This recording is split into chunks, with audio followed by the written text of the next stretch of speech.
Hey folks, how's it hanging? Boy, I am excited to get some painting going. Like, so I had an unexpected day yesterday, and it was pretty rough. So, it's a good thing that I have this stream, get my mind off of stuff, you know, and painting is pretty therapeutic for me, to just kind of turn your brain off a little bit and create something from nothing, pretty much. Anybody who's ever taken creativity or creative hobbies can probably relate. And right now I'm kind of needing it, a little distraction, a little interaction. So, we're going to go ahead and get to it. Today, we are going to be taking care of Rogue from X-Men in Marvel Zombicides, or Marvel Zombicide. Last time in chat, I had a couple spare models ready to go after we finished Psylocke, and chat decided to finish up on Rogue. So that's what we're going to do today. And we got a reference photo or picture here. It's going to be a lot of challenging things for me. We've got, yellow, it can be a tough color. It's not the toughest for me, but it can be. We also got some greens. I feel confident in doing this type of green. The things that are going to be really challenging for me are the browns. We've got a lot of different browns, and even her hair is a sort of reddish brown. So, it's going to be pretty challenging. A pretty challenging paint overall. Browns and greens tend to be one of my weaker things.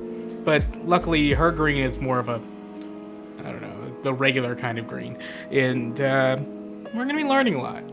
I looked at a couple reference photos. I think Big Child Creative painted the original one for the game itself.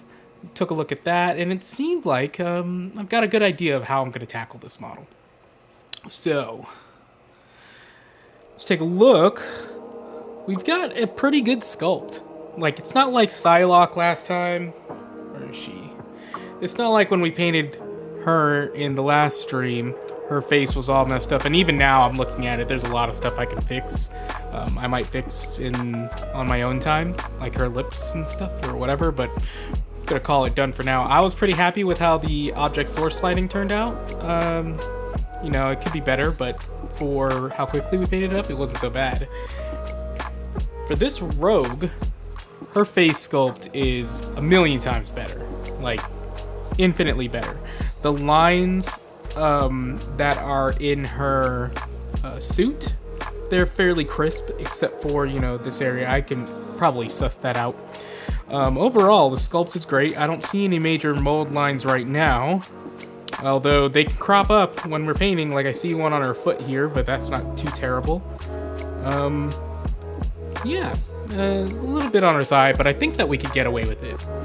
So, overall, it's not going to be super challenging for the sculpt itself. It's going to be mostly the browns that I'm going to have a little difficult time with. So, when I look at this model, I always start with the inside out, like in the innermost part. In this case, because she has some difficult colors like yellow, that's also a factor as to what I'm going to start off with. And being that her innermost part of the model is yellow, it's probably what I should start with. The only concern I have is that there's an inside of the coat that is going to be brown, and there's a risk that if I do yellow and green and then try to get this brown, that I might get the brown all over what I worked on. But I think it's a risk I'm willing to take, because yellow is probably where we want to start with. And so with that in mind, what yellow am I going to start with? Let's start with this Abtulung in a fancy little tube. It's called Naples Yellow. So, let's get it on the palette here. Don't have to shake it because it's in a tube. And you see that it's sort of a light ochre-ish yellow. It's a fairly thick paint too, but not like in a bad way. It's probably one of the fanciest paints I have. Not gonna lie. I bought a set of it that had like 6 paints in there that were 4 yellow. It comes with like this yellow, sort of reddish yellow, primary yellow, and like a sand color, as well as a really nice hot orange, which I don't know if I'm going to take this yellow down to hot orange, but we will see. Now, I want to get this fairly thin because I have a feeling that with yellow being a very light color, I'm going to have to do several layers, and we don't want it to be caked up and making little textures from being manipulated too much and like drying. That should be. This paint is pretty thick, so it doesn't pool like my normal paints do whenever I water it down. I think it's just a higher quality paint, I guess. I don't know. I'm no paint scientist. Alright. Get that in frame. And I'm gonna take a look at this reference photo while I'm also, painting. Let's see if this is too thick or not.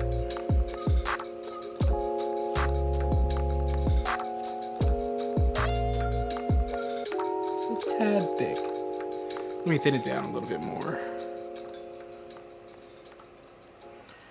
I'll get some water from my little dropper here.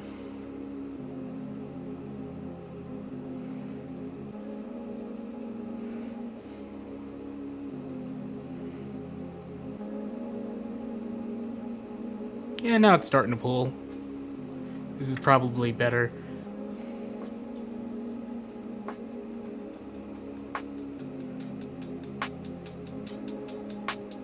Now I'm gonna go for a pretty bright yellow here.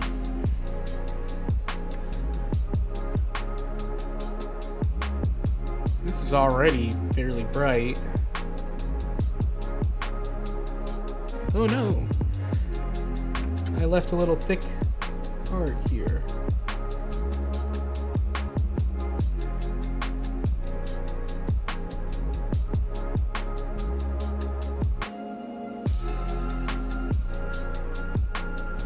Oof.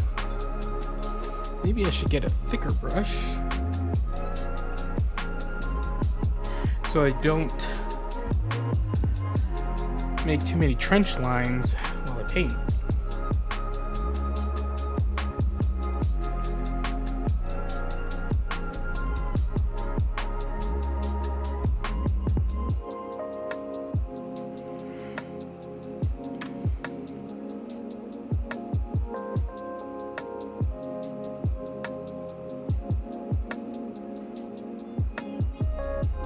I'm definitely gonna have to do several coats.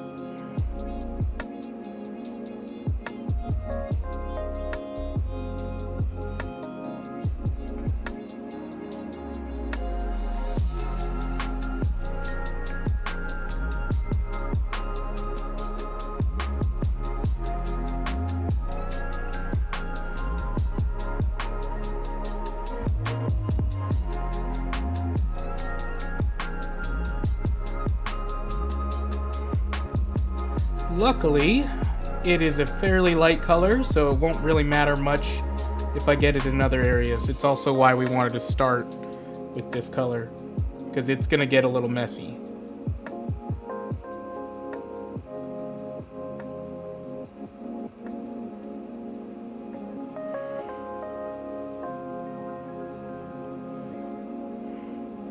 Yeah, this is going to be a bunch of coats.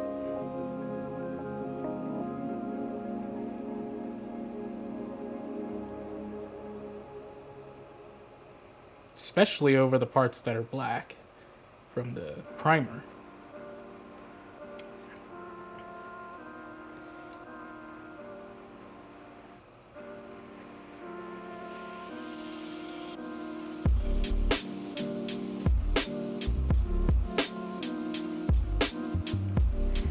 Oof, this is one that's definitely going to need several coats right here where it's pretty much pure black. I remember first time I saw one of Lester Bursley's videos. He made a video on like painting yellow and how it's one of the most difficult colors, and I wasn't even aware at the time that it was because I didn't paint too much with yellow.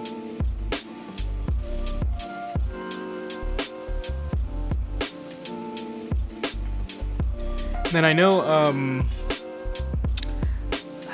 Next Level Painting made a few videos on painting yellow that I watched, where I think it was titled like "It's Secretly Easy," or maybe it was Lester that did that video.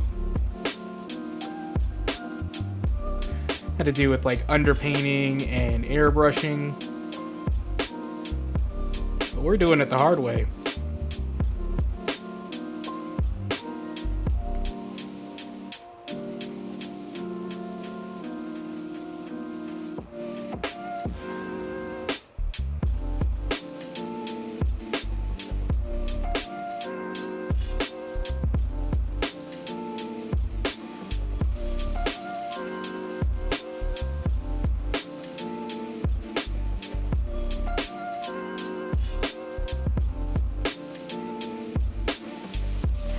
The difficult thing about painting yellow is just the pigmentation is so light that you have to do a lot of coats to get it where you want it to be.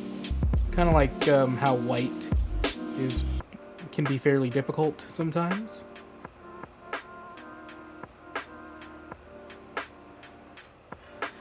So the first layer I usually do is just for coverage, just to get something to stick onto with subsequent layers.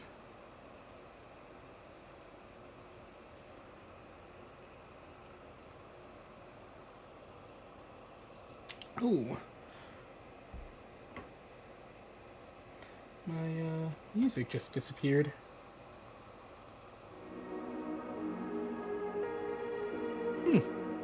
Interesting.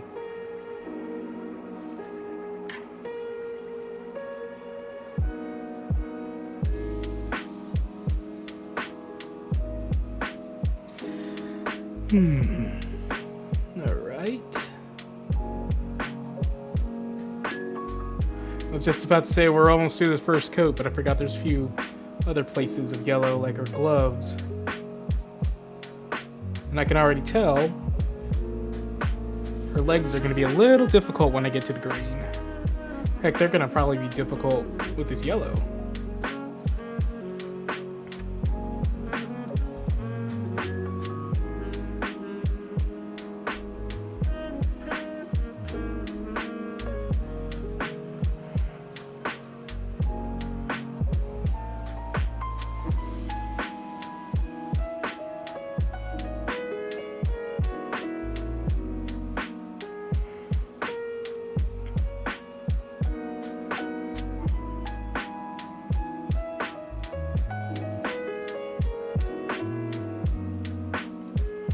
Okay, I think... Oh, no, missed a little spot here.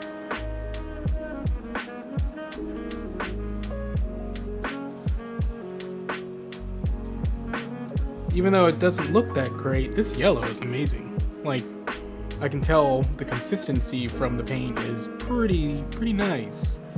It's taking a lot less, or this will take less coats than if I were to do, say, GW paints.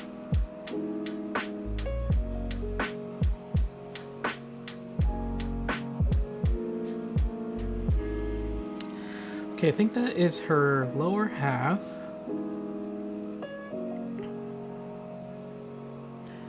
Let's see, we've got her gloves. Excuse me.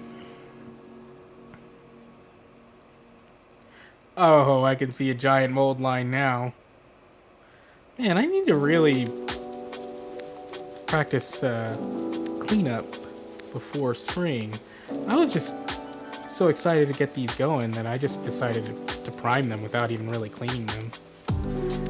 Like, I looked at them and was like, oh, I don't see any, and then it's like, now I see it. Oh, it's all really well hidden and really obvious.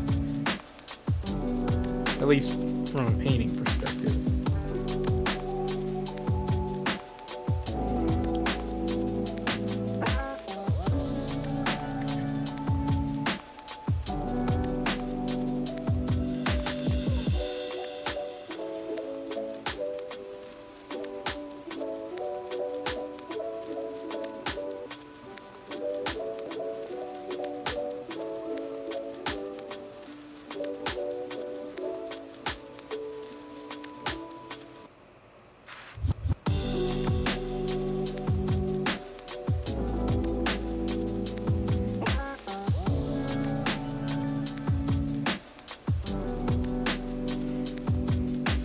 I kind of wish I primed this all white just for this yellow. But we'll make do.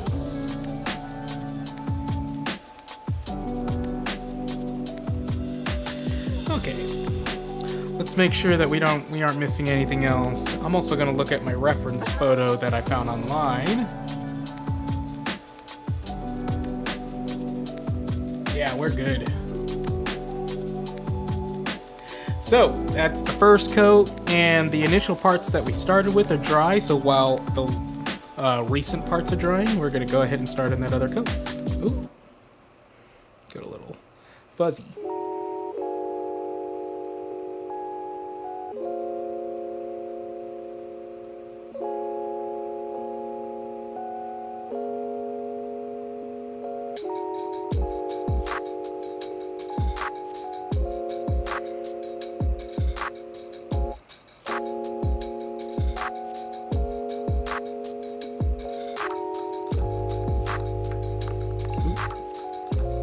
Getting a little too zealous here. Let's slow it down.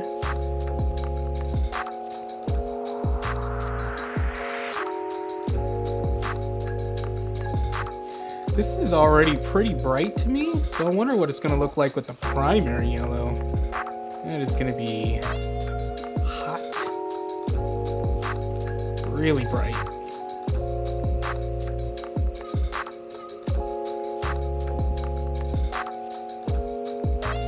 Ooh, I should not start on that. It looks like it's still drying.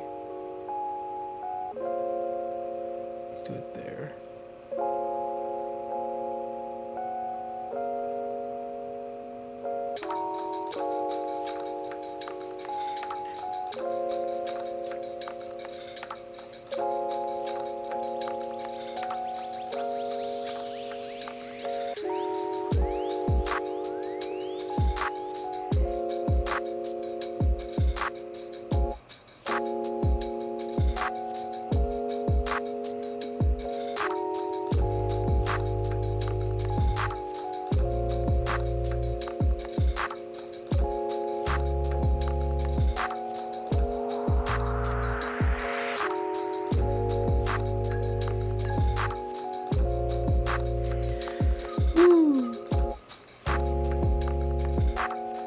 Let's do this leg.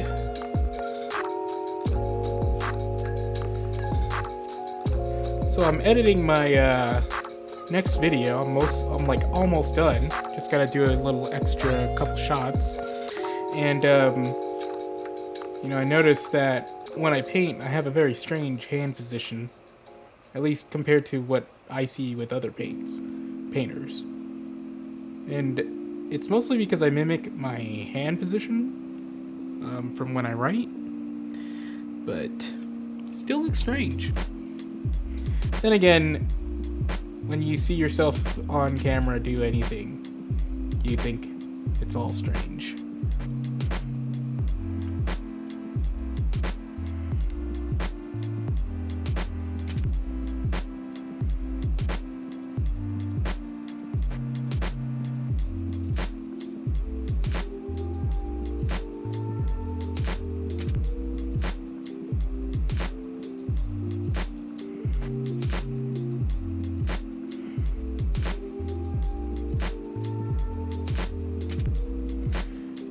Coat number 2, I think I might actually need 4 coats. We'll see.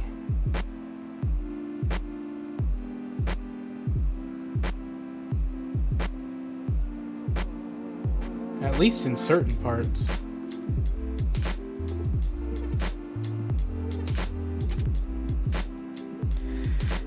started in like an orange or something. No biggie. No biggie smalls.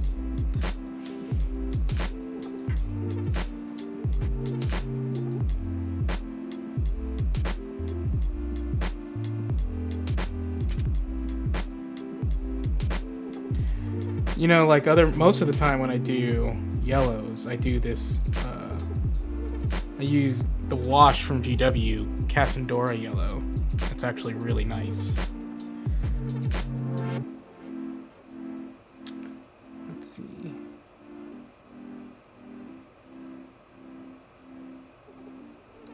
It gives like an orange tint to everything, and I might do that here after I've done all my layers.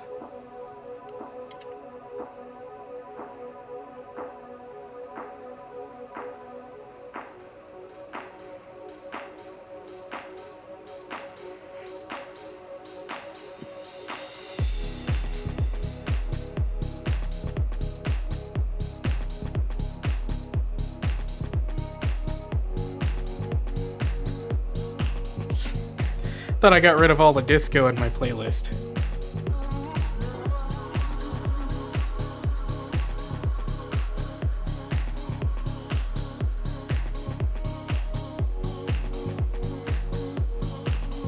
We're just gonna go ahead and skip that. There we go.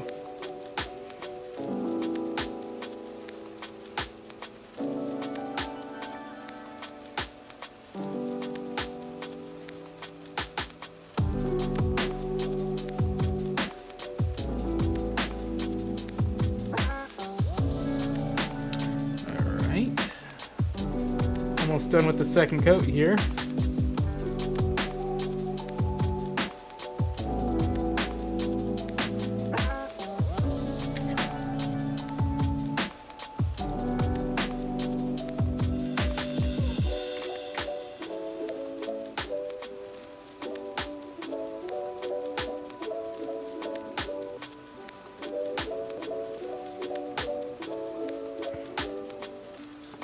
All right.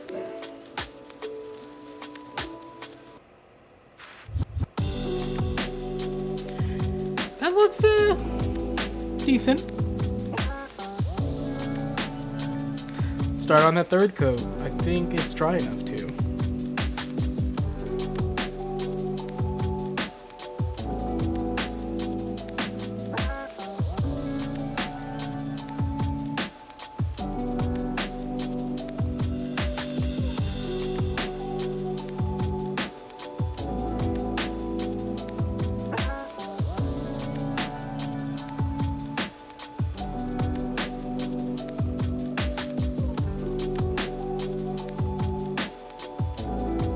I really like this sculpt now that I'm looking at it really closely. Like, where the ribs are is pretty well defined. Like in the abdomen. Gives really good opportunity for some shading.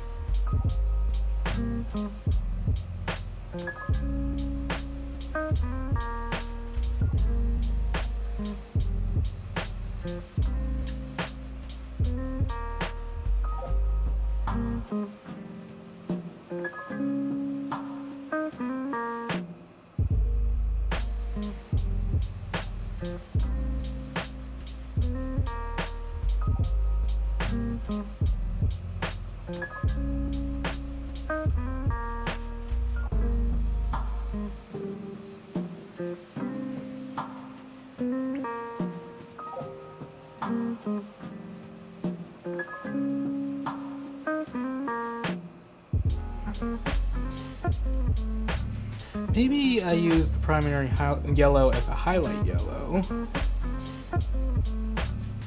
so it doesn't get too insanely bright. I don't know, but the reference picture is pretty bright.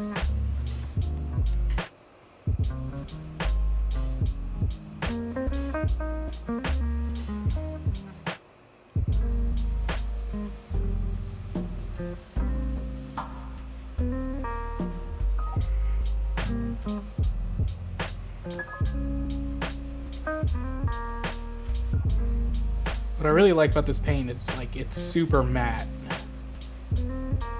super flat.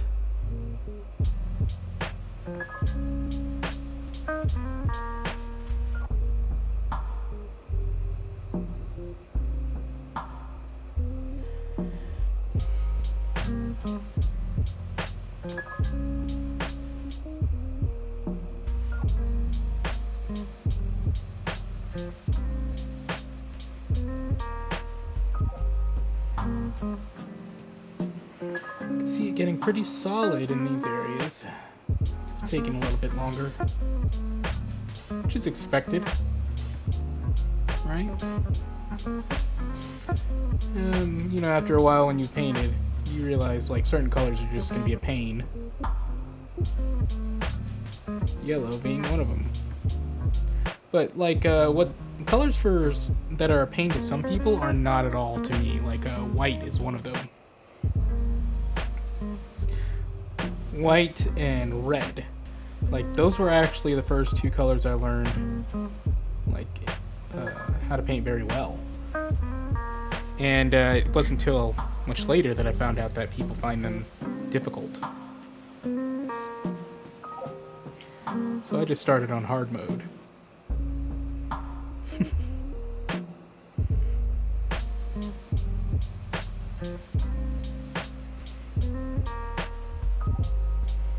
Oh, I don't think I did the butt when I did the second round. The second layer. I have to make sure to go over that part multiple times. Or at least more. At least I don't remember doing it. But I have the memory of a goldfish, so...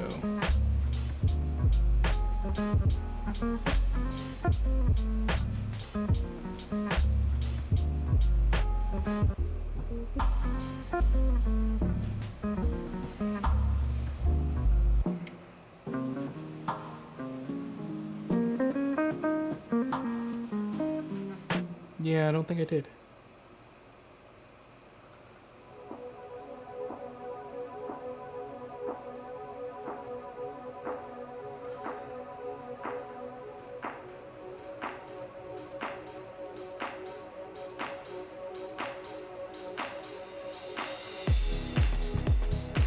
Again with the discotheque.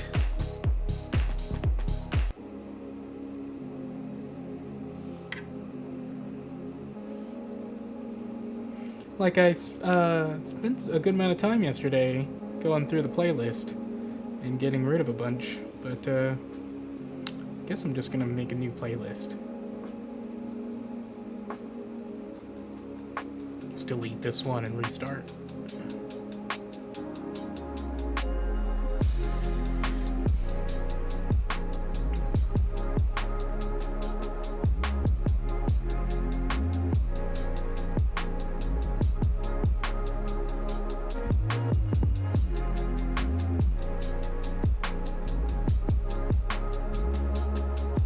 Pretty pumped for the next video to come out. I think it's pretty funny. At least it was fun making.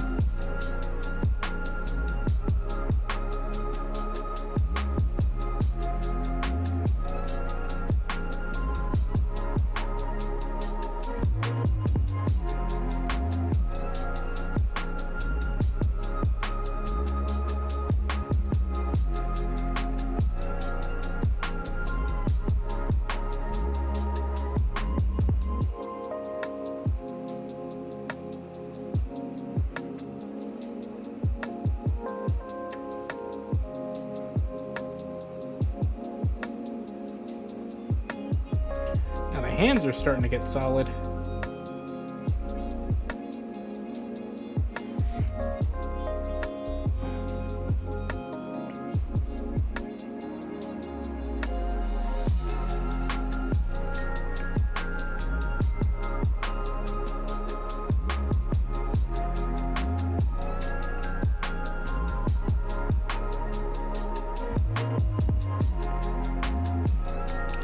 That should be coat number 3.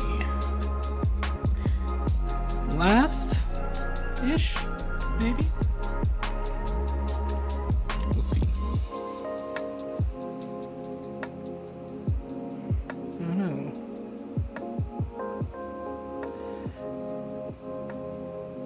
may just be like touch-ups after this.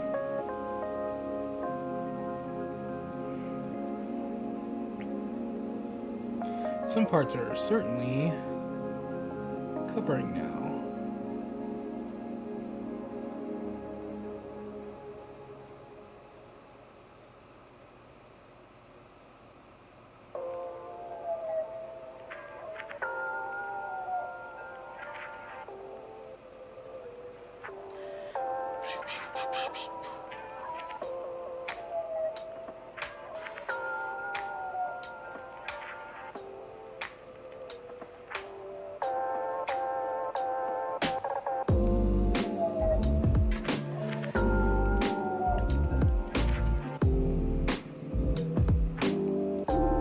So I'm hoping to get... I know I'm going to get the yellow and the green done.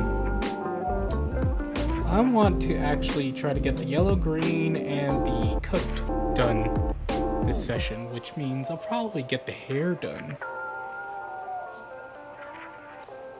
Maybe just focus on getting Rogue herself done in this session, like last time, how I got Psylocke done for the most part in one session.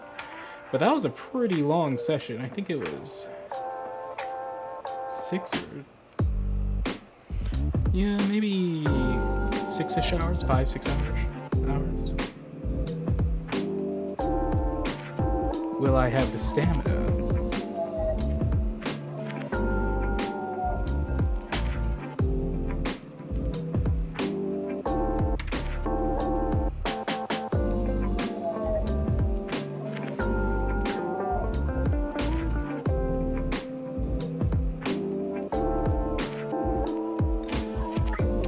I don't know, but I wanted to, you know, because I had to reschedule from an unforeseen event yesterday. But I kind of really like keeping this on a weekly schedule so that it, you know, forces me to paint. Because I'll go through long stretches where I don't paint anything. Hey, Zimthor! How's it going? Good to see ya. How you been?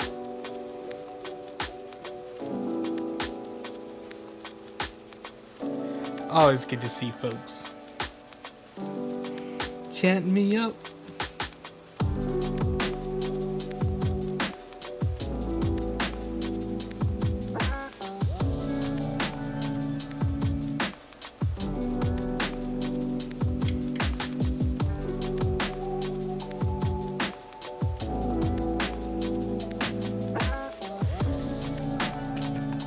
Man, can't believe you guys chose Rogue.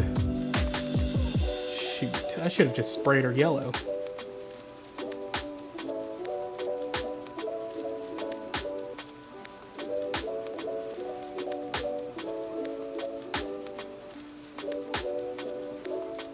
That would have been way easier. You can paint green over yellow.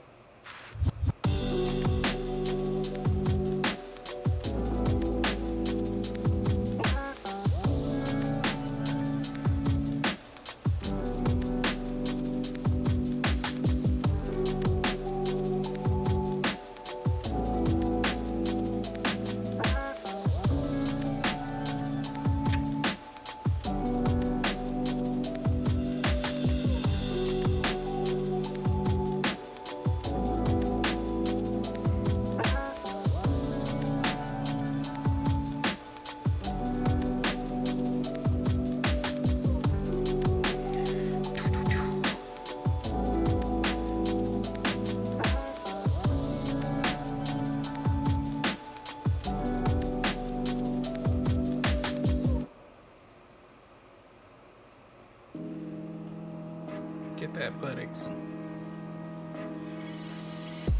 I'm hoping to get the next video released by next week. Early next week. I would love to. Zintor's asking if I was going to do a collaboration with Danger Planet. I mean, I'm down for whatever, you know? I know that Danger does a lot of videos And, oh, there's a little fuzzy here. Gotta highlight them cheeks. Yep, that buttocks. Yeah, but like, I'd be down to collab with anybody. You know, I just got started not too long ago. So I'm trying to figure out the ropes, you know, and this whole YouTube thing. It's easy, they said.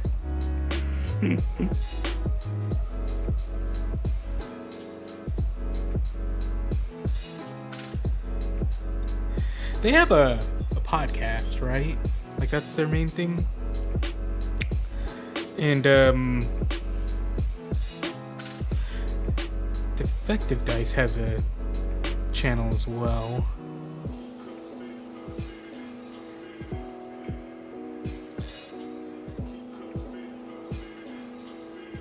Rage Quit Wire, I know, is one.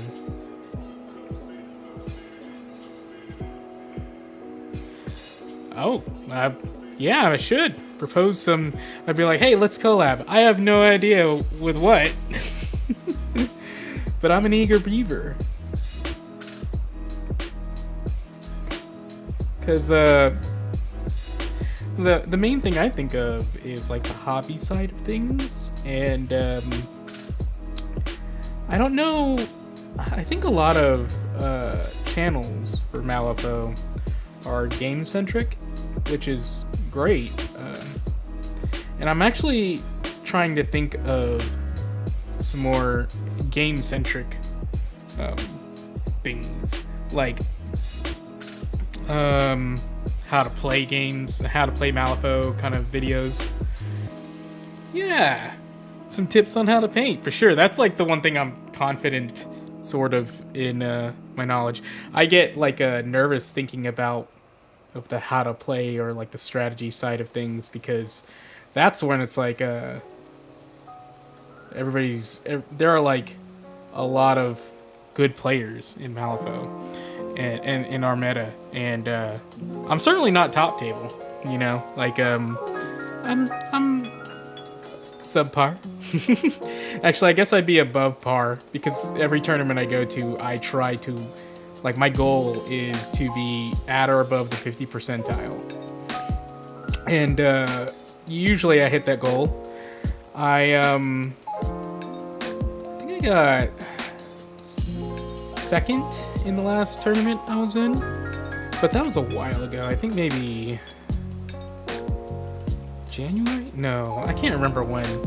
But like, I felt a lot more confident in second edition. Yeah, you play for shits and giggles. Well, that's how I am now. Like, I mean, of course I try to win, but like I tried to be competitive for a very long time, and when I made the switch to third edition was very hard on me, and then I wasn't getting as much fun out of the game because I was trying so hard. So just about a year ago, I decided, hey, you know what? It is what it is. Just try not to get steamrolled. And whatever happens, happens. Play the games, play the crews you want to play, not just like what will win. And good things will happen. Next thing you know, I'm playing Hoffman, and it's like, oh yeah, that crew's nasty. I think the gloves should have enough coats, and I'll just need to touch up now. Yeah, like, I need to paint another crew. I've been planning to paint the Mei Feng crew, but that's gonna be for October. Enjoy the game, the stories it creates. Yeah, for sure. Like, the lore is pretty... I love it. I love the old lore, and I haven't been keeping up with it lately. But that was another idea I had. Was I think was it Defective Dice that has lore videos, like explaining the lore. I wanted to put a spin on it with miniatures, like, and try to create a story with the minis. But you know, I gotta get a lot of minis because there's a lot of characters, and then I gotta paint them up. And that's a tall order. So, eventually, one day, yeah. But I really wanted to do the first edition stories because those were my favorites, like from the first edition rule book. I just so happened to have a lot of the, I don't know, like Tara is one I have, and she doesn't have a lot of stories, and I'm like, oh, I picked a character who doesn't have very many stories. So, like, I also have a Perdita box now, but I gotta assemble it, paint it, and that's one that's definitely gonna... Wong 1 and 2, and the Totem, looking forward to the mayhem. Yeah, like, we have a Gremlin player that plays a lot of Wong, and it's nasty.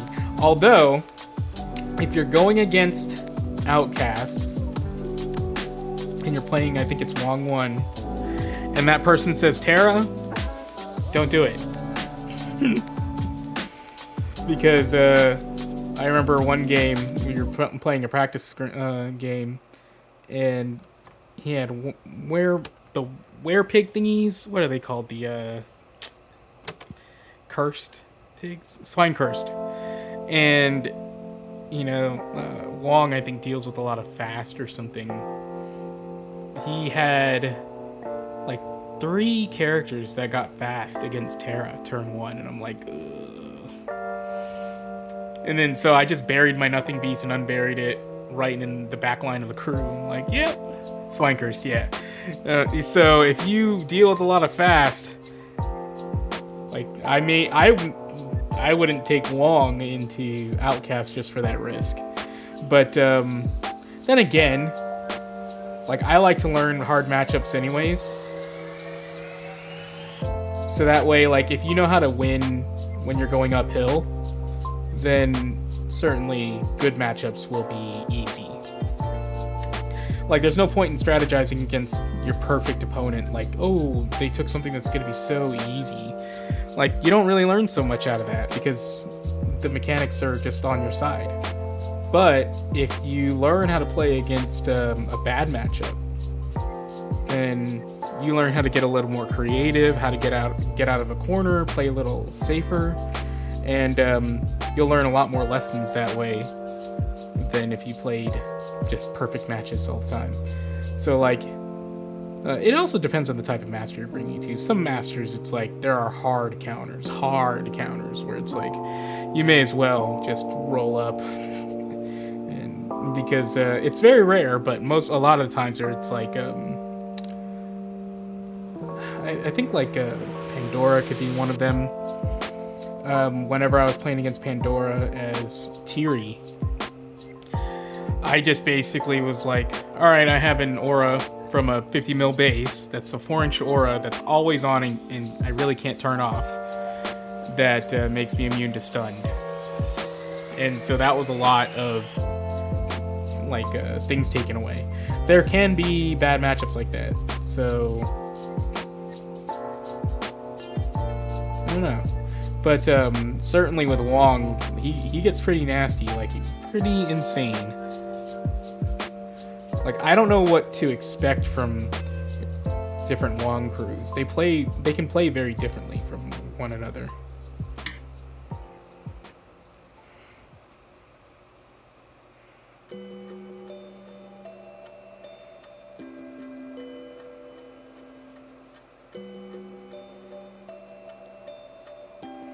Because, like, if you don't take Swine Curse, or if you do take Swine Curse, that's, like, a very different game than if you took a bunch of, like, squishies. Move 17 Shockwave. Yeah. But, oh, the other thing, too, is in Outcast, another reason why maybe you may not... Well, they changed Free Core. It used to be in 2nd edition where Free Core were immune to Shockwaves from the Free Core suit, like Blast Pulse. They didn't have Shockwave in 2nd edition. Now I think you have to have like that. It's not every Free Core that has that, but that's certainly one to think about if they have like Eric Schodemer, Hannah.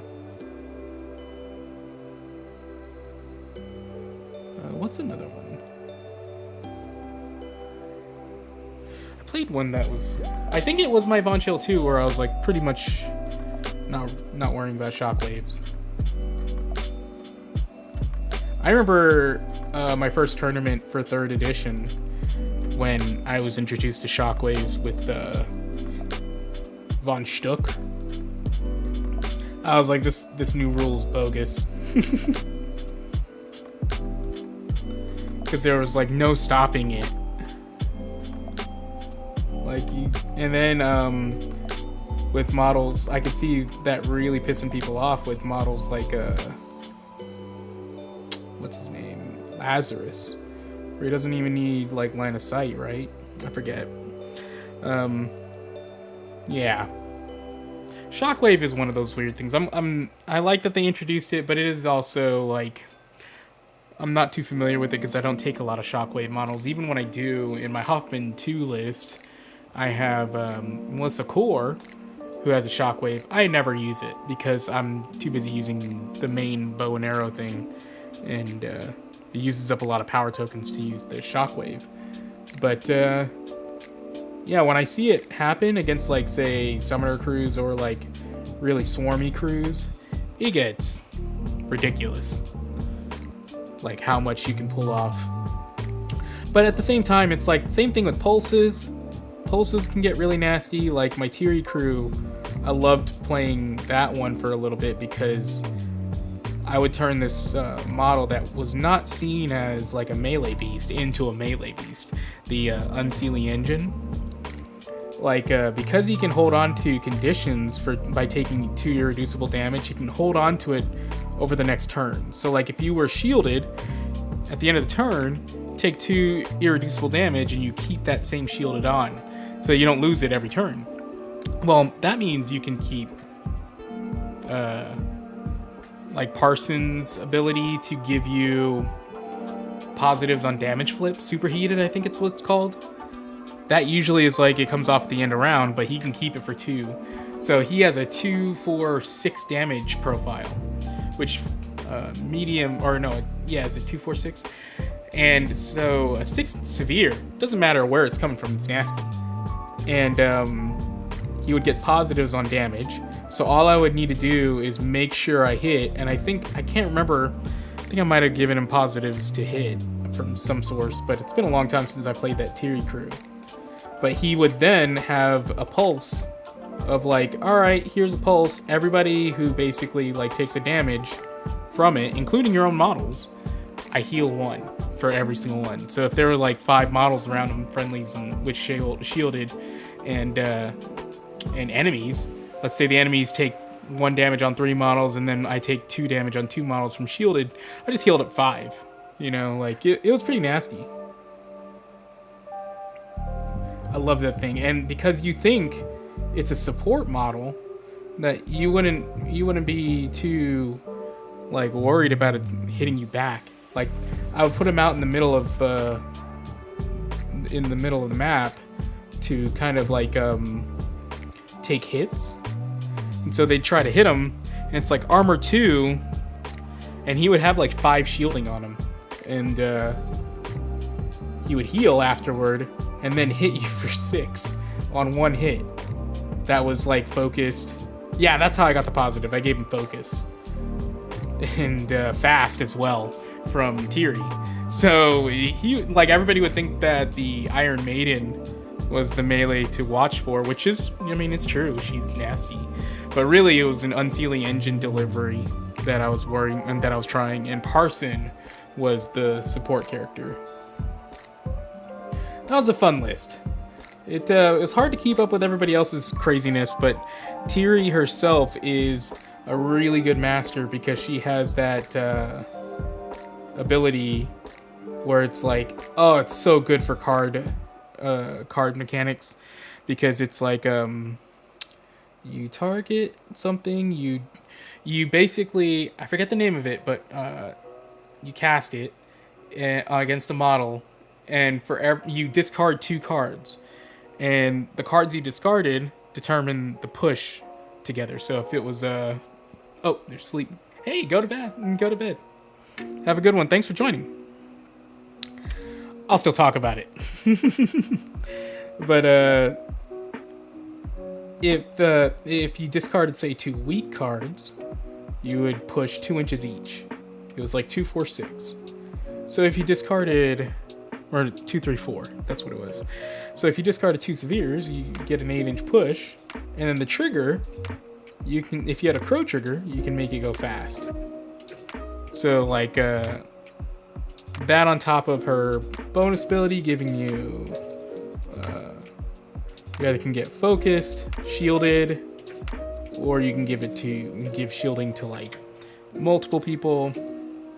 It's a really good crew, really fun crew. She's a really good secondary master because, oh, and the whole time too, when you discard those cards, she gets to draw 2 cards.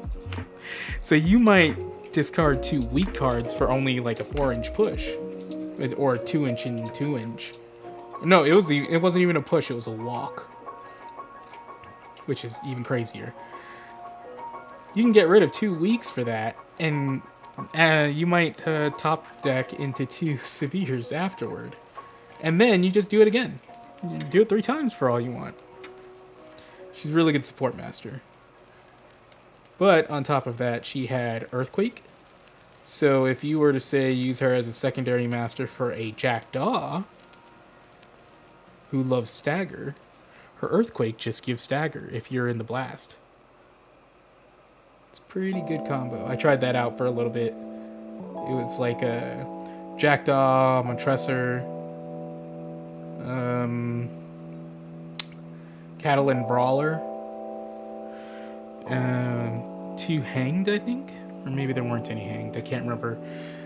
Basically a bunch of things that like Stagger. And then you start off with Tiri, who gives models fast if they want, and pushes, like for Jackdaw. But once you're in the fight, Tiri starts off and she's like, alright, you in the blast get Stagger, now Jackdaw can have his fun. And Montresor makes it where you don't lose any Stagger. It's pretty cool. Problem was, that's all you could do, was fight. And I had a hard time running schemes. So when I was first running it, it was in the GG that actually really liked killing. There was a lot of killy ones. But now they are very much about like spreading out, covering the field, putting down a lot of markers, which those aren't my favorite types of crews. I have a lot of killy crews because they're simple.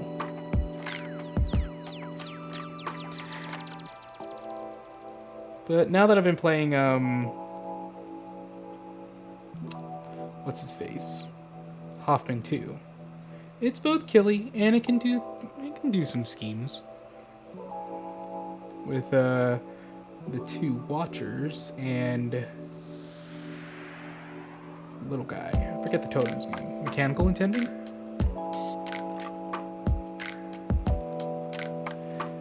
Alright, I've been putting on a lot of coats on this boy. Lady boy. So I think pretty soon we'll be able to move on to the next color. I've been working on this one for a while. No wonder people hate yellow.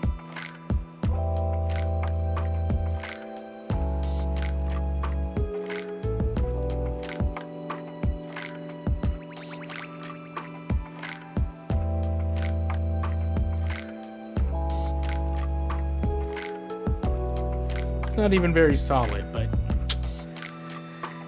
you know what? Perfect is the enemy of good.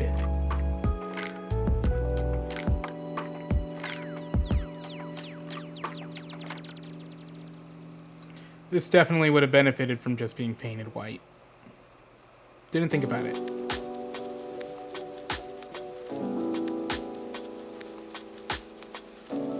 Okay, we're gonna move on.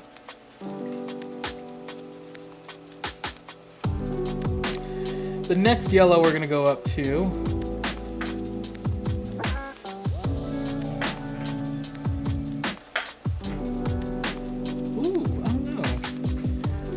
put both of these on here. I got Yellow ochre. Let's see what that looks like. Oh, it's a darker yellow. Probably the one I should have started with. And then we got primary yellow. Yeah, there we go.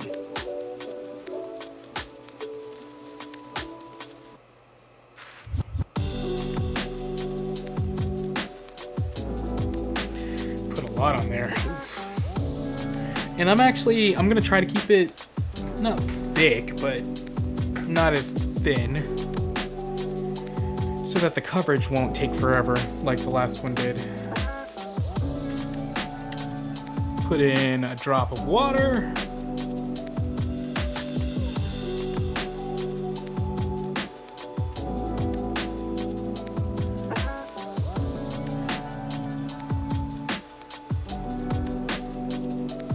Oh, that's gonna need more than a drop. That is pretty thick.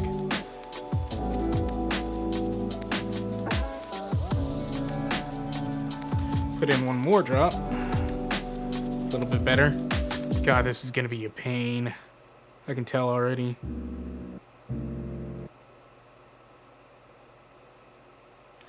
Let's do one more drop. And I think my music stopped again. Just random.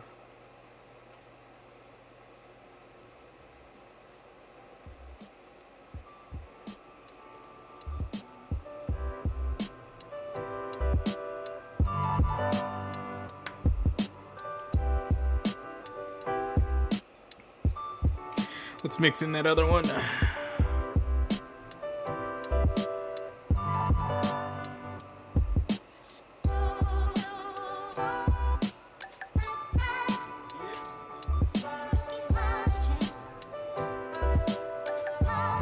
All right.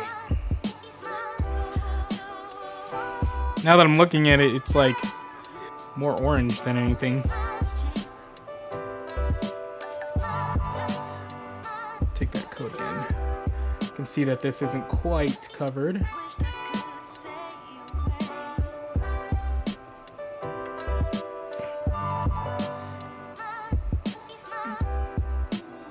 Okay.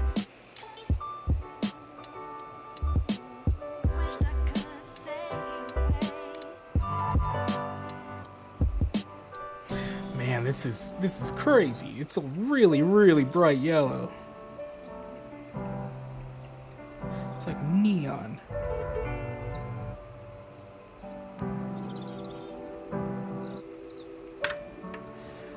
Oof.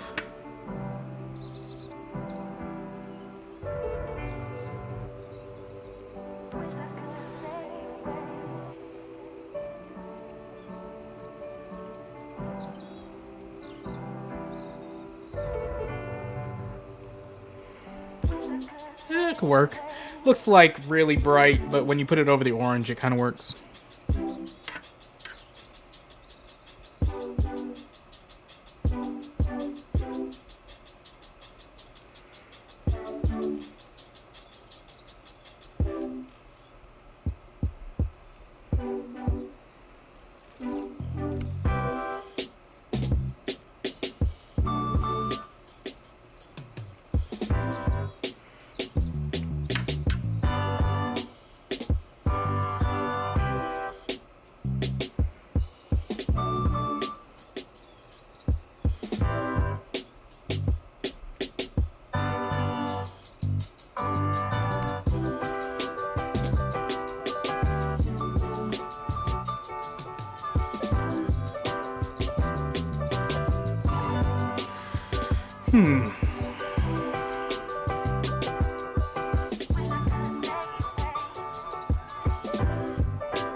This is gonna take a lot of layering.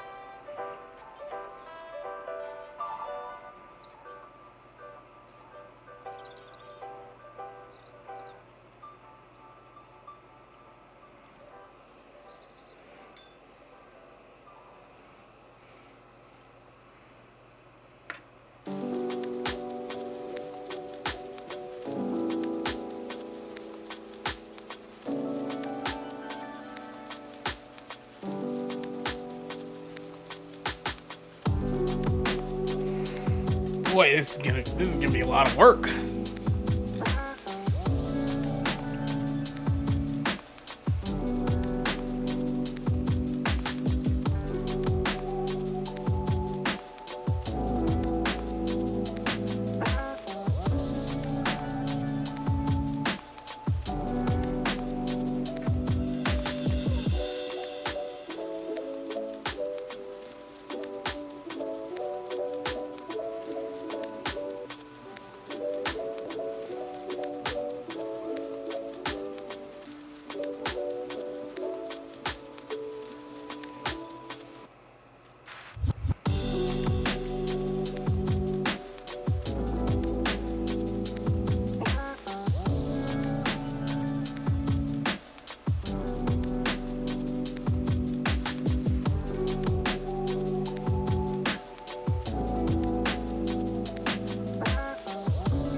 Whew. This is, I thought there were a lot of layers before, just to get that orangey yellow good. This one's gonna take a while.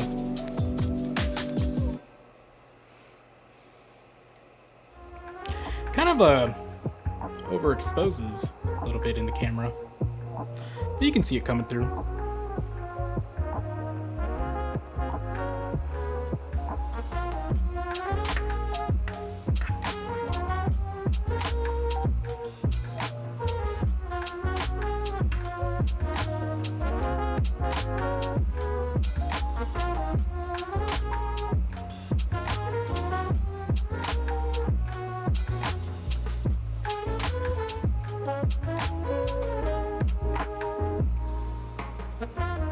I wonder if I'm gonna need to glaze anything.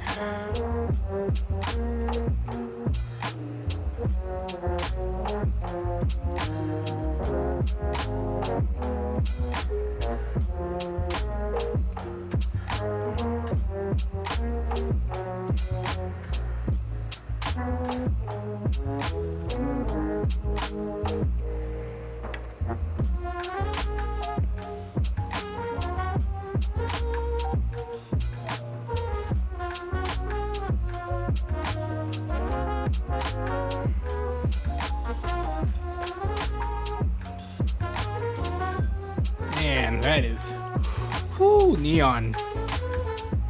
But I can see that it's gonna work out pretty well.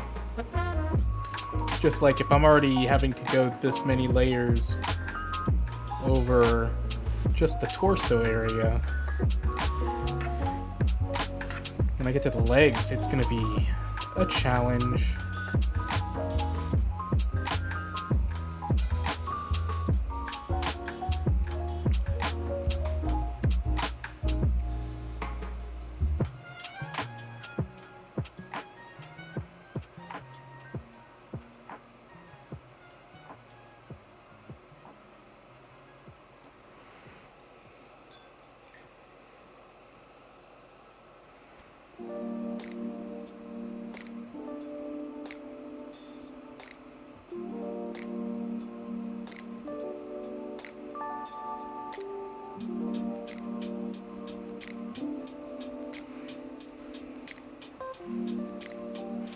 Maybe I should have left it thicker, but just didn't feel comfortable with that thickness.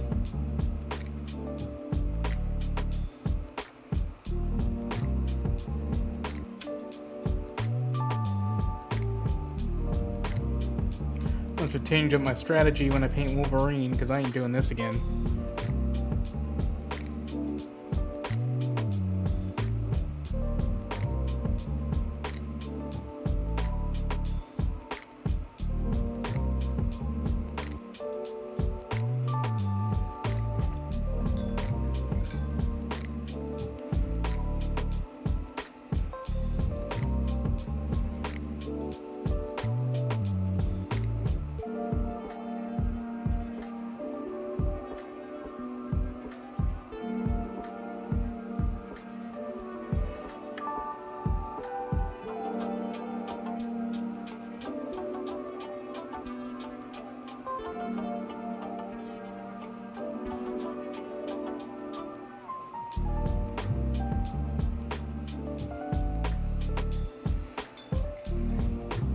gonna try shading it now with the darker color.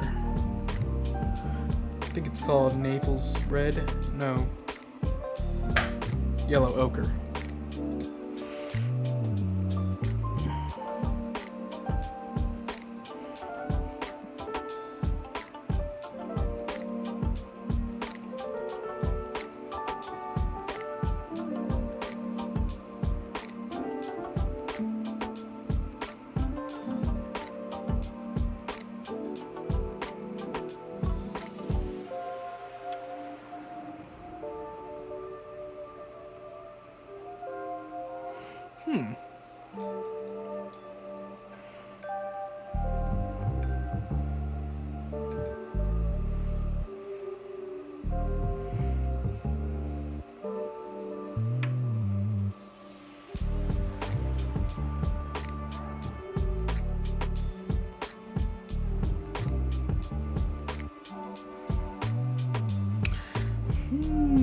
I think I'm gonna glaze a little bit of that wash. No. Wonder how I'm going to. Maybe add some brown to this, maybe?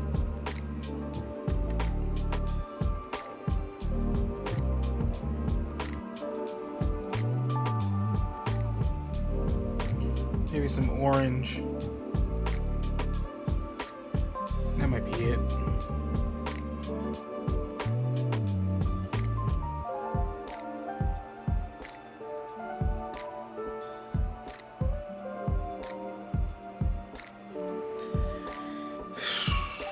This is...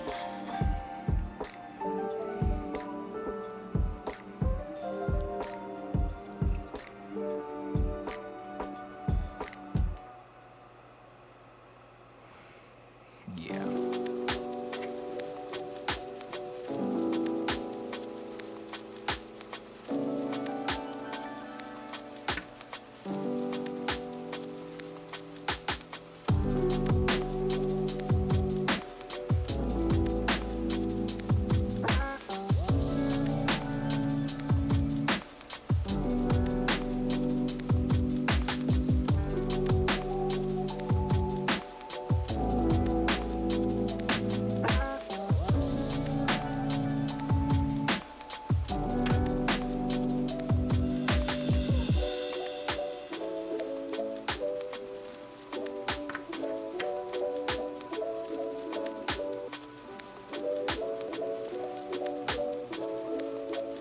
Painting it on pretty thick here, because I don't want to do 1,000 layers anymore.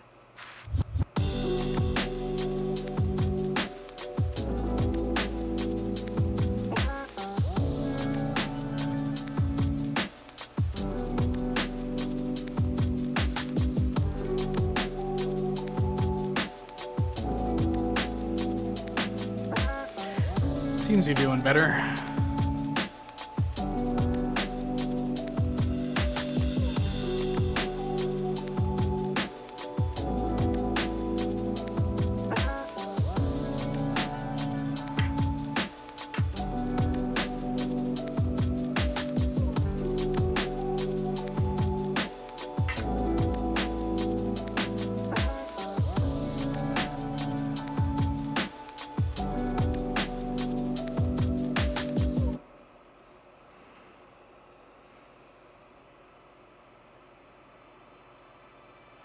Debating in my head whether or not I want to wash it to get a little bit more definition, but I'm kind of worried what'll happen. I don't want to ruin all the time I have spent on it, you know?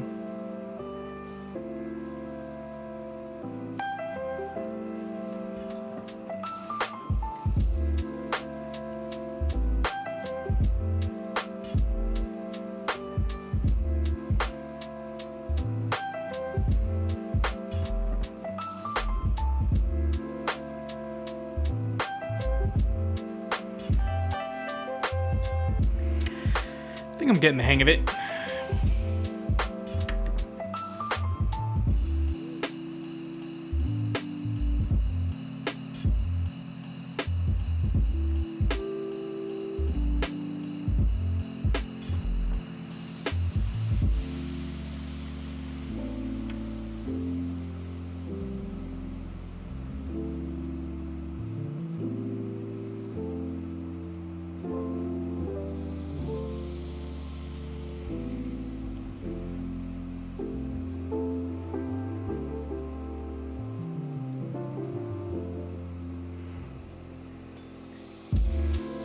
yeah. It's gonna be a more chill vibe.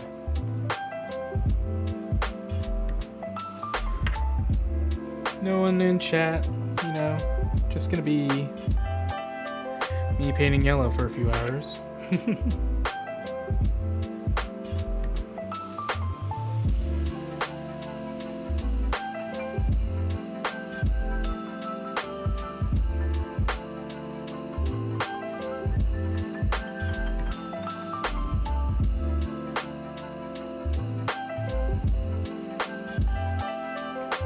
I think when I glaze this, if I do, I think I probably will, but when I do, it'll be all worth it, all this work.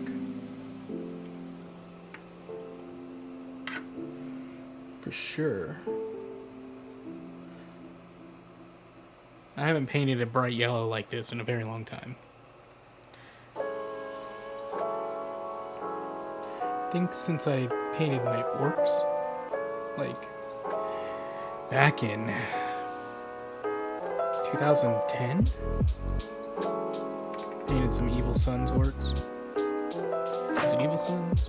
Whatever the yellow ones are.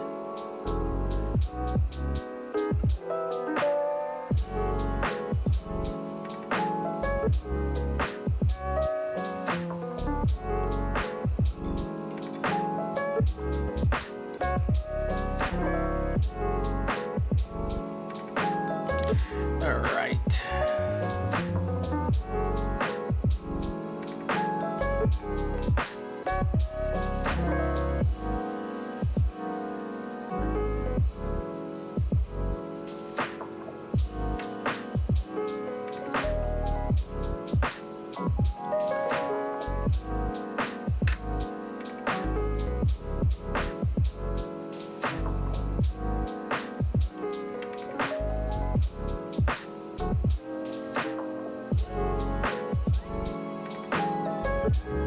It's like April O'Neil yellow.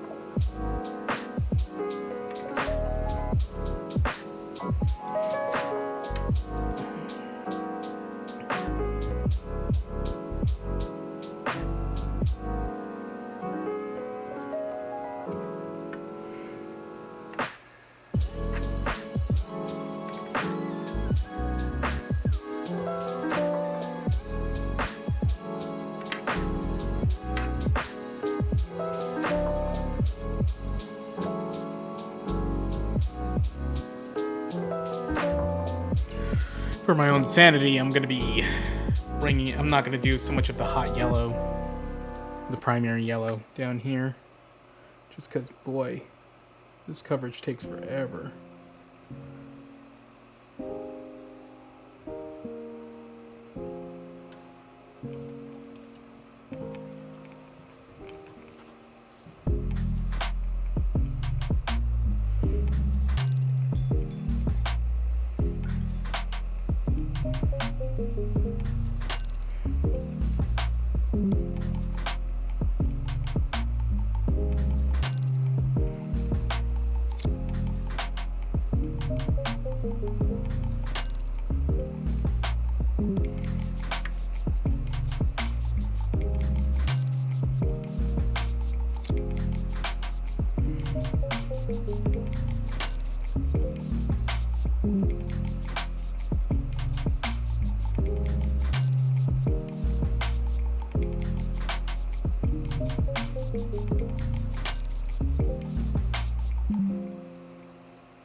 What's even crazier is I think I'm going to go up another step on this.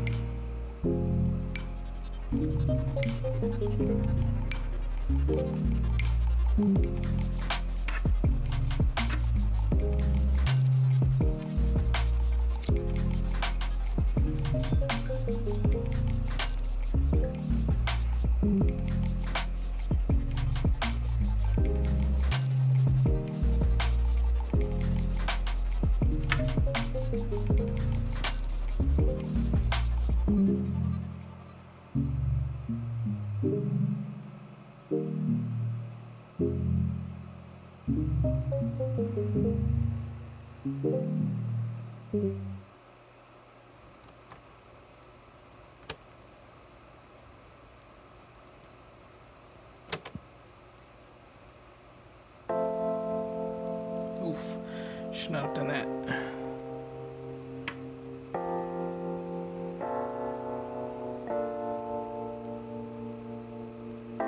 Should have just let that dry. I messed with it while it was drying. I wasn't patient. Let's move on to a different area, you know?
At least I'm getting through the legs a lot faster than I got through the chest. Or at least it feels like it. It's not nearly as well covered. But I don't think it's really important that it has to be. You got the part that everybody's going to focus on that's really well done. The other parts don't need to be. If you want to save time.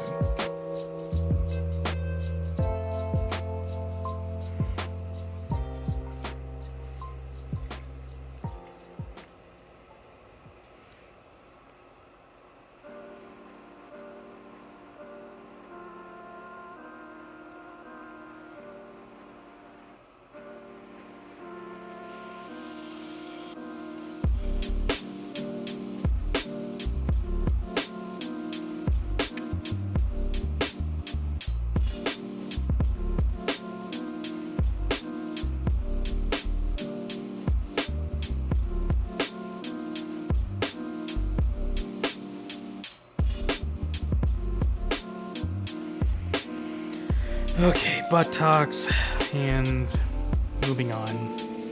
Because this is taking way longer than I thought it would. Man.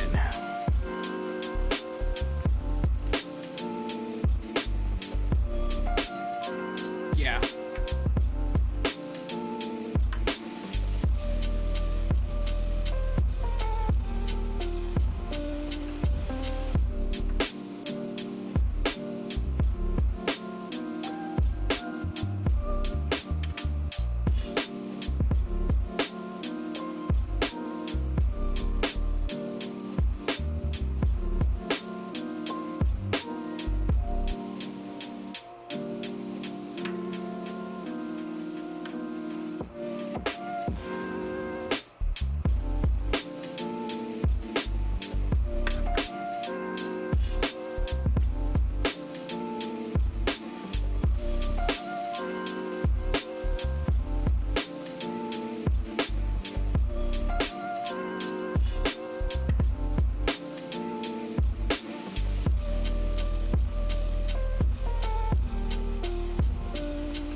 Normally do not need to take this much time. But I also had never really painted with this primary yellow. I just realized that. I painted with the other yellows, not so much the primary.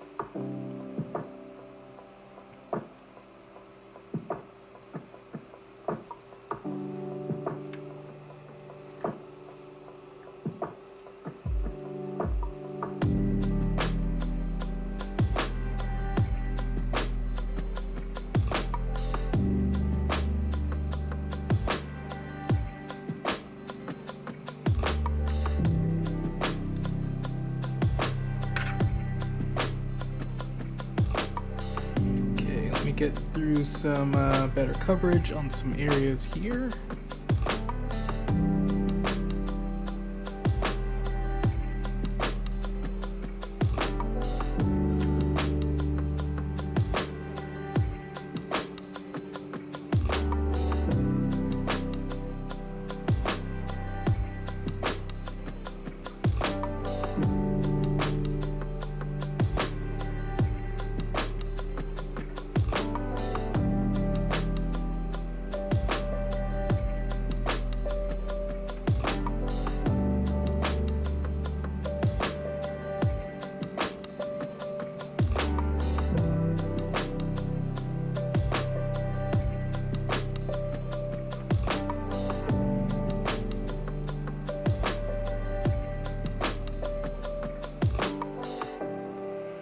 It's not bad.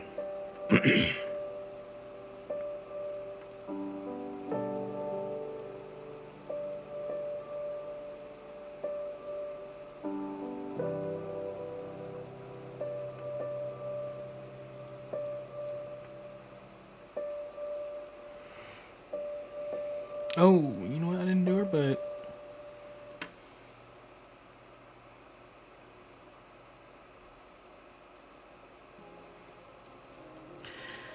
let's go ahead and do that.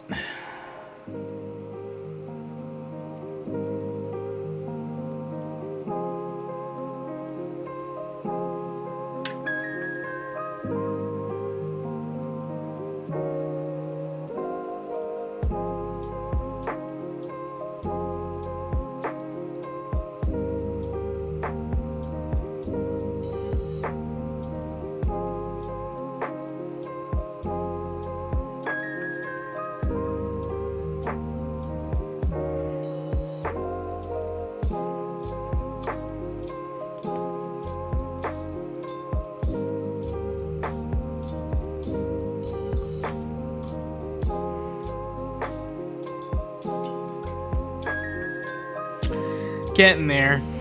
Getting there indeed.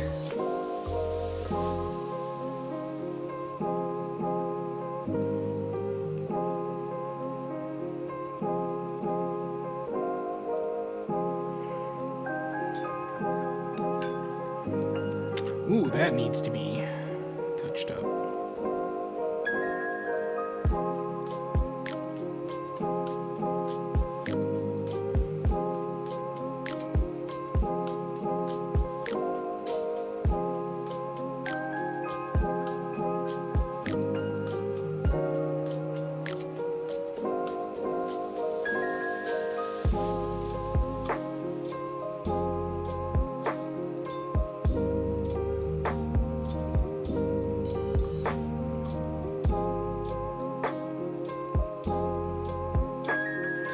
A little sloppier than I imagined, but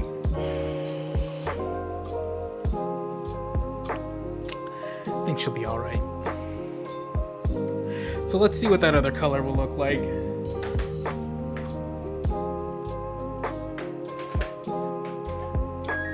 This color here, sand.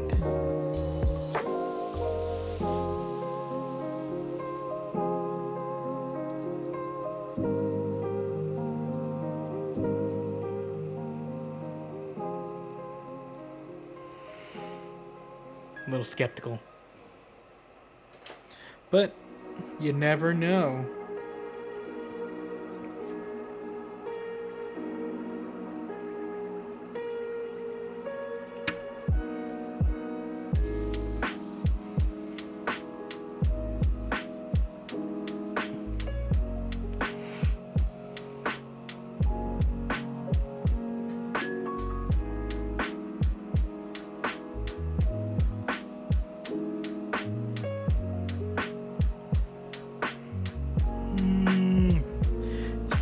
thick paint. I wonder if it's supposed to go on thicker. Let's try it. I'm gonna try it on the knee pads so I don't overcommit.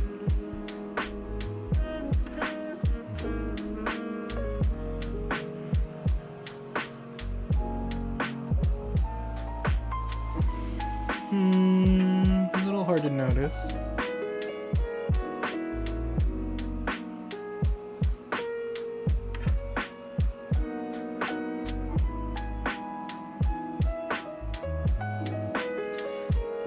Yeah, it's a little tough to see.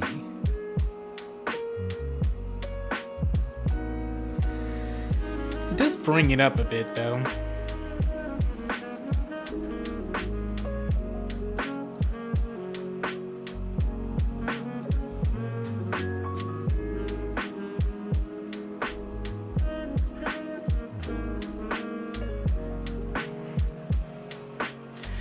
It's like extremely subtle. So I'm only gonna limit it a little bit, and then I'm gonna just shade it darker.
Oh, okay. I like that highlight it does on the boot. Maybe I'll make it stronger.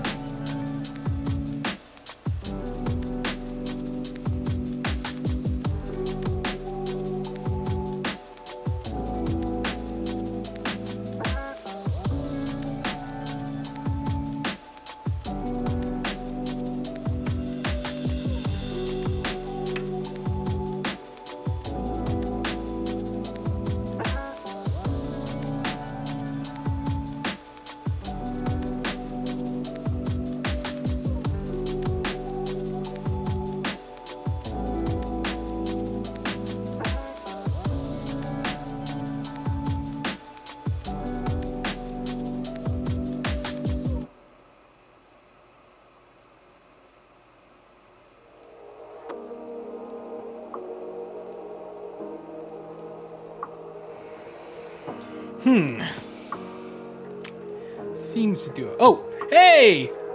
Shiro and Steve Jones! I'm so in the zone, I didn't even notice. My bad. Thanks, Shiro. Says amazing content, looking great. Steve Jones, hey Ninja, how's Rogue coming along? I hate you. That's how it's coming along. This has been a pain already. I'm an hour and a half into it, and I'm only getting the yellow. Like, I thought I'd be well ahead of this.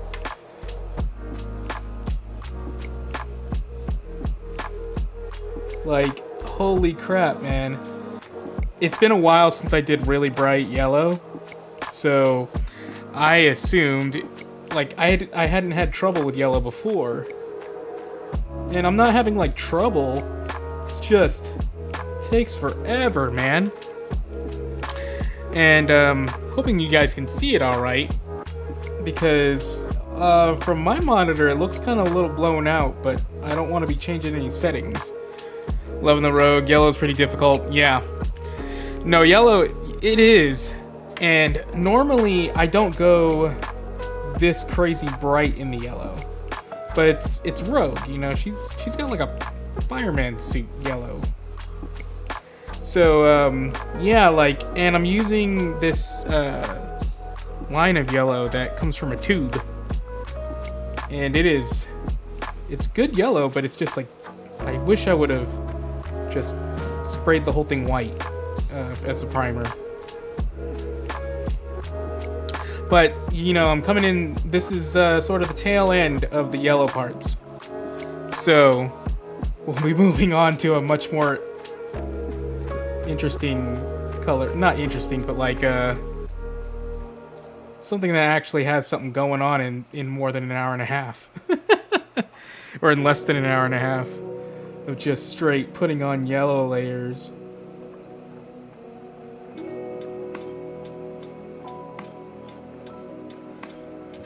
Knocked out 2 MCP models last week, painted up Winter Soldier and Crossbones. That's for dropping a building on me. That's good, man. I love Winter Soldier. You know, that's like that's my favorite Cap movie, and one of like probably, if it wasn't for Endgame and what is it? The one before, I forget. It's probably my favorite Marvel movie is the Winter Soldier one, because it reminded me of old espionage movies like Sneakers. Well, I guess that's not really espionage, but like 90s stuff, because it's Robert Redford, you know.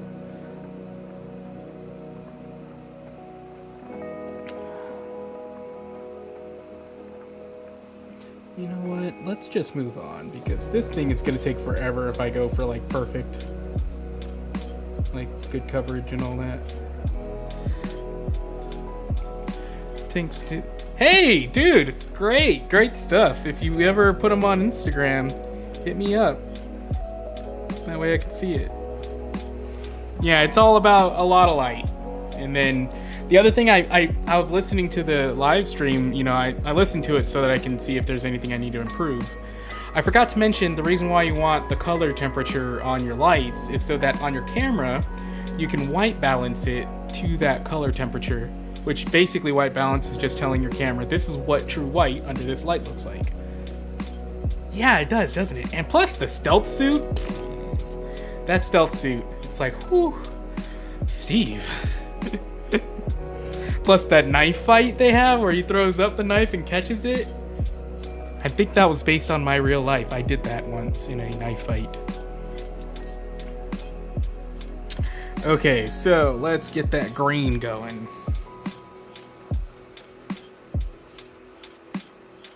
Should I start with the dark green? Or should I start with a mid-tone? Certainly not with the highlight. Let's see. I'll start with a dark green, because that way it'll keep it mostly dark. Did that in a knife fight, except I got stabbed. It's like, I looked cool till I grabbed it by the blade.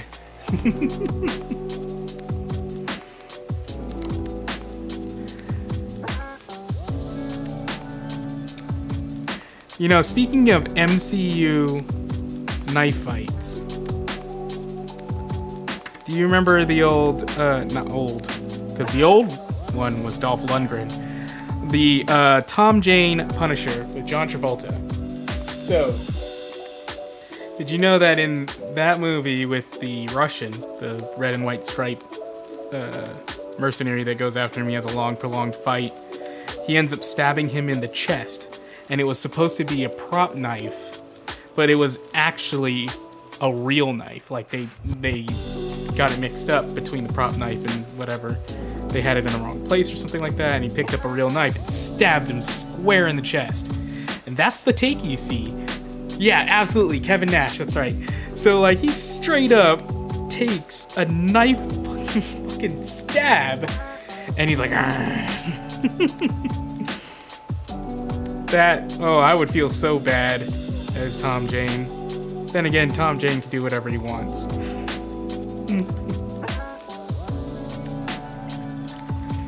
I remember I was so pumped, like, after he did his little web video on, I forgot what the short was called, but he did a version of his Punisher.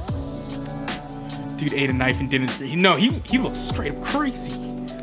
Like, huh? Not like that. That's oddly Jar Jar Binksy. Alright, so then this one we're gonna paint our pretty pants and pretty sides green.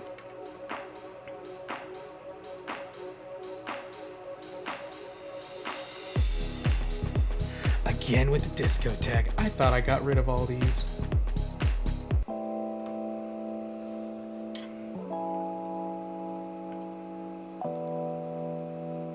I might need to thin this a little more. Yeah.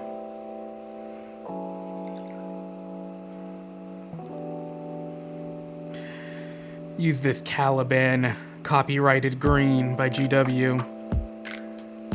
I'm a simple man. I want my blood red to be called blood red. And my Dark Angels green to be called Dark Angels green. Not this Bellacore brown or whatever they come up with for trademarks.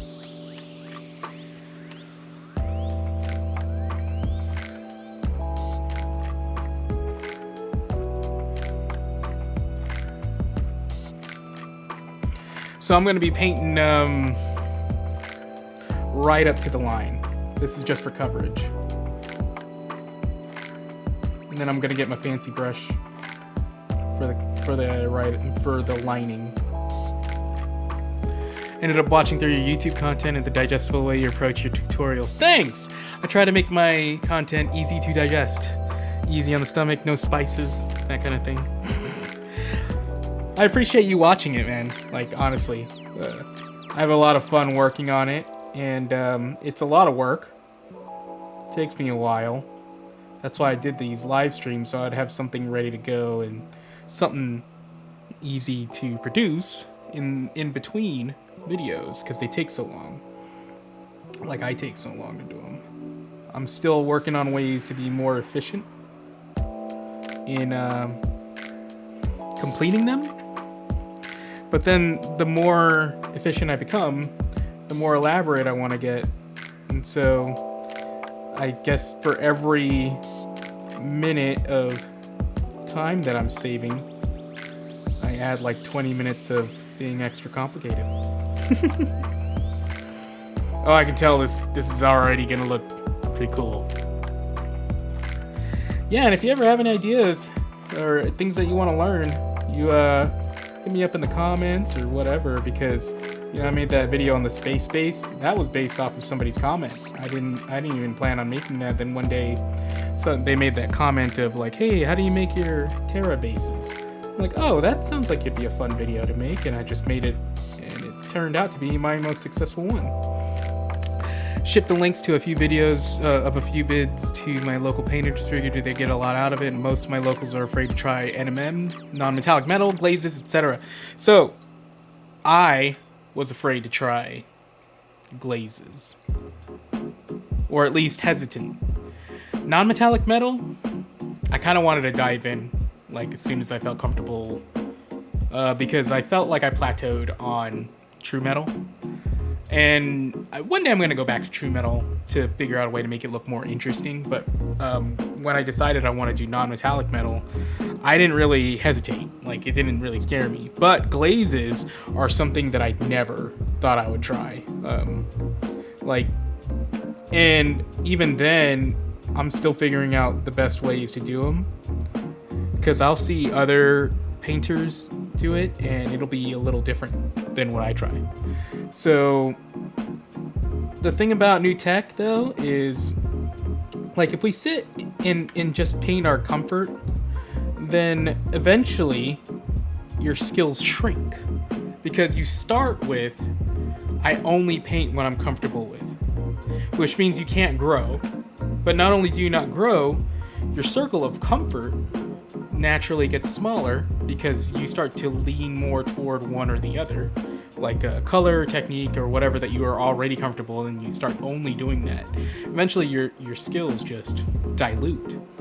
And painting, to me, in itself, inherently is trying new things, no matter what. Like, it's not that you're I'm not saying that you have to force yourself to try new things. I think if you want to paint, if you paint different models, unless you're painting the same Space Marine 1,000 times, I feel like you're always going to be doing something new. So once you accept that you're going to be painting something new all the time, whether you want to or not, then it's easier to learn new things, because then you get into the mindset of, well, everything's always going to be new. So like at a certain point, like if you paint a different color, different faction, different model, something that you haven't seen before is going to come up.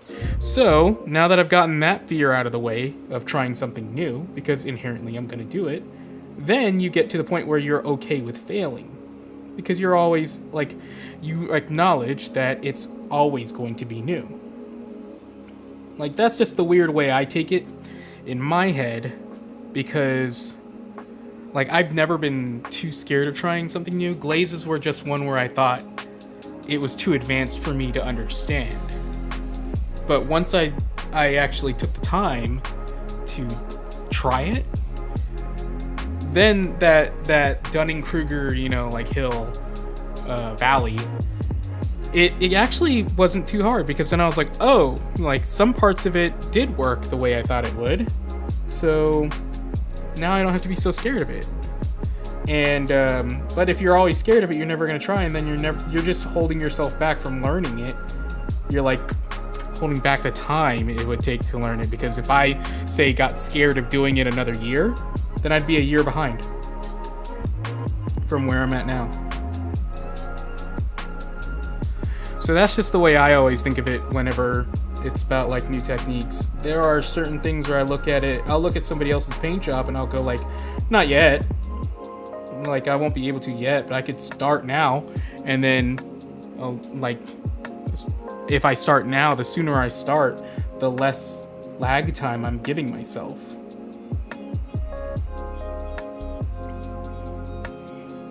For me, non-metallic metal was avoided back when I painted army projects. Yeah, I get that. Playing skirmish games gave me the push to spend more time on individual models. Yeah, and I haven't been back. Yeah, like, I get that part too. Although I did do a little non-metallic metal in War Machine, and that was quite a few models, right? But that is why I like skirmish games and taking my time on fewer models.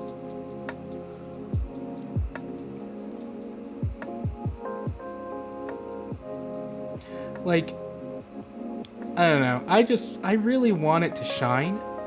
I don't want to just paint it just to get done. And I'm not knocking on anybody that does that.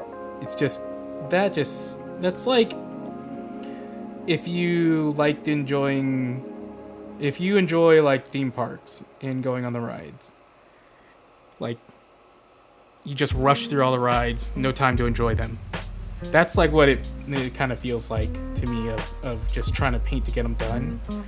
And we pay for the models, right? To get the most out of what you pay for, you should enjoy the ride. Take your time. The problem with my mentality is I take forever to ride a ride.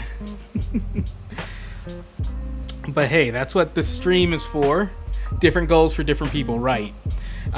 My goals are for enjoying the paint and painting as well as I can. Others don't really care at all for that. Or maybe they do, they just would rather just get it done than wait forever. So, I had this conversation recently with my buddy.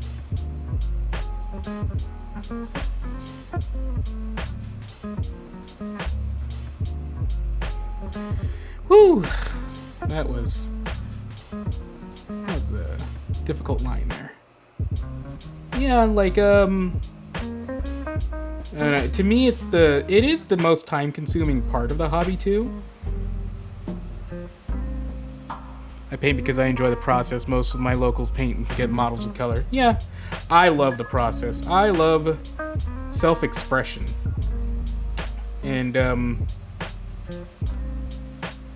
I feel a sense of pride when I take it to a store or something like that, or somebody sees it and they just get wowed or like impressed, because I thrive off validation. But really, it is a point of pride because I love working so hard on something, and then somebody else enjoys it just by looking at it. That's, I don't know, there's not a lot of opportunities in life for us to do that.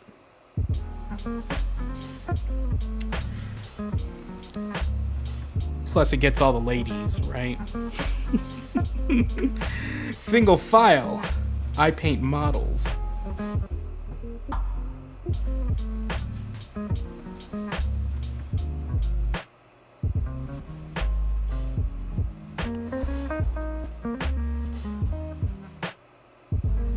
Boy, this is gonna take a lot longer than Psylocke.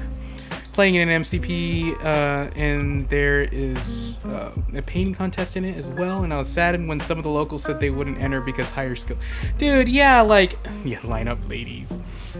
That came up whenever I would paint. We have this event called Down, and it's a big Malifaux event. I enter every year for the painting competition. And a buddy of mine there was like, well, if Ryan's gonna be entering, there's no point in entering, and I'm like, oh man, I don't think, one, I don't want to do that, but two, I don't agree with that mindset, because you should be competing against yourself first. Like, that's really all that matters, is like, are you getting better than you were yesterday or the last time you painted?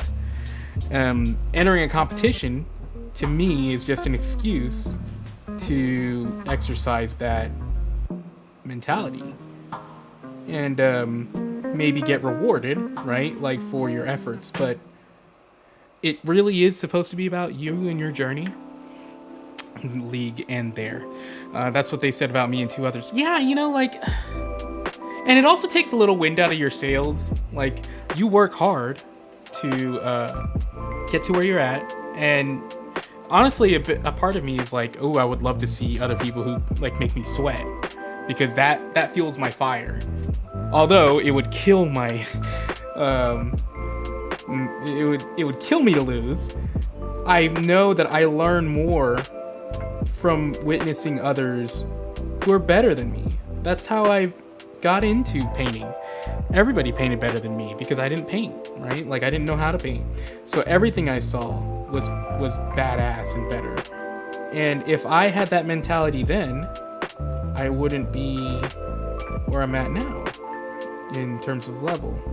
And when are you going to be ready to compete? When are you going to be ready? You're never ready. You'll surprise yourself too. I paint at a higher standard, but I also paint 20 hours a week, while most of them paint 2 hours a week.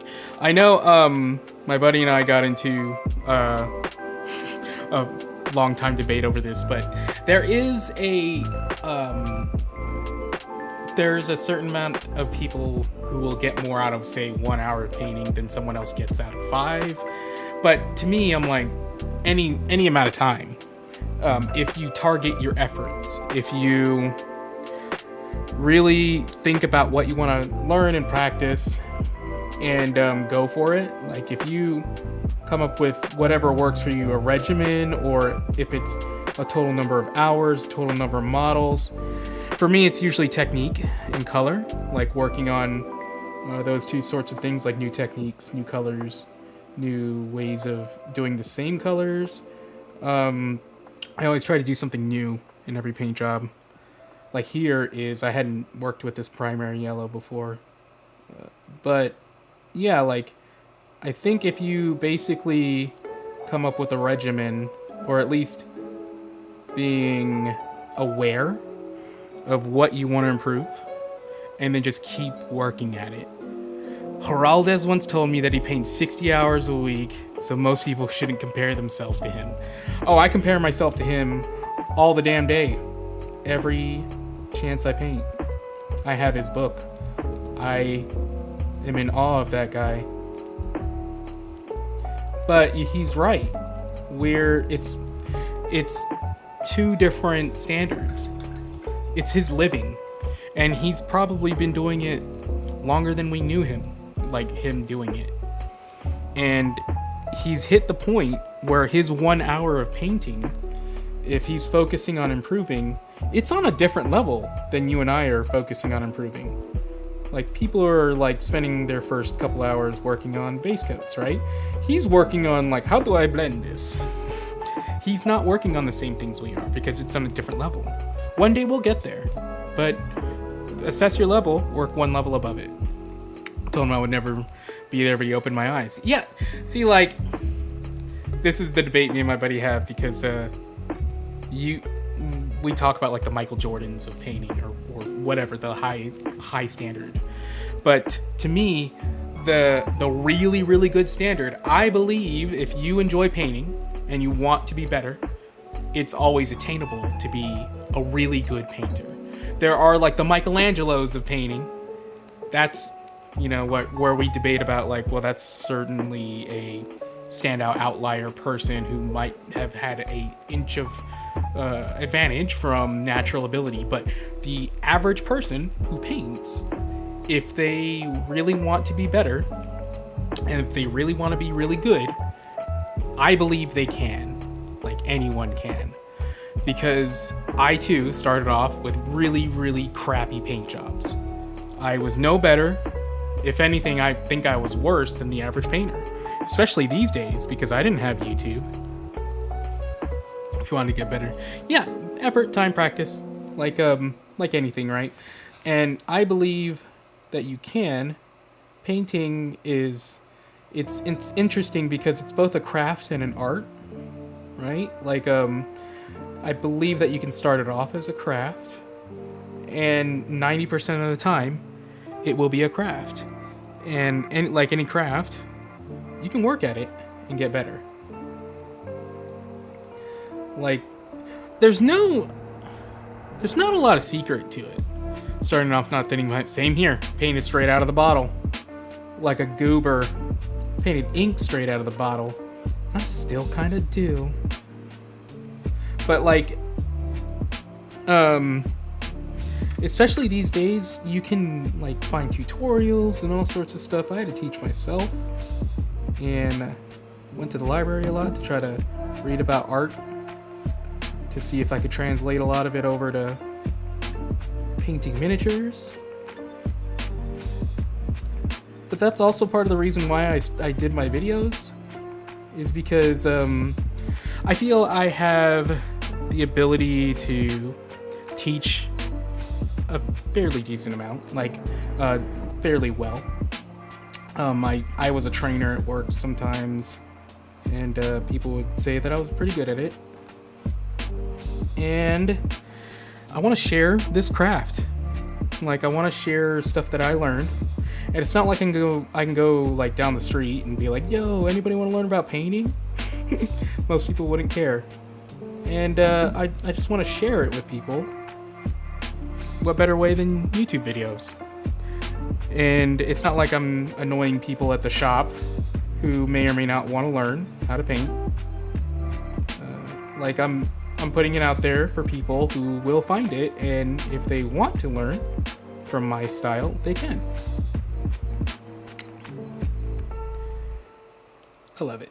I love it. I've been in love with this hobby since I was a wee little lad.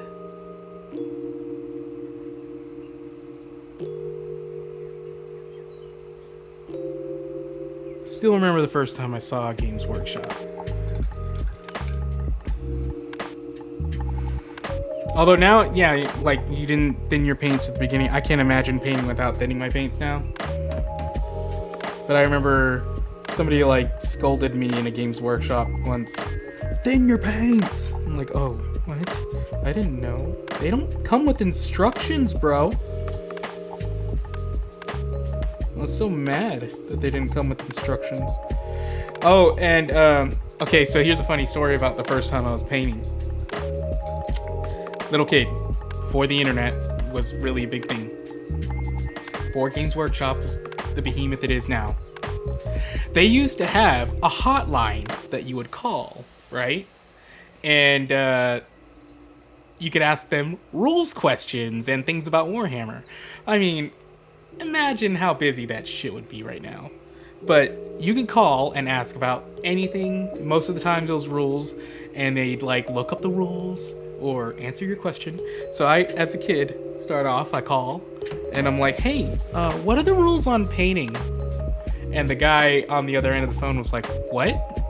Like, what are the rules? Like, how am I supposed to paint them?" And he was like, "They're your models. You can paint them however you want." Really? Yeah.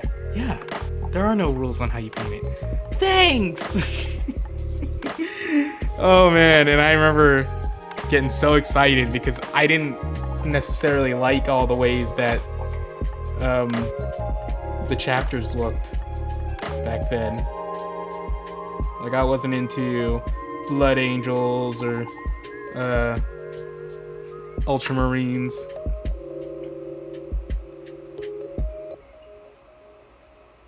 I mean, that's what's crazy about it nowadays as a resource or as a hobby.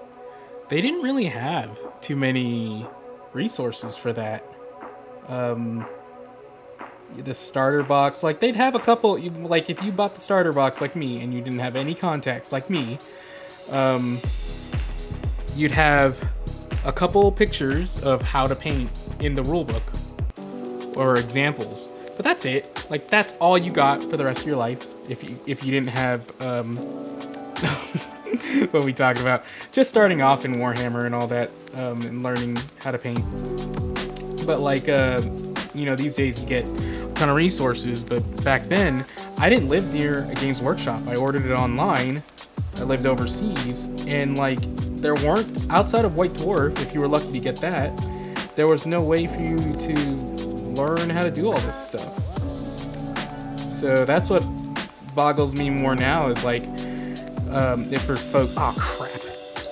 for folks who don't want to, or are too scared to try new things, it's like, hey man, there's no better time than now to try this stuff.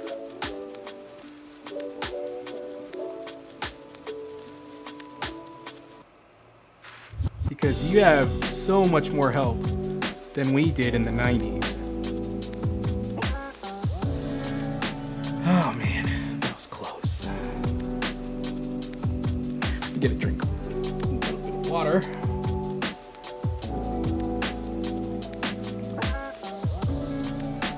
But yeah, like, don't be afraid. You know why? Because when you try a new technique, you know it's gonna suck. Why be afraid of what you already know? And you know what? If you keep at it, it'll get better. 3rd edition 40K is when I started as well. Same here. But like, yeah, like, that was like me starting this channel. I was scared to do it forever, for years. And who does that hurt? No one else but you. Same thing with paint growth. It's a tiny person. Why are you scared of this tiny person? You can beat this tiny person up. I don't care who you are, Rogue. I got you. But like, people, I think, get so worried about it not turning out perfectly, not turning out like the toy box, you know? And you gotta let that go. Because that's a whole different painter. It's not you. Don't worry about it. What's the best you can do? How long am I streaming today? I told myself till I finish her green and her jacket, at the least, maybe her skin. So a while. I think. I don't know. We'll see how I can last. I would normally schedule an amount of time, but painting is like a... Sometimes you feel it, sometimes you don't, right? And I screwed that up.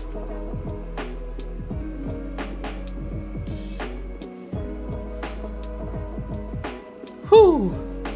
Water, nature's eraser. Oh, yeah, go ahead and step away for dinner. It's fine. You got priorities. At the very minimum, at least another hour and a half. Probably. So go ahead. I'll check you when you come back. I permit you.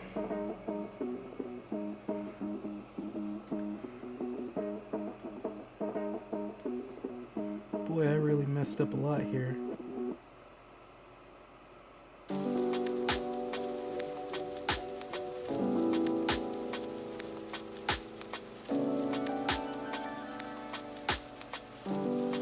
Alright. What else is green? We got these little green straps. Oh, don't forget her little neck. Enjoy the conversation with like-minded painters. Well, my mind is crazy, so you're crazy too, I guess. You're welcome for their permission. Don't let it become a habit. Eating dinner.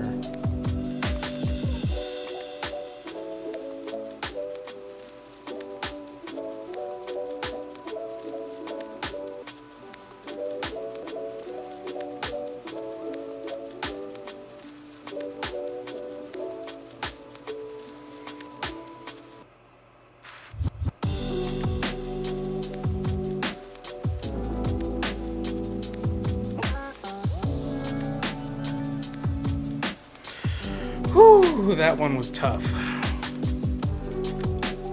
And I've still got to do another layer on top of that.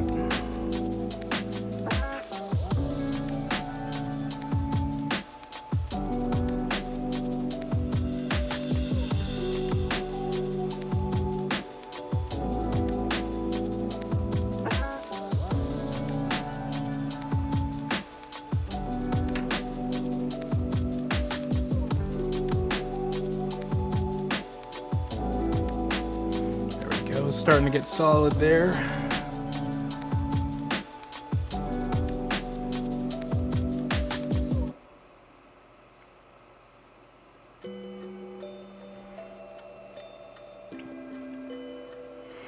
Okay.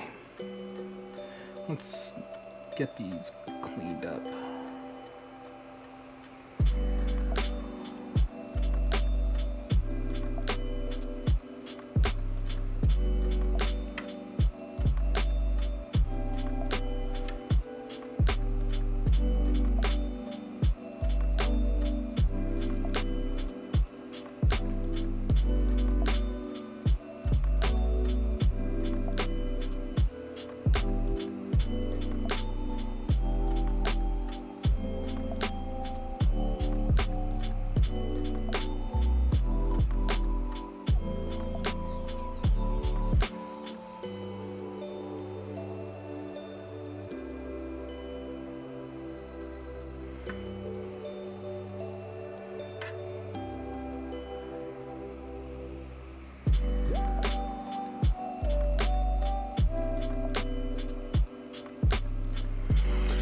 Whew. Take a little eyeball break. Turn the air conditioning down. Oh, I'm burning up in here. Ooh, my hand. Ooh.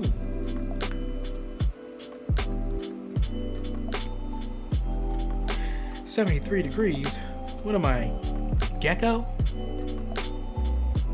Turn it down to 71. Like a human. Okay. Little drink of water. Get back to it.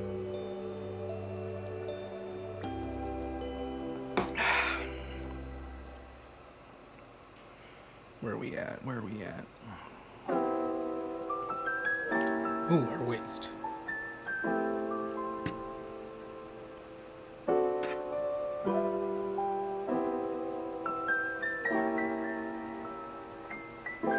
This is gonna get tricky.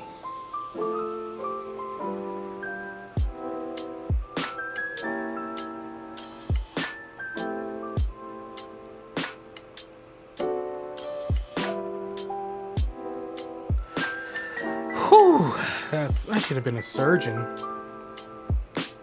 Then Mom would have respected me. Just kidding. I'm doing my dream, Mom. Nah, she supports everything I do. I could have been a serial killer, and she's like, well, as long as you're being safe, sir. Have fun. She's one of those biased moms. And because this is my show, I can say that I'm the favorite.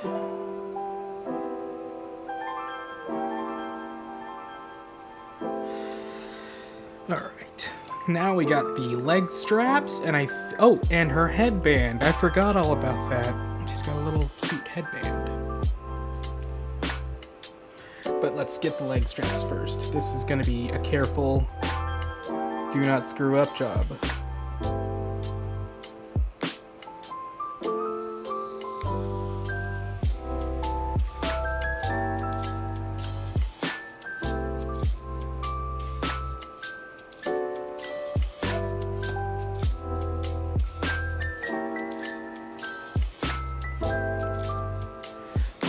Almost there. Gotta get in just a little more.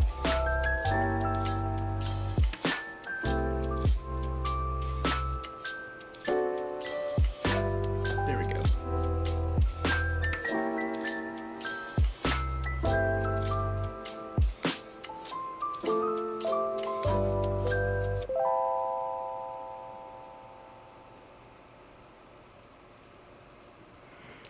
Oof.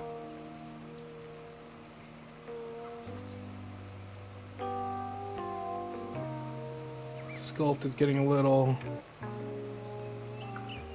bit crazy here. A little hard to get to. A little soft. If that makes any sense.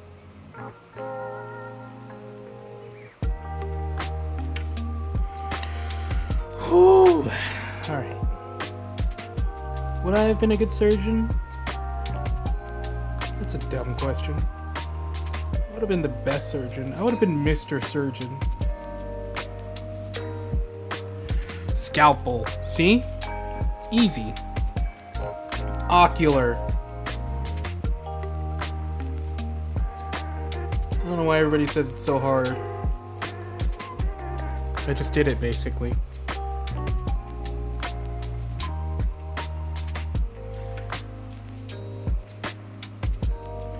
Alright, this one.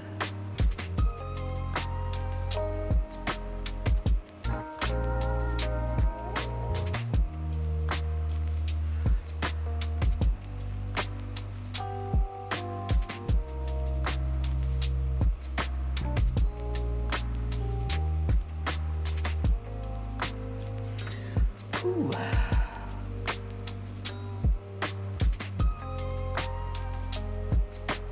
Nothing like a little precision to end your day. I feel a sneeze.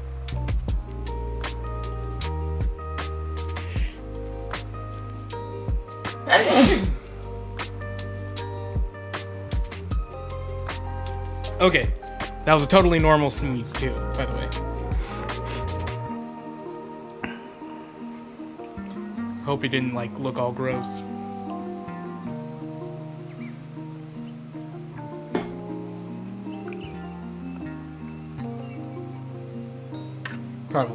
Probably did. It's just the internet. It's just everyone in the world, you know.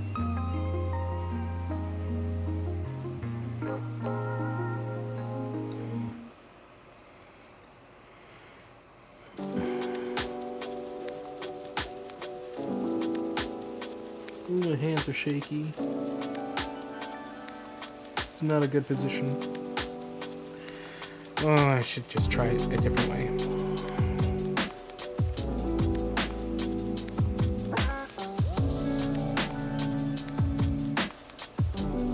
That was crazy.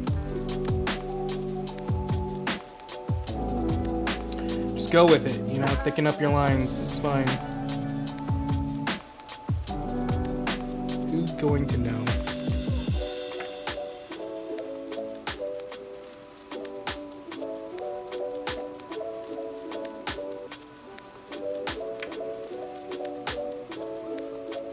I didn't have to be that awkward. I could have just gone to this side. Smart.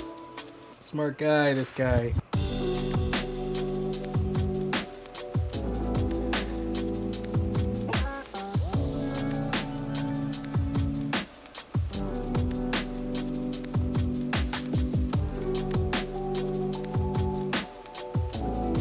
No, it doesn't line up.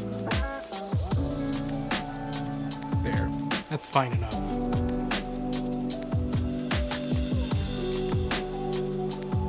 Alright. Now, the other leg.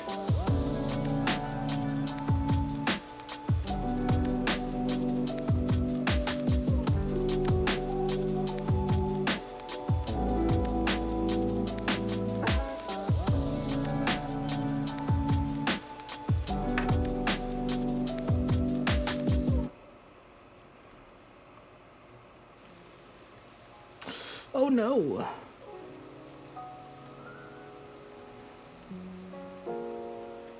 Well, just make it work.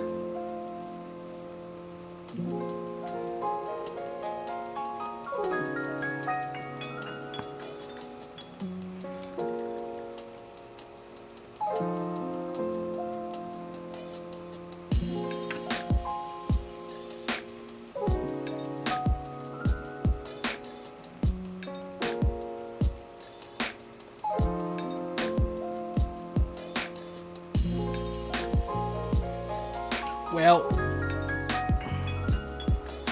whatever, I'll live with it. I'll get no sleep tonight because of that.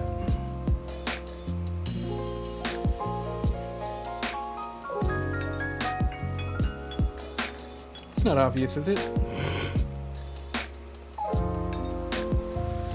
Just gonna go with it and thicken the line. Oh god, this is worse.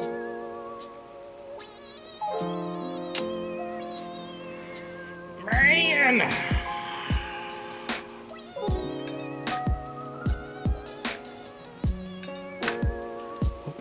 I'll fix it. I'm Mr. Surgeon. I can do this.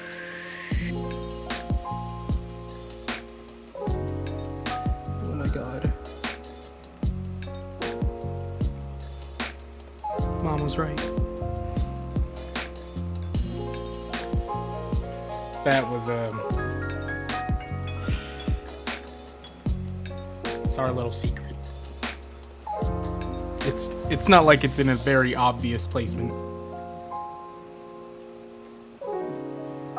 I really do need to shade the yellow a bit more. It's pretty out there.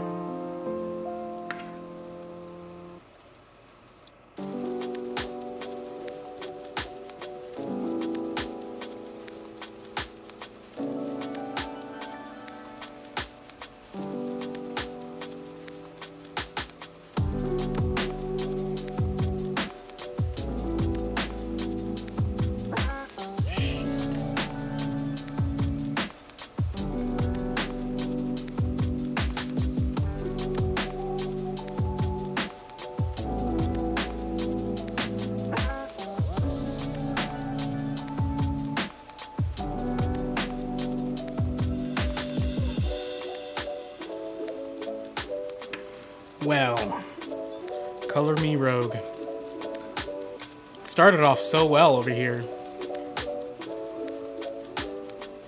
Then it just got freaking nutty.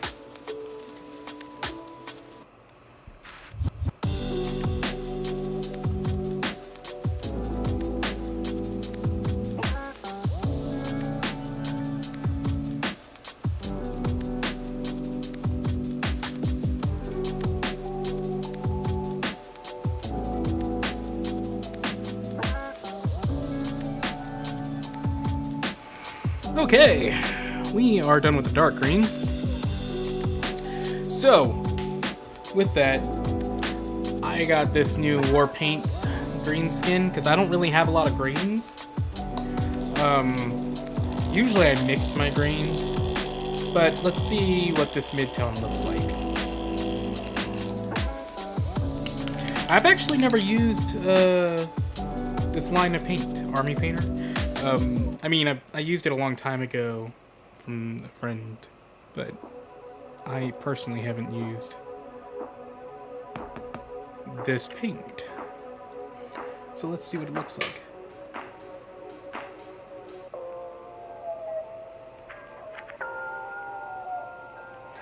Let's add some water. Is that the green I want to go for? I don't know.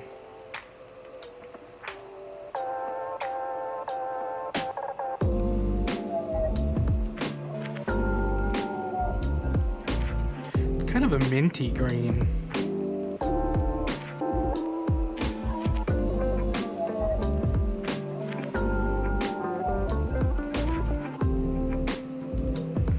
This is more of the green I want to go for.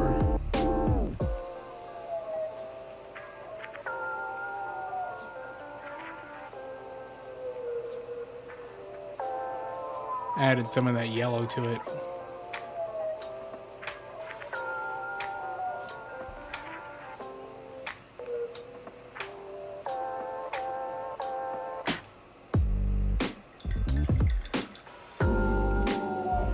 So if I do that, what's this green look like? It's pretty bright green. Let's mix it up.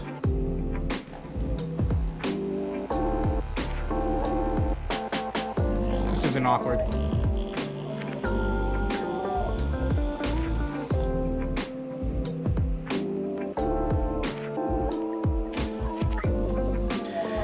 Let's say this is gonna be my highlight green. Oh man, this green is... I need to get a new one. It's all kicked up.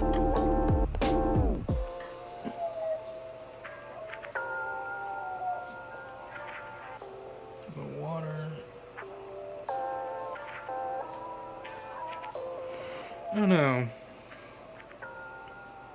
Now I'm starting to look at that green and think it could work.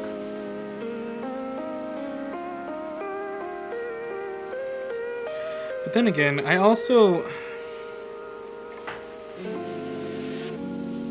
me see what this looks like.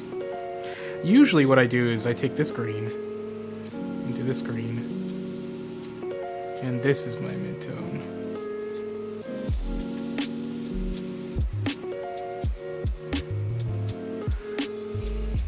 That other green is just like orc skin green, not like the green I'm going for. So I think I'm going to do that. I think I'm going to mix this dark green in to this light green.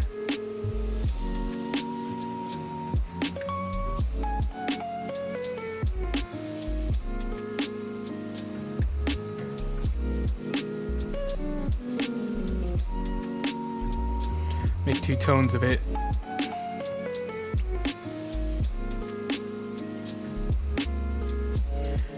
I mean, it's not like I don't like this green skin green that I got. It's just... it's a little too minty. A little too seafoamy for me. It's like, Lizardman green. If that makes any sense. So we're gonna start with this one here.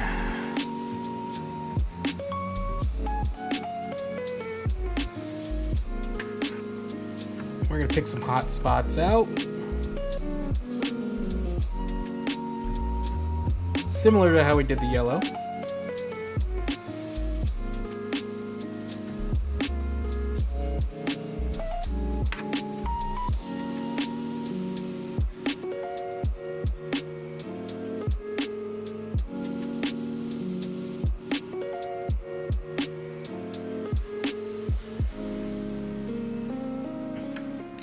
Except because I want this to be a darker green,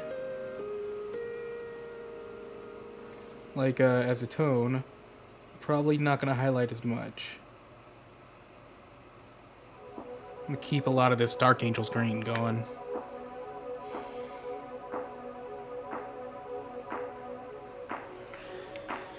Stupid disco music.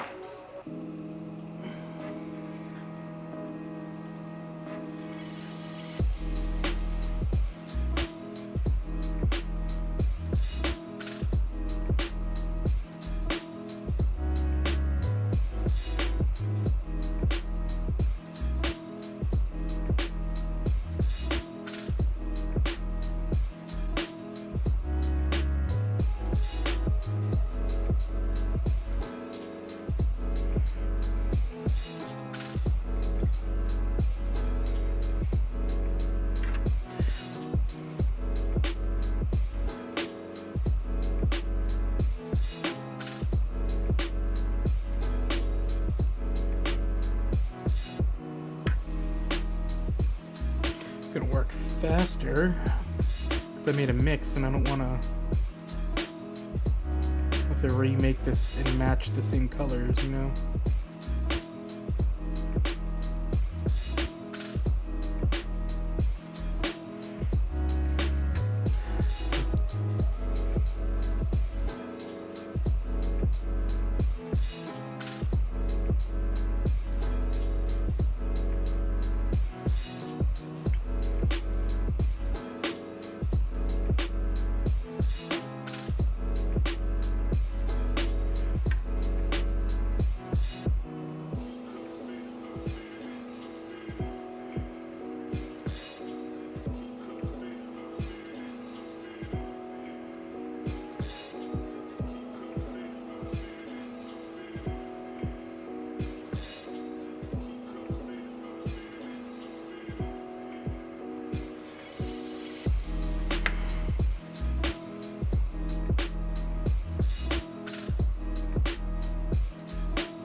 Turning out pretty nice. I'm liking it. I'm liking it. Even though I ended up not using that green. It's fine.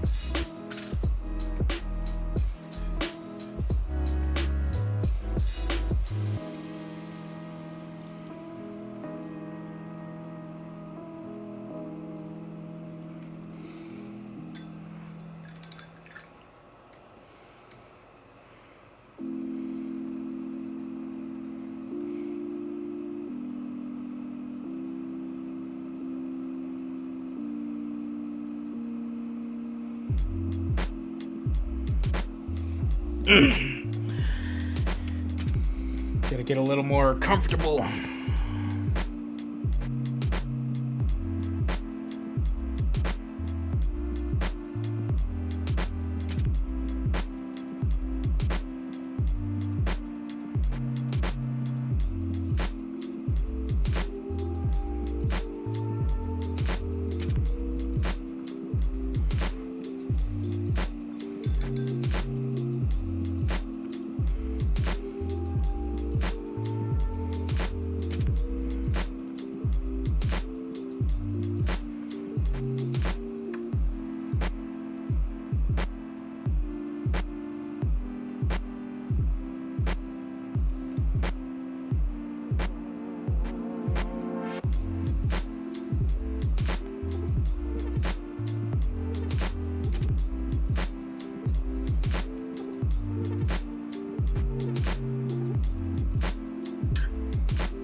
Okie dokie.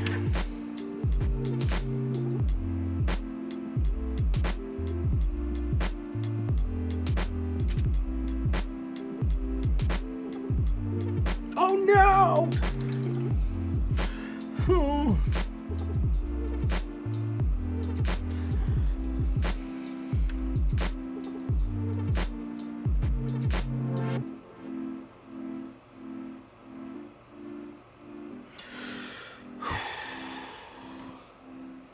Still kind of stains it a little bit green.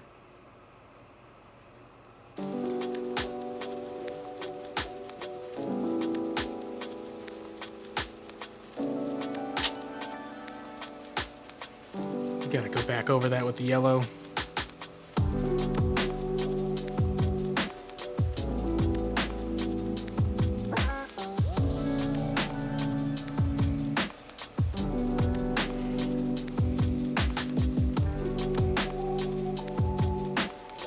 Ooh, my thumb. It's like going numb.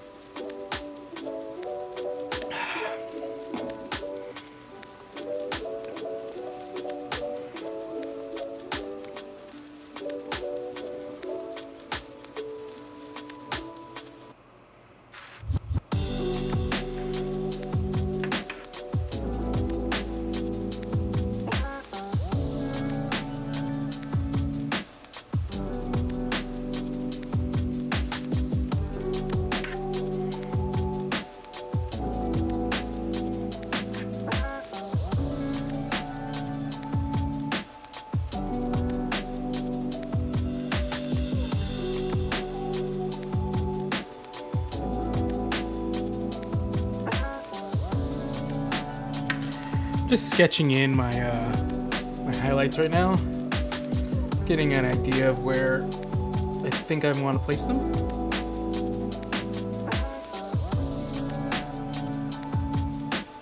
And I'll possibly glaze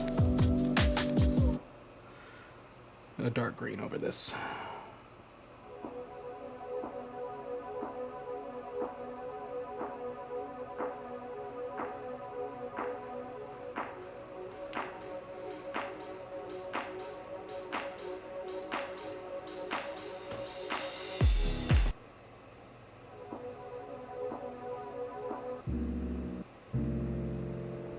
Okay.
I think I'll do the headband whenever I do the hair. I'm not going to do the headband right now.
Man.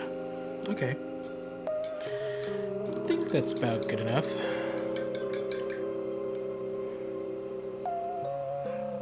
Now I'm going to take this lime green, moot green, make this the highlight.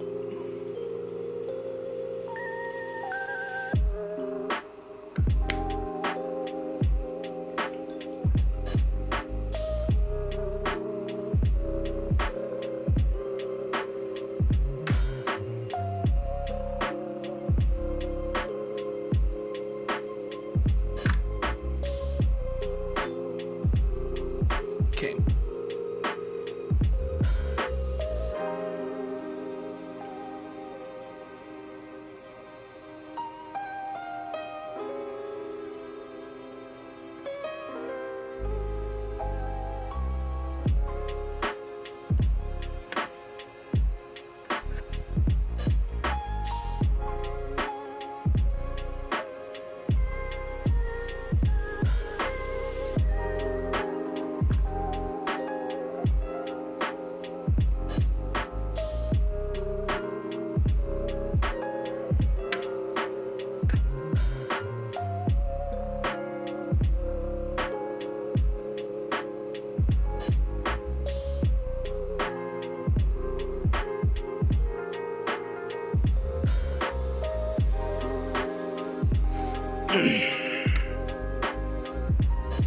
Food has been had.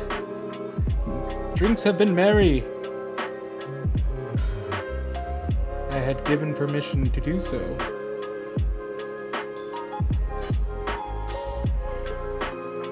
What'd you have?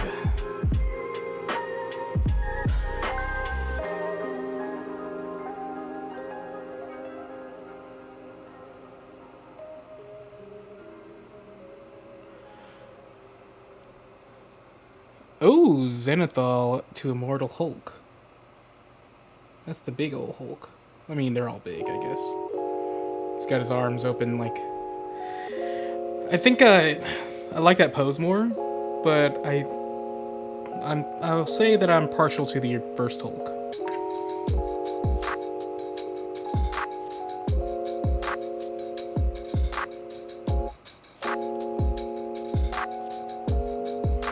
Although the Zombicide Hulk is awesome.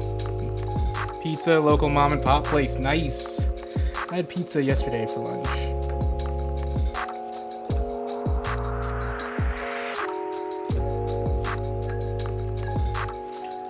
Model was larger than I expected, which is crazy. Like, the first one's pretty big. I know I got that model huge. I ended up selling it to a buddy because I wasn't a fan of the paint job I did. Plus, I wasn't playing MCP as much. Rogue's green and yellow suit is looking great. Thank you. Going for a two-tone right now. I'm debating in my head whether I'm gonna glaze or not. May not have to.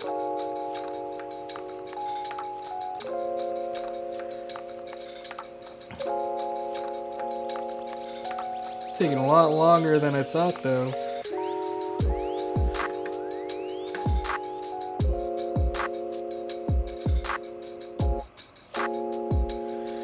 First one's big. It's larger than that? Holy shit. Like, is he angrier or something? I see that model around a lot more than, like, online than I do see the first Hulk.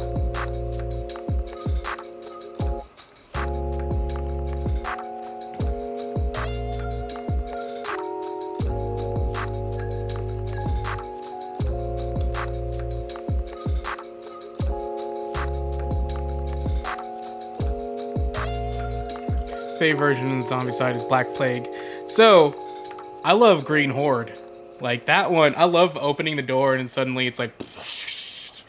And, the orc ones is, the orc models are pretty cool. That one, you know which version surprised me was the Dead West one. Like, I wasn't really into the aesthetic, and I only got it, after it delivered to people, and they were saying it's like gameplay wise one of the best ones, like especially difficulty wise, and like just satisfying. Kickstarted Green Horde. My wife and friends preferred Black Plague. I liked the characters, and I remember the first time I got Black Plague for a buddy for his birthday, and we played it, and it was definitely like the best game of Zombicide I played.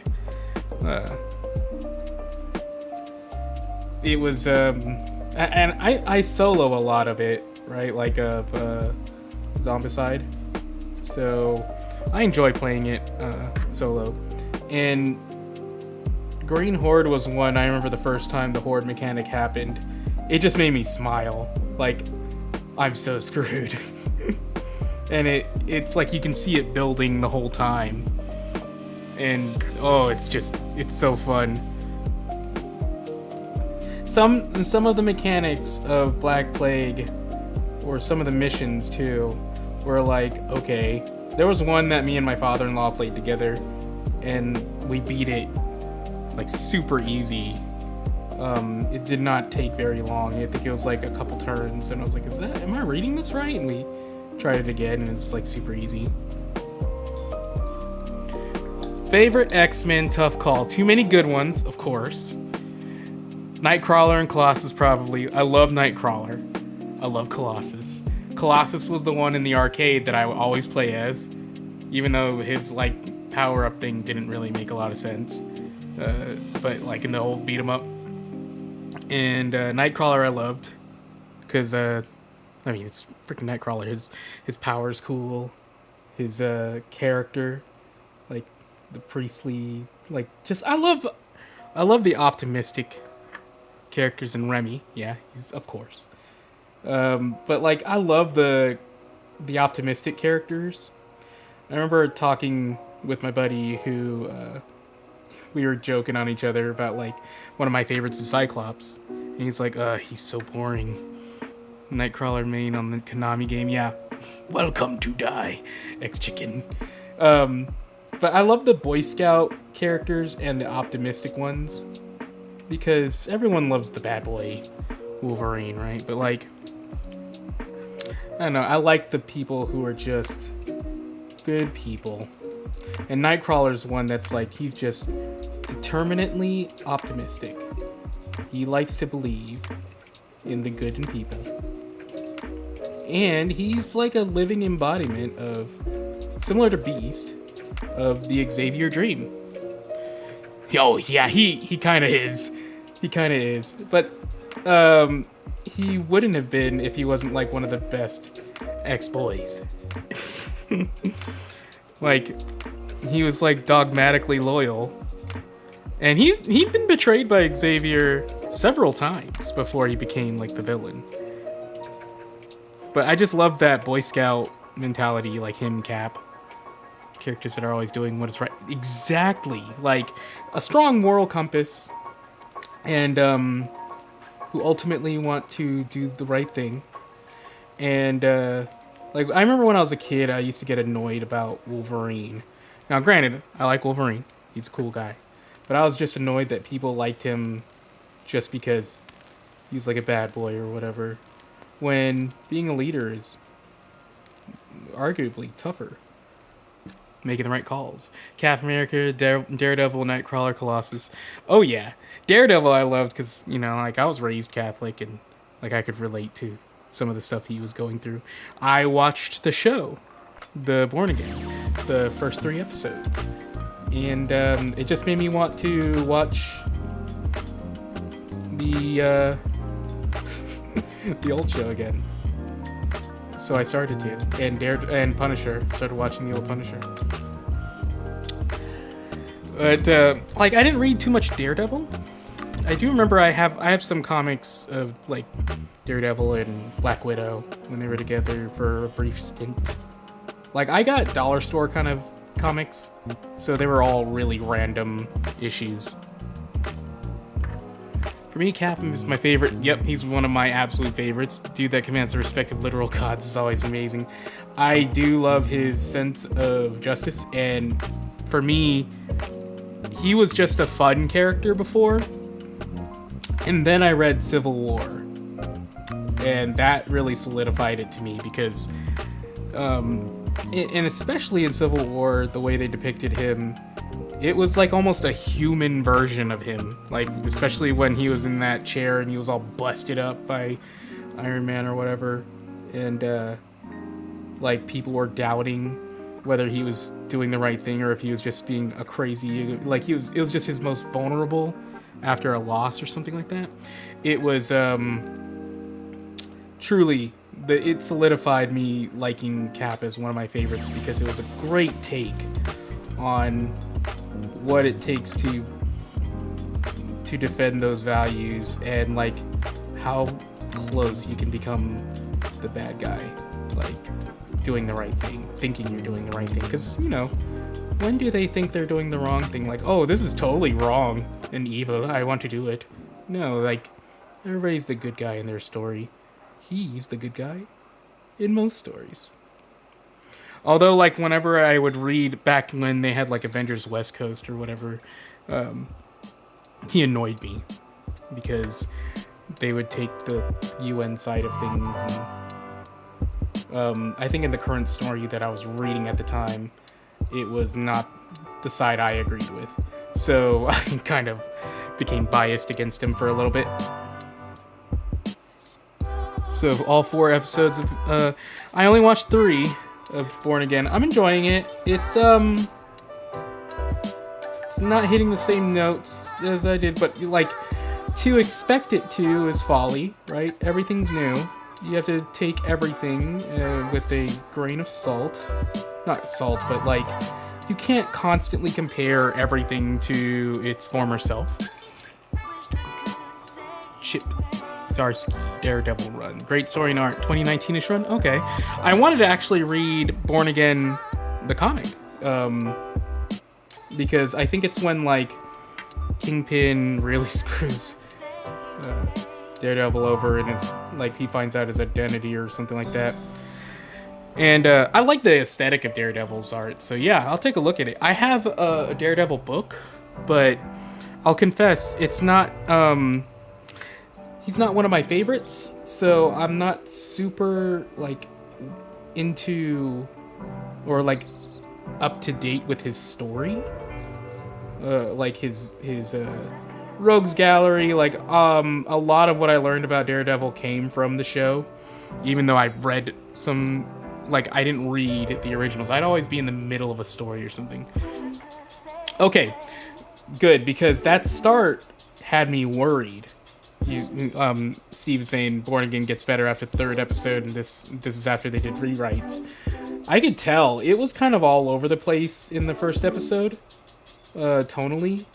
Now, granted, I'm not one to really criticize too much on mediums because I'm no writer, you know, like I don't know what difficulties they had behind the scenes, and everybody seems to always have an opinion about stuff. So, like, I usually try not to. But when you've watched Daredevil seasons 1 through 3 so many times, you have a little bit of an expectation to keep the same tone. And the first episode had me worried because it felt very overproduced. They were Disney-fied version, then they brought back the OG writers. Fourth episode is on. Okay, good. Like, yeah, I could tell. I was like, Netflix had a certain tone to it, and it was certainly going into like what I'd seen on Disney Plus. And that wasn't necessarily, I wasn't going to be like, I'm never gonna watch this, but it was certainly like, oh man, I really liked the Netflix show tone. Like, I really wanted them to keep to it, but I'll watch it to the end before I really criticize it. All right, I'll watch it tonight. Actually, I'm excited. But yeah, as soon as I got done watching the third episode, I just turned on Punisher, and I was watching second season of Punisher again, and then I'm also gonna watch second season of Daredevil again. I know, like, I was all excited for Defenders, and I think I didn't necessarily enjoy Defenders as much, but I also didn't like Iron Fist that much, but that's just me. And I tried. I liked the side character, the sidekick lady.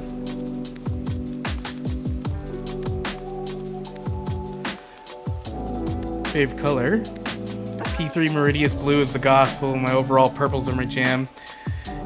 I think I do have P3 Meridius Blue, but I honestly hated the P3 colors. Everyone loves it, and I wasn't. I think the only one I really liked was Hull Red, or not Hull Red, Sanguineous or Sanguine Red. But I didn't really like the paints that much. But that's just me. Iron Fist hurt my soul, and you're a huge Iron Fist fan. Yeah, I mean, whenever it came out, I was like, I could sort of tell it was maybe not going to be the greatest, but I gave it a watch. I gave it a solid watch. It's certainly not like some of the shows I watched where I was just like, no. I still would watch, say, Iron Fist.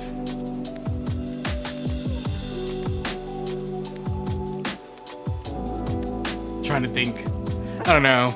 I don't like crapping on somebody's Sunday if they really like it too, you know, so, because sometimes I'll really enjoy something and then I find out on the internet that nobody liked it, and I'm like, and it kind of sours my taste a little bit on it, so I don't want to crap on anybody's stuff. But I also do enjoy some bad things as well, like, not unironically, like, I really like it.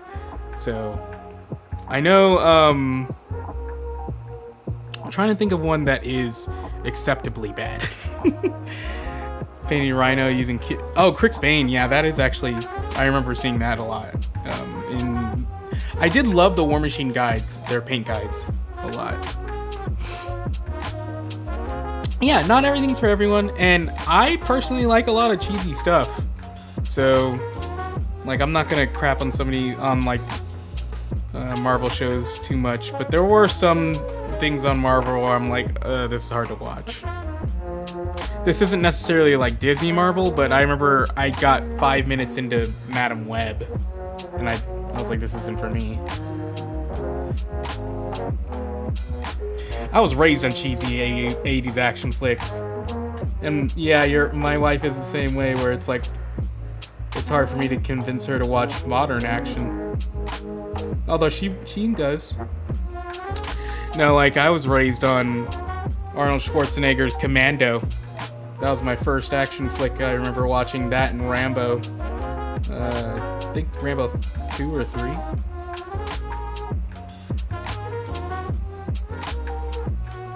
Like, I'm all about that Tango and Cash. I'm all about that Last Action Hero. I'm all about that stuff, man.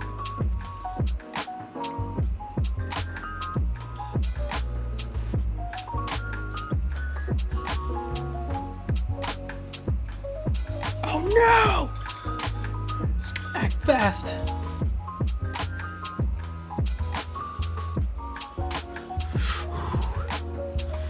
Let off some steam, Bennett.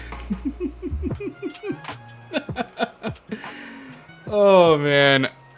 I used to so we had a Laserdisc. And that was one of the only Laserdisc movies we had.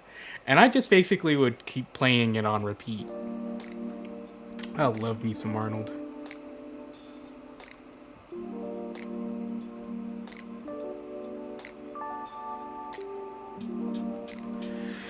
Okay, so let's glaze a little bit of the screen before it dries out.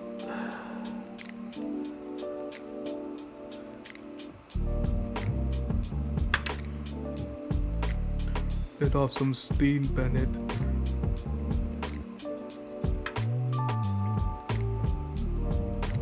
It's like, you can't. If you're gonna make one man army movies, they gotta be all John Wick these days.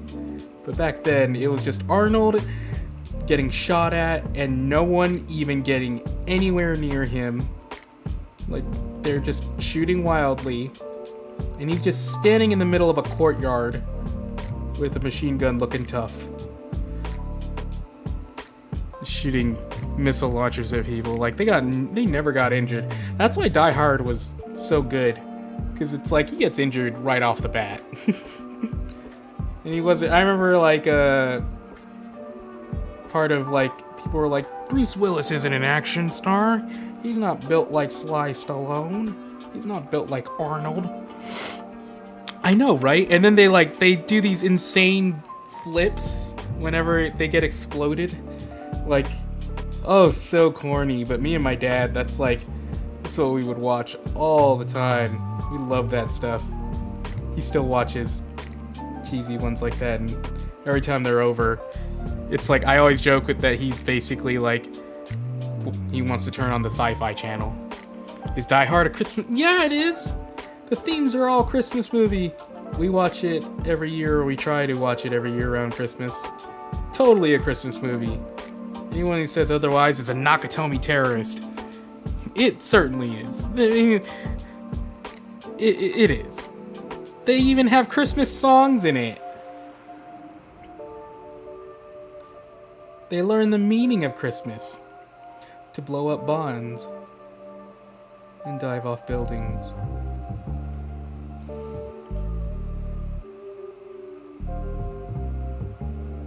Anyone who doesn't think so, terrorist. Favorite cheesy action flick? That long, slow motion. Like, even when I was a kid, I'm like, alright, this is a bit much. I honestly did not like Jean-Claude Van Damme too much. I thought he was full of himself, even as a kid, and I didn't enjoy too many things, and I think I was biased because he was Guile in Street Fighter. And I was like, no, you can't do that to me. That was the best. I get it, but like when I was a kid, I took it really seriously, I guess, and yeah, I did not like that. Also, I wasn't a big fan of a lot of his movies, except for Universal Soldier. Well, now we can't be friends. Universal Soldier, that was hard. Like, that was good. I loved that one. Him and Dolph. Excelente. Like, oh man, I still think, I remember whenever it was coming out and I saw the trailers and like it just felt so different considering what was also out at the time. That is a good one from John. Double Impact. Is that that's the Dennis Rodman one, right? I remember if that's the Dennis Rodman one, they were in that inflatable balloon. I just rolled my eyes.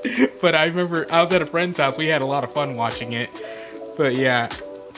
I don't know. It was just a different taste for me, maybe. But mad respect because it's still in the genre.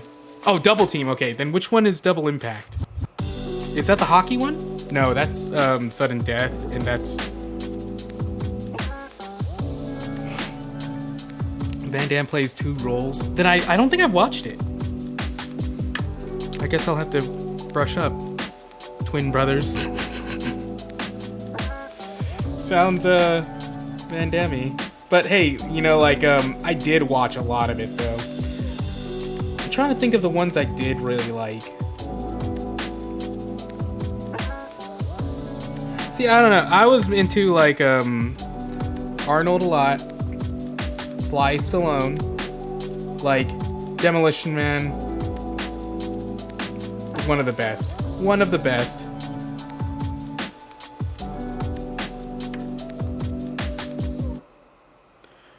Bolo Young. Okay. Okay, I'm gonna watch it. Double Impact. It's gonna be hard because our tastes have changed. But we'll do it for the research.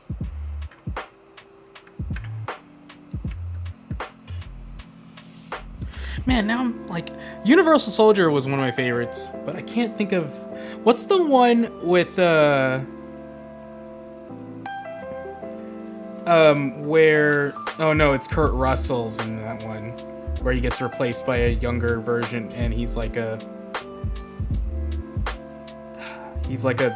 brainwashed soldier. Shoot. Very important research. It's the most important. Kids these days will have no... They get all these practical actions. Like, of course John Wick is cool. But does he shoot an entire minigun's worth of... an army's worth of ammo into the jungle against an alien that he can't see? Soldier. Okay, Soldier's the one with Kurt Russell. That one was great. I loved that one. Speaking of Kurt Russell, Big Trouble in Little China. That single-handedly made me love, what was it, Uzis that he had? Yeah. Such a good movie. I saw that it was on like Prime or something. And I was like, I gotta rewatch it. You and me both, sir. I watched a lot of movies as a kid. Like, I thought of myself as a movie buff, but I mean, I really wasn't. I just watched a lot of action movies. Big Trouble in yes. I remember a long time ago, my wife wouldn't remember, so that I gotta redo it. I gotta re-jump her into it. But like, I made her watch it because she never really watched it before. And it was just great. It was just great reliving all that stuff. I remember me and my cousins, we would watch it a lot, and then I'd put a knife in my mouth, like a little plastic knife, like when he's crawling, you know, with the knife in his mouth. I thought that was so cool. Oh, I love action movies like that.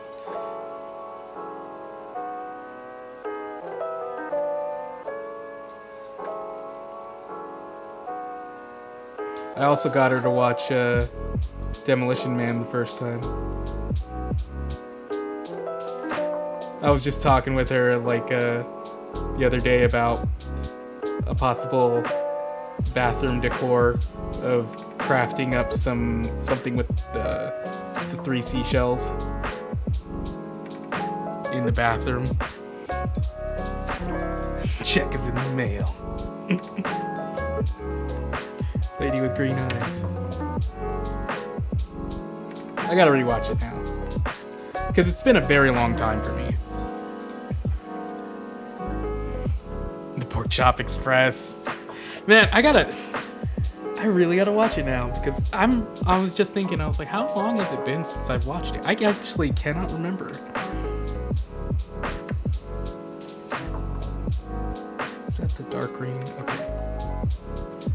I cannot remember when I last watched it, and that's not good.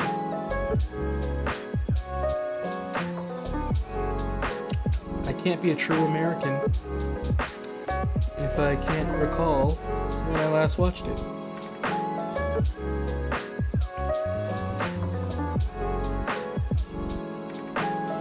You know, it's a really, man, like, it just made me think of, like, what did I watch a lot of as a kid?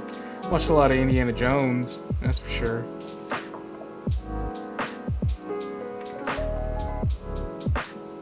The Rock, that's another one. Oof. Yeah, like, we accepted a whole lot of silliness back then. Like, as just, that's normal, that's the premise. It's like, what do you mean?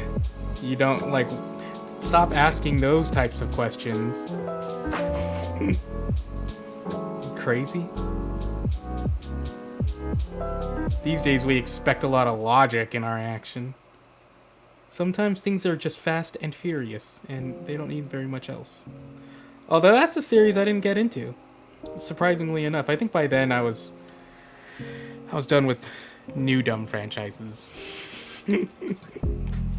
Although a friend of ours came over and we watched like a bunch of them, and we were just like having so much fun with how crazy this series got. I was like, the first movie was so serious and fairly good, and then by the end they're like flying tanks or whatever.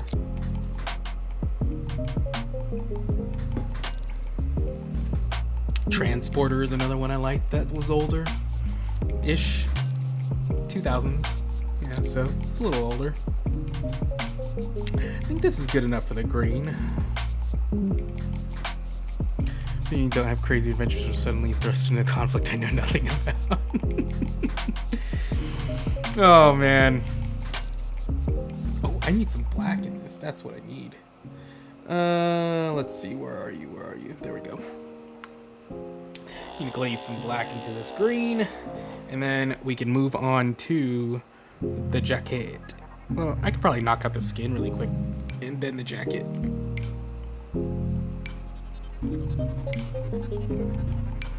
Come on, there we go. I might need to get another bottle of model color black, which is the best black. Camera green. Oh, thank you.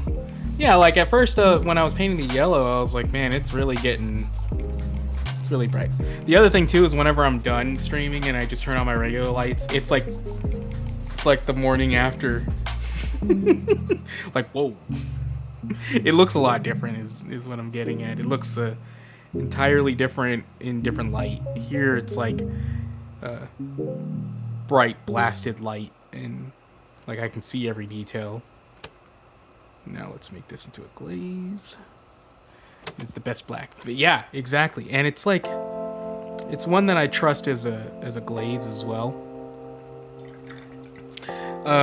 Like, it's one of the few colors in the Vallejo line where I'm like, I don't want to get the Vallejo line for the game color. I got Vallejo game color black, and it was one of the most disappointing ones I had. It was weird. Yeah. It's like glossy and like whenever I use the game color one, But the model color line, if you want browns and olives, like they're the better ones to go for. If you want black, it's the best one.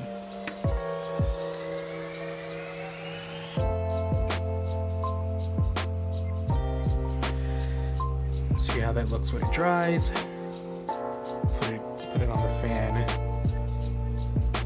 Make it dry quickly. I can thin it down a little bit more.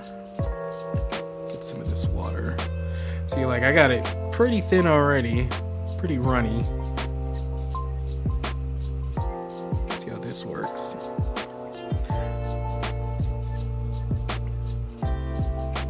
Throw this in this buttock. See how this goes.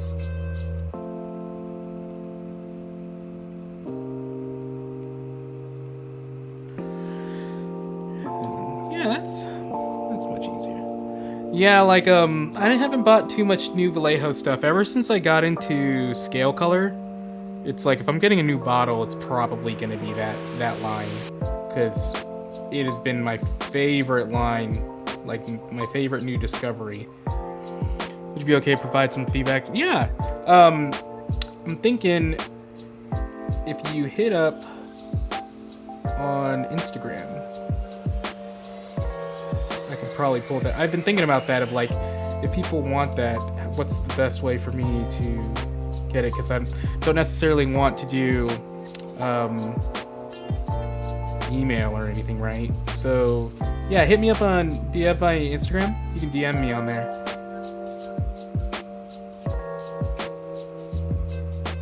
Oh, I might have messed up there.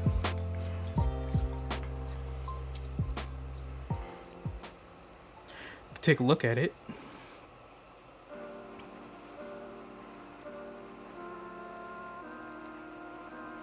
Then we can give some criticisms. Some critiques, not criticisms. For all I know, it could be like, holy crap, that's so amazing.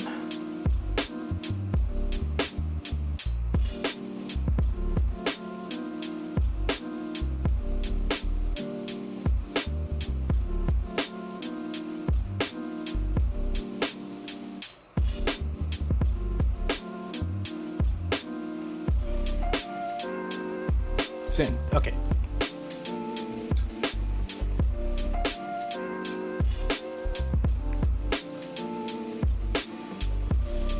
This is Steve.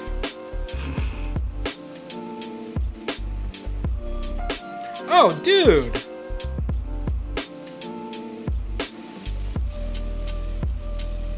Screw you, that's awesome!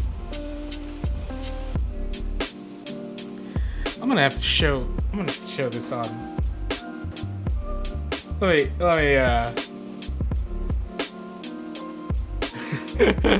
one second, I'm gonna make a new scene here to do window capture.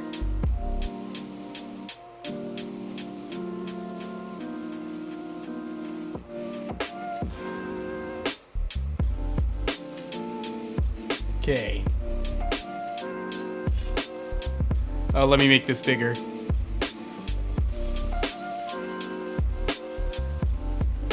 Man, I should have built this before. Because, holy crap, dude, that's really good. Let me, how do I get to my DMs? Messages, there we go. Dude, this right here. Amazing. Amazing. That's incredible, dude. Okay, so let me get back to me, because that's probably not looking so great. Dude. Okay, so feedback, let's see. 1, that's amazing. Let's do, oh! See if this one. So,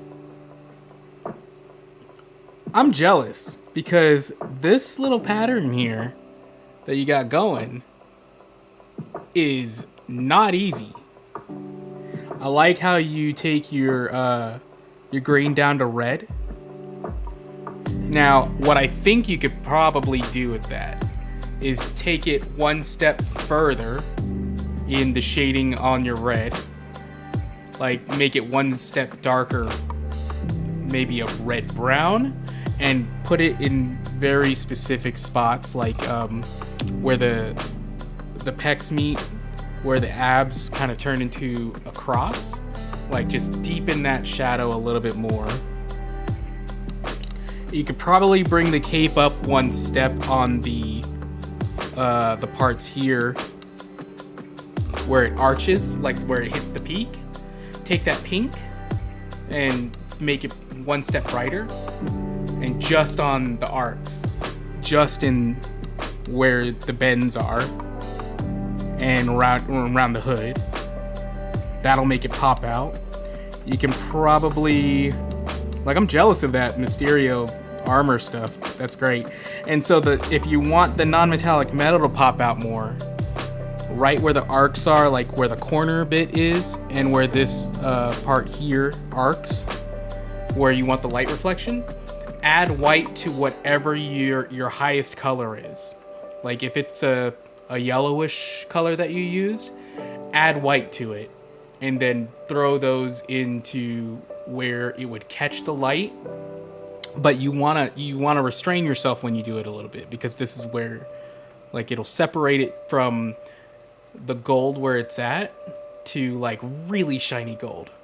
Yeah, the purple could go higher, right? Like, and then you can also deepen it too to make it even more of a contrast in the purple. Like you can put navy blue into it, like Vallejo Night Blue is one I use for that kind of thing. It's like a really, really dark blue. But yeah, like with the gold, if you want it to shine like shinier, just add white and then pick a band of light. Like what I mean by that is where his hip is, right here, I would imagine a bar, and that's where I would add just a little bit of white. And then you can even go up to a pure white for tiny, tiny gleams. But like where this calf is, you already have a highlight going. That's where one band could be. You can either do it as a sort of straightish band, or you can do it as a circular, ovalish shaped band. That's really like the only critiques I would have in the non-metallic metal. Like, it's really freaking good. The smoke is great too. That's cool. Boost more glints on the NMM. Yeah. That's the main thing in like you know, deepen the contrast a little bit. Like taking it deeper and then popping it higher. Like, but dude, I can see why your friends go like, oh, no point in entering competition. Because I'm looking at that thing going like, dang, hot diggity dang, this guy should be doing your own channel. All right, so we are on, what was I doing before I got wowed? That was pretty awesome, dude. Good stuff. Let me see. Your midtone is that boreal green that we were talking about. Yeah. Boost the shadows. Yep. Like, and it doesn't even take it. Oh, no problem. I love giving the feedback. Like, it's stuff that I've been working on for sure. Like, even just now with the yellow, I'm thinking of the same thing. It's like darken it a little bit while also brightening certain other areas. Just elevate that contrast a little more, and it'll pop more. Like this yellow it's nice, but it's also flat, right? So I'm like trying to think, how do I lower it down, right, in contrast without losing the essence of a really bright yellow? Because she's got a really bright yellow, but you can see even in the surface, in the source art, in her underboob, it's fairly dark. So like I can boost that a little more, but I'm also a little nervous of doing it because I'm kind of like where it's at. But yeah, that contrast, like I was more comfortable doing it on the green, you know, putting it down to black in certain areas, you know, to deepen it. But like the yellow, little tougher to do. So I'm thinking I can get some oranges maybe and throw it in there. But actually, you got me thinking now. Let me take this Naples red here. It's a sort of an orange. See if that helps.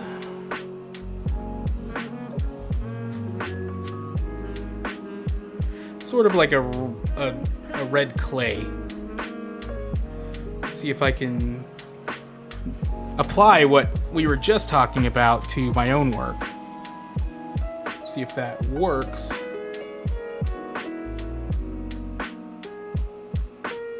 Dude, but yeah, good shit, man. Like, that was great. Whew. I love how it turned out. Like, did you wash over, like, the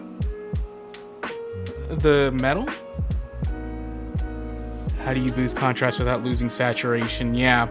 I mean, that's always the question. Like, for non-metallic metal, it's easier in my head because it's white. And also the band in which you're painting, that range. Because, like, my silver goes from black to white, like pure black to pure white. And the difference between making it look like carbon fiber and glossy steel is just what band you focus on. Worked it up from the shadows. Jeez, that's clean, son. That is Steve Jones. Who? Steve Jones. That's some work right there, dude. I'm gonna look at it again. I'm gonna be like, how? How did he do that? That's clean. I like it. Let me take this color here. Let's deepen the shading.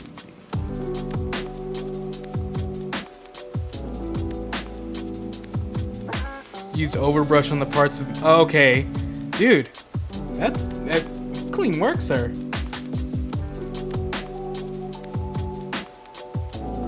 Good stuff. I'm gonna also fix my OBS after this session to if we ever have more of that in the future, I'd have a setup already. I didn't think I would need to, but now I'm like, oh, it's super fun to like look at everybody else's work. And hopefully I won't be looking at like some master classes like, what are your critiques? And I'm like, come over and teach me. Dude, that's great stuff.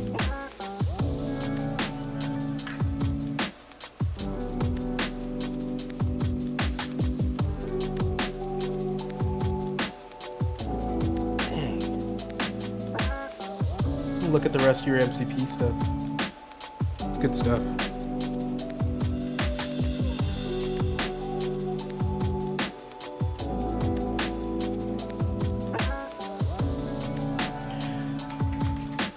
Yeah, I'm like, oh, I just dropped my brush, my fancy brush. Oh God, I hit my head. Ow.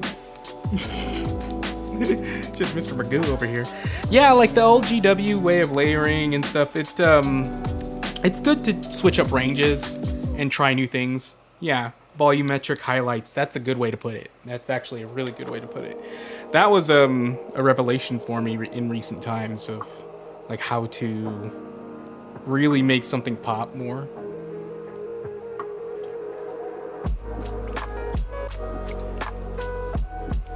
My buddy and I always talk about like different things and about painting, and one of the things that we always joke about is like I don't have the vocabulary, but I understand the concepts, you know. So like when you point out things like volumetric highlights, it's like, yeah, the bubble. It's like how I would think of it in my head. It's like, yeah, the bubble thing. Totally know what you mean. This is an interesting color for the yellow.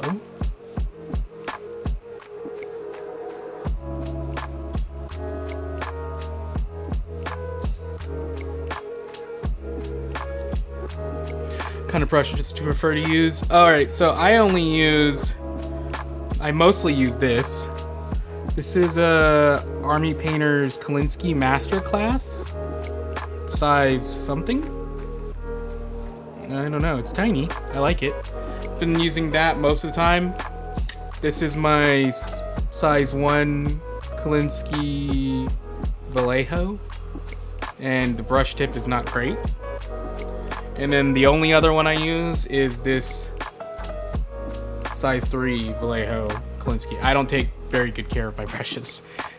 So like, I basically will use those 3 brushes. The big one I use to transfer paint and make mixes, and if I have like large areas to cover. The middle one I use if I have smaller areas to cover. And then this one I use, this tiny one, is like the majority of what I paint with.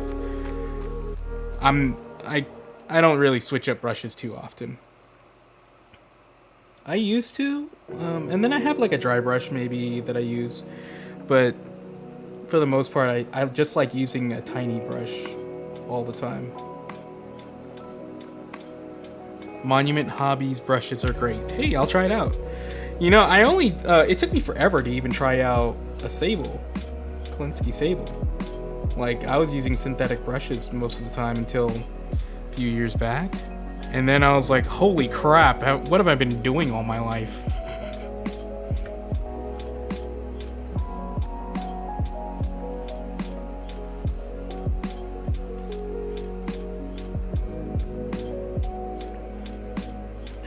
No!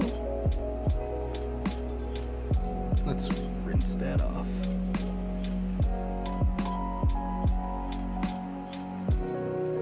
There we go. Monument Hobbies. I've seen it before. Do have some and Newton S7s that I don't use enough prior to them not being shipped to the States. They're not shipped to the States? Windsor and Newtons?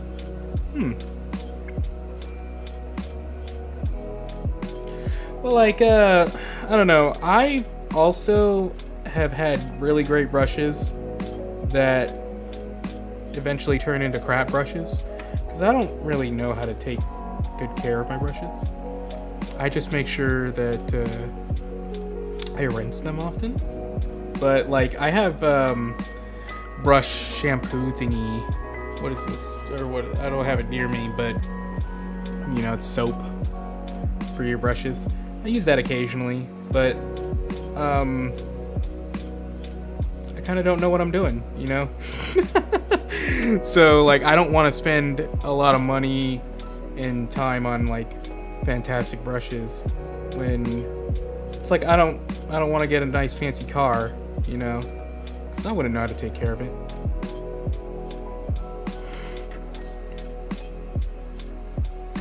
I also am really good at learning how to work with crap. So, like, my buddy makes fun of me, one with me with actual tail hair. Oh, I didn't know that they're banned via embargo. So, when this says Kolinsky, is it not actual tail hair?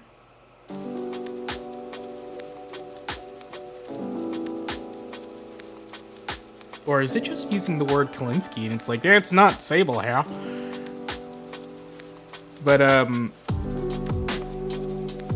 what was I thinking of just now?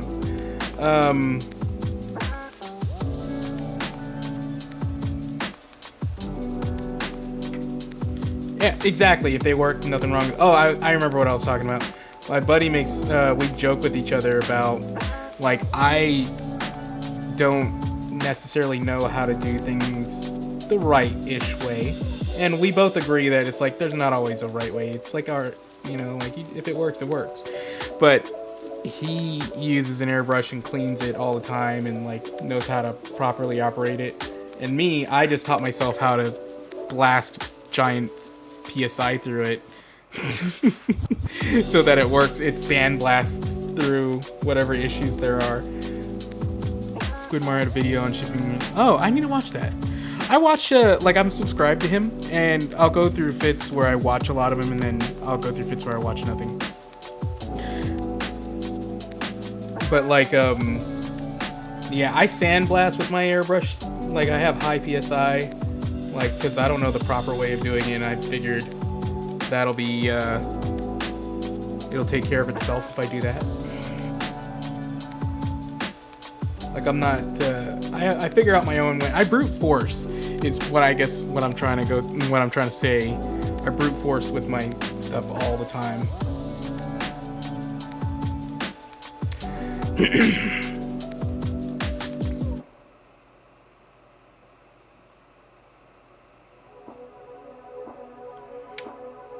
can't get over your Mysterio, dude. That's awesome. Such a good job.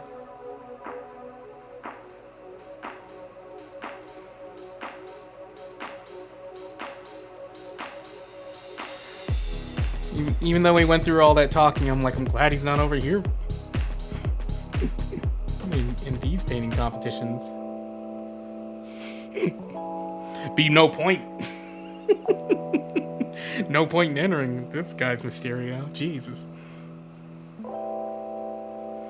I just like to enter in competitions where it's like small fish or big fish, small pond kind of situations. Set myself up for success. That was the second one you ever did, Emmett? Get out of here. This kid. We got a ringer. Got a ringer in the house. Second time. It's like a Beethoven or Mozart movie. Oh, I forget what it is. One day. He did it in one night. What is with this color looking neon here? I guess I gotta put more coats on it.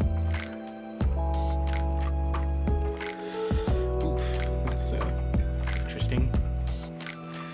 That way I can win, set the bar low, never disappoint myself. Yep, that's the way. If I ever had to enter a competition with somebody of the likes of like Angel, just pack up and leave. Just nope, no, not today. I think I hit my light. Okay. One day I will enter the big boy competitions.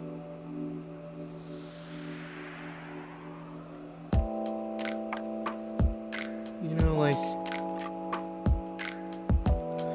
my buddy would, like a friend of mine when I was in college would be like, you should enter Golden Demons. I'm like, dude, those guys are like legit painters. I ain't that legit.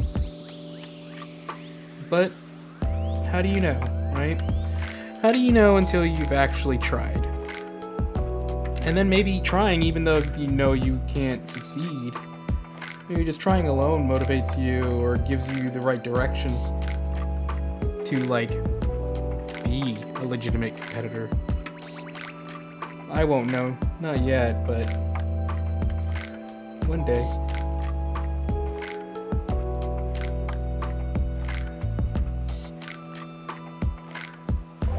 Not a masochist. I mean, at a certain point we are, aren't we? Like, what it took for us to get to this type of level. We didn't just wake up one day and suddenly we're decent. It's a little bit of masochism right there.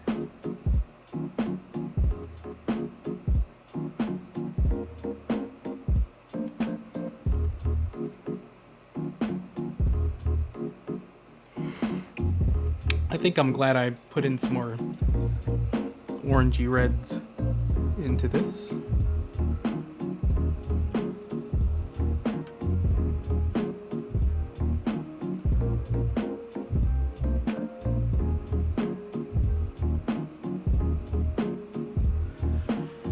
Our painting competition for the league, you have to paint, take photos and models with your affiliation. Spider Foes, nice. Dude, like, so the Zombicide, Marvel Zombicide one for Doc Ock, awesome. The MCP one, not so great. Like the first one. The Diorama one's pretty cool. But like, Spider Foes, I have a Venom I painted up. I didn't ever finish it, so I won't show it. But the Venom model was pretty cool. Orange red is great for shadows, making red. Yeah, thank you. I'm going to probably take it down a little bit more, but I might leave it alone for now.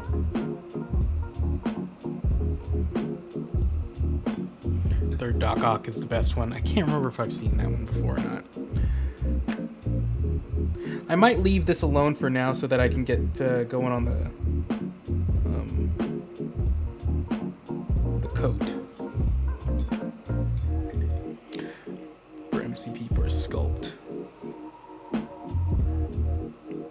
Yeah, but like the zombie Doc Ock from Marvel Zombicide. I love that pose. He's got like he's like floating over, and the tentacles are walking him. It looks cool. The thing is too though of with my with the Marvel zombie stuff, the undead thing is sort of a trip for me. Like, I don't paint. It's not like I can't paint gore.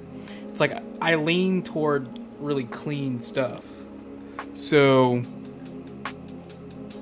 it's not like something I can't do, but it's not something I usually do. And there are some models like where I'm like, how do I make a zombie skin that's not just green version of, like, say, Thor? Like, those are the kinds of questions I'll have to tackle when I paint the zombie ones. Because if I just made everybody the same sickly green skin, well then, like, how do you differentiate that? Or there are folks who have darker tones, like I think there's a zombie Luke Cage. Like, how do I, do that undead version of it? Because it won't necessarily turn into a sickly green, like, say, Hawkeye, who's undead as undead. So, like, those are some challenges I'm looking forward to tackling eventually. Not right now. So I'm gonna work on her skin with Reaper's Golden Shadow, my favorite Caucasian skin ish. You can turn it. I've turned it into other types of skin tones as well. It's just my go-to for Caucasian skin. Let's put a little water.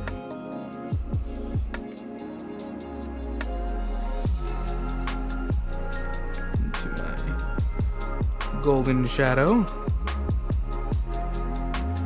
I'm gonna leave it a little more thick than I usually do.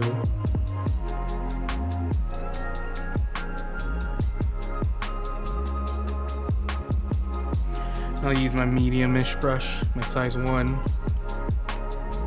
Go to town on her sugar.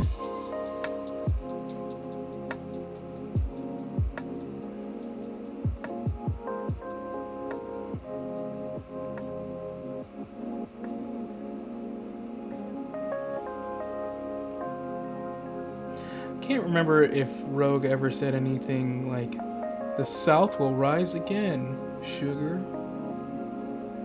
Probably. I mean, some of our superheroes said some pretty offensive things. I'm sure she said something funny like, "It'll rise again."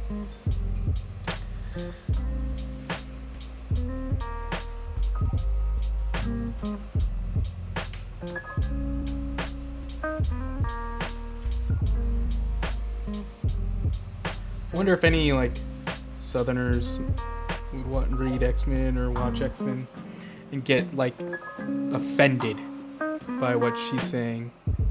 Like, real Southerners don't say that. The equivalent of Southern, "Hello, fellow kids." Then again, I was just watching her kick too much ass to care. And I wasn't from the South, I just moved here. So I wouldn't be able to tell.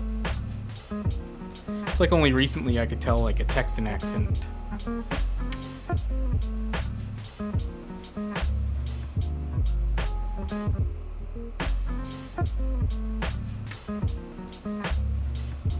Like real South. I'm in the South, but I would not call our state Southern. I mean, yeah, I don't know. For the longest time, I didn't consider Florida Southern, but then now I do. I don't know. I'm not culturally hip. I'm from Guam, so even then, not even too well versed in our own culture. What you would call a coconut.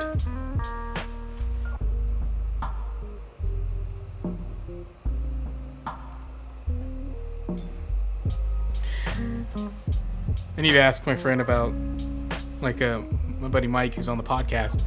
He's from Louisiana. I can ask him about Remy, you know. See, oh, so you're not considering it Southern too? Well, I wouldn't have considered it Southern, but there are parts of Florida that have the Southern accent, right? I don't know.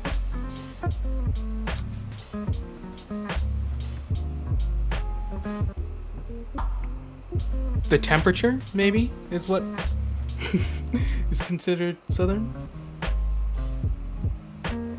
It is one of the most, it's the southernmost point, right? Ish. Or it is the tip of Texas, some more southern. Pequoy. I don't know. I'm basically revealing our American education system right now. I don't know anything. You get hurricanes like us. You southern. You is southern.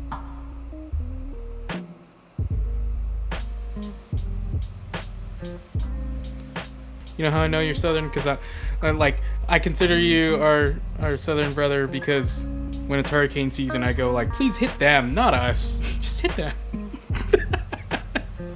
I can't handle this right now.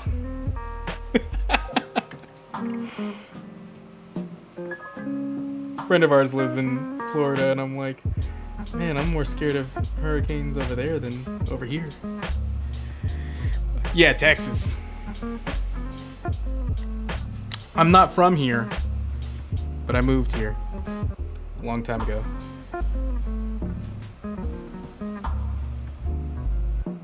Yeah, like we're in the Gulf, and it's like every hurricane season I'm sweating, not just because of the temperature. But like I don't know, after Harvey, like never thought of it the same.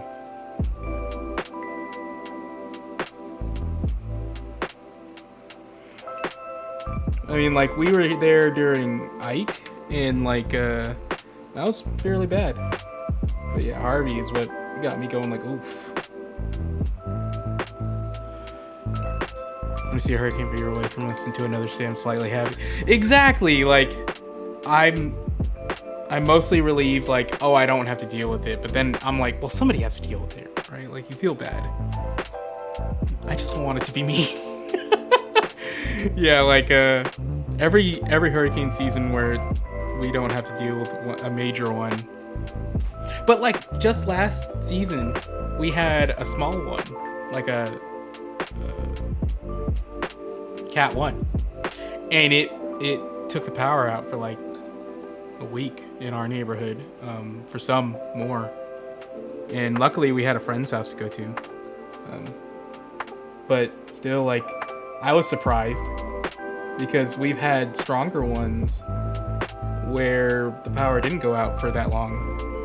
So like, being that it was a Cat 1 or whatever, and like I was like, all right, it's not gonna be so bad. And then we couldn't be in our house for a week. Crazy sauce. Always sweating, good old humid heat over 10 months out of the year. Yeah, that when it's like July, August, September. But I always have to remind myself, this ain't Guam. You want to talk about humid? Guam is a sauna. Like, can't breathe.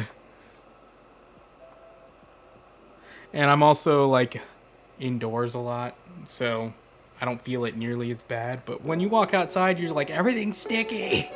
Everything. Yeah, I have a moisture trap on my airbrush too. I usually don't varnish even with my airbrush around that time because I just don't trust. I don't trust it. It happens in my house. It's so humid. Yeah. I get what you mean there. No, like weather. Am I right? It's so funny how it's like the one thing you bring up in conversation. Like, what's the weather like? Because we all hate it. I hate it. Even nice days, I hate it. Just want to be inside all the time.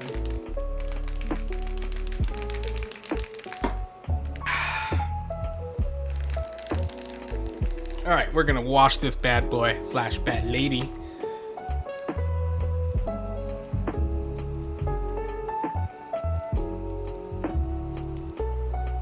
So you know we're old, yeah. Oh man, crazy weather we're having.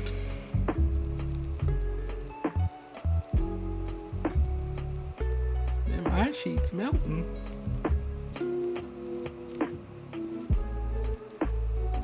Hopefully I don't have as many problems with this face as I did with Psylocke, man. Talk about the weather. Heck yeah. That's how you know you're old. I mean, I knew I was old when my back started giving me issues. It's only a couple years ago. I was like, what the heck is this? This is what everybody's talking about? Now I care about like chairs that are ergonomic. Good for your posture. Every morning I'm like, what's my day gonna be like today? Is it gonna be painful? Oh, I used, for the base of the skin tone, I used Reaper Golden Skin. Or Golden Shadow. So like, it's like a triad. Golden Shadow, Golden Skin, Golden Highlight. They're my favorite skin tone. I'm gonna put her in front of the fan here that I got blowing to keep my camera from overheating. But yeah, like, Reaper paints are really nice. I like them a lot.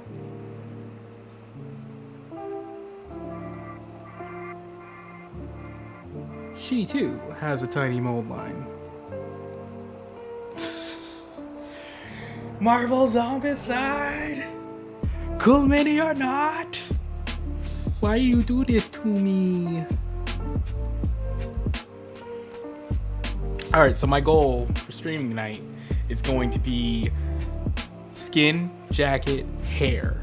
If I can do those, I'll be happy. And jacket includes belt. It's quite a bit, but we can shoot for it. When you wake up and sound like a drum solo, it's gonna be a swell day. Reaper. Oh, so you have the fair skin? I wanted to get the fair skin, but every time I go to my local shop, like I don't see a lot of Reaper being stocked, and when it was there, I didn't see fair skin. I bet their customer service is great. I like their line of minis.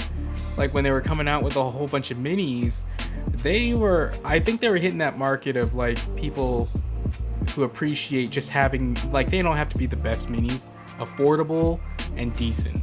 You know, they had like terrain, like shipping crates and a few other things that were like affordable, like $8 for decent terrain, or like $5 minis that weren't terrible. You know, like I remember James Wapple was painting some of them, and I was like, dude, you can get great paint jobs out of these minis, and they're not the best, but like they're serviceable, and they're not like serviceable where they look like crap and you make them look better. Like they look decent and you can make them look better. Yeah, lets you practice. Exactly. Like I have a couple, like I got a Griffin for like a couple bucks or something like that from it, and I was like, dude, these are pretty good for like RPG players. And yeah, exactly, we don't need to always have like the Cadillac of models. We appreciate it, but sometimes it's like, it's a lot of pressure. Like you don't want to screw it up. Sometimes you just want to slap on, try wet blending and washes and just like go to town. Like those are the models I tried to practice, like James Wapple's technique of like sort of wet blending and wash lining sort of way of doing things, and I didn't feel pressure of like I'm wasting this expensive model. It was really good stuff. I do love their triad sets though. I wanted to get more. I got their dark skin tone one and the sunny skin tone one. I wanted to get the fair, and that's like a sort of slightly pink color. But instead I got this the Nocturna Vallejo set that has like this pinkish white flesh and some purple tones and blue tones for flesh skin, like a Malefic flesh, I think is the set called. Come on, is rough on their castings. Yeah.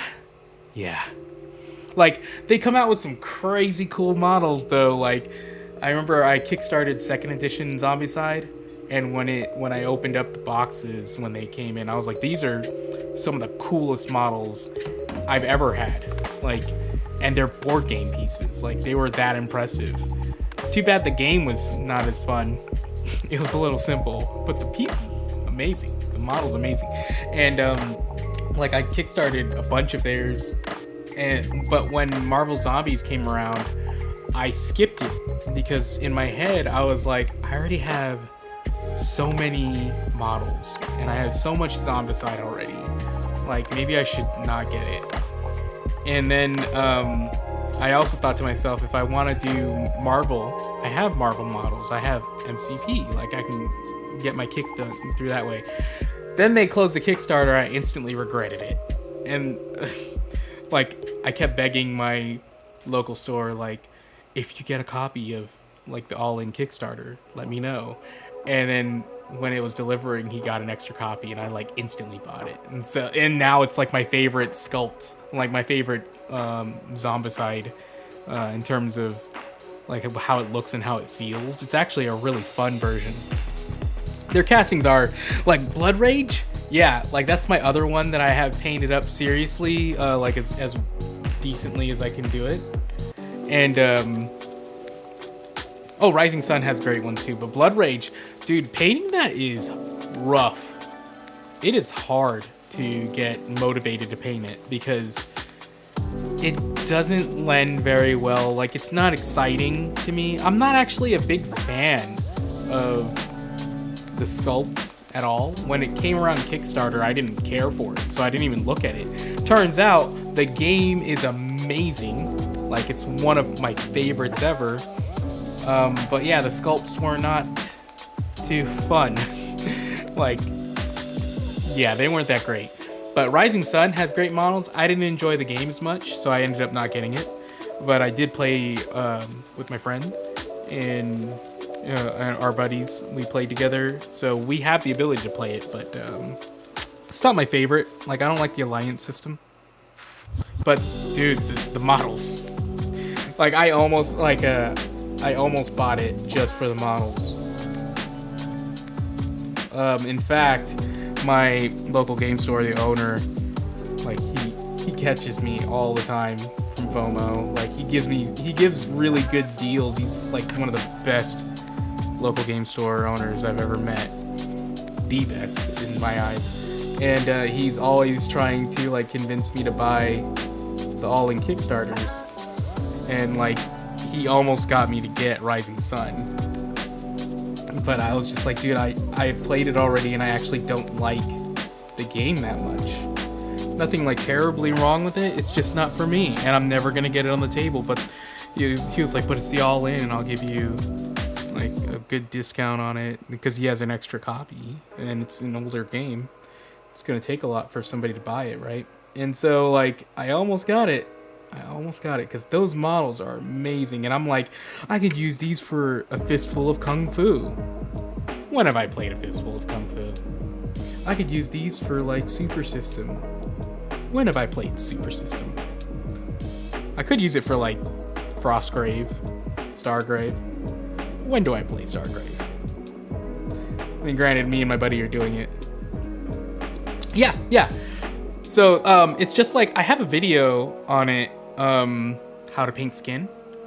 It's pretty much the same technique I use. I base coat it solid, I wash it heavily, then I reapply the base coat. So the difference between your base coat plus wash layer and your base coat layer is small, but distinct. And then I go up to the mid-tone, the highlight. Because I remember the GW way used to always throw me off in the old instructionals, how they'll be like, put on a base coat, wash it so it's darker, and then you go up to the higher tone immediately. I'm like, that's a freaking huge jump. Like, that's a jump from like, you turn your base coat's a 5, you wash it, it's a 7. Then you want to highlight with a 3? Like you want to instantly go into a 3? That's crazy. So my way I always did it was base coat, wash, base coat, mid-tone, highlight. And depending on the model, sometimes I won't wash it. I'll just go base, mid-tone, highlight. But this model's definition is good enough that I can wash it and soften up her features if I need to. I learned a lot from that Psylocke model.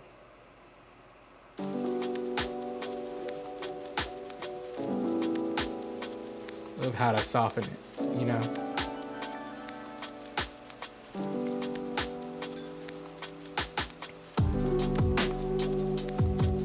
Because I was having so many issues with that model, man. I'm telling you.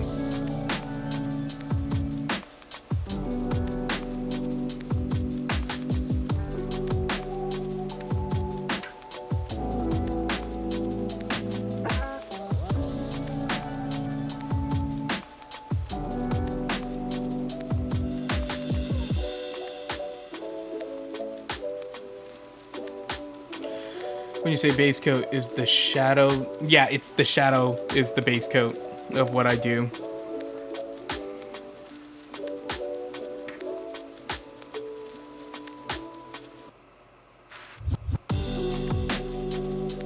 In fact, a lot of the wash, I'm just painting over it to soften her even more.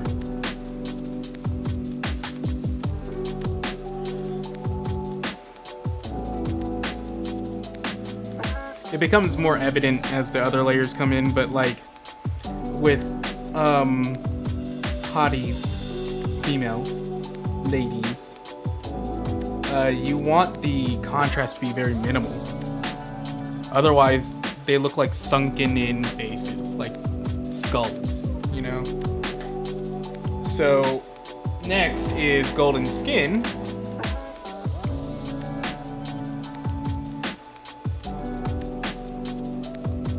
If it were a male face, I'd straight up leave as much of the wash like under the cheeks to define the jaw and the cheekbones. Because like you add more lines, more structure, and it becomes more worn, more fierce. But with a lady's face, you want the features to be softer. Like you can give a stronger jaw, cheekbone. Lunch ladies' faces. That's good. Yeah. Like you can give a stronger shading here, but it's a very distinct look. You know, like I reserve that for my evil ladies. It's like a Cruella de Vil look if you do it too strongly. So I've learned from Psylocke, this is a strong enough contrast as it is. Just going up to your mid-tone.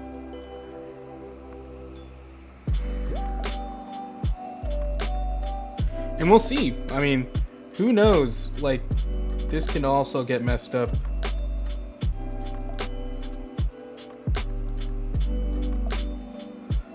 I might not know what I'm talking about.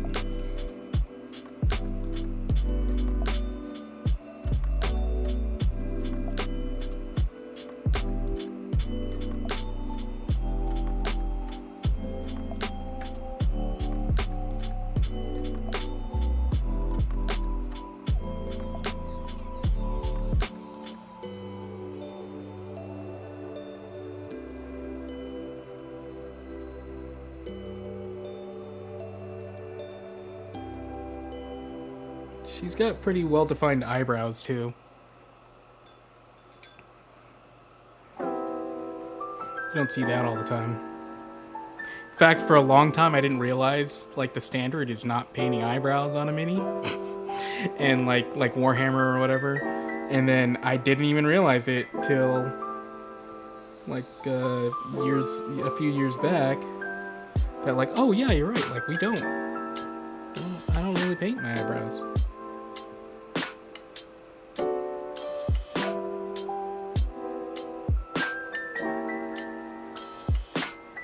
Ugh, this is not... See, yeah, you shouldn't listen to me. It's not turning out great.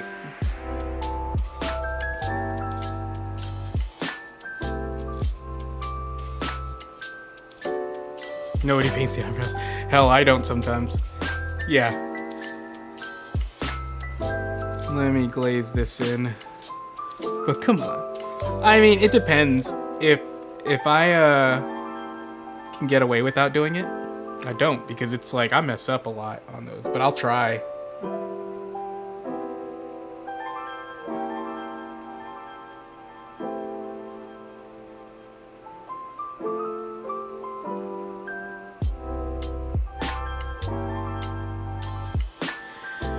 Okay, I'm messing this up. I don't try to push my luck if it's looking good enough. Depends.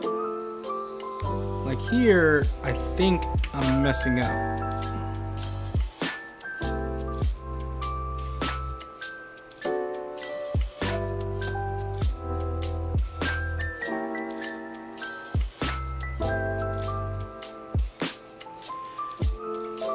Now let me get, it's probably best for me to get all three of my colors out, so I'm gonna get the highlight color.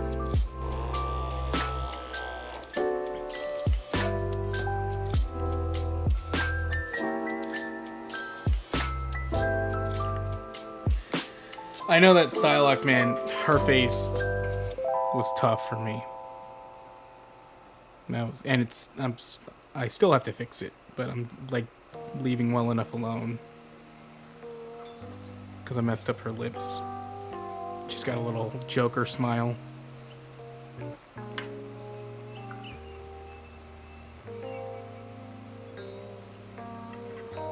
See, I'm comfortable with like the cheek, doing the cheeks and stuff. It's the lip and jaw area that can sometimes throw me off.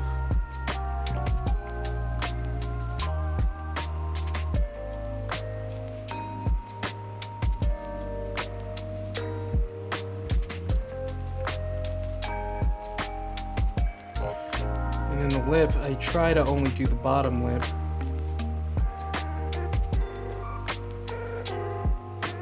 But she's got a mold line here. So right now it's really bright. And it's not even.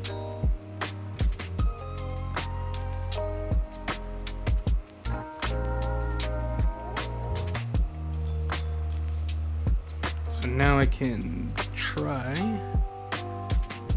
to even it out.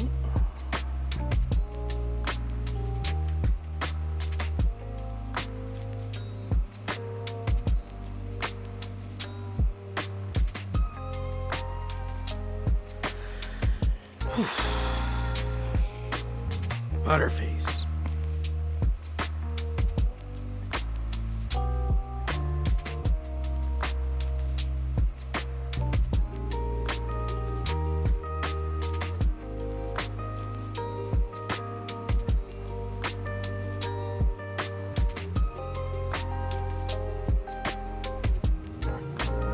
Boy, I thought this would be easier than Psylocke, but I'm screwing this up too. Okay, I know what I can do. Take it back down a notch with a wash. Technically, turn it into soda glaze.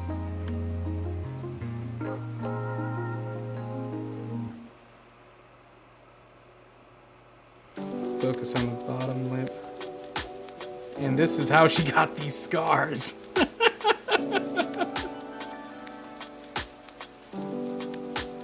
Terrible.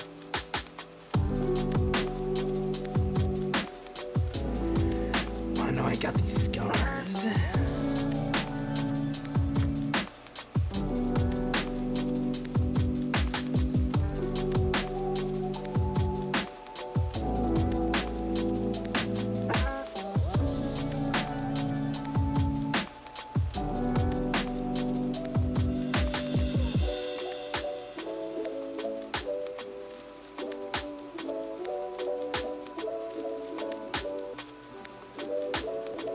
My father was a fiend.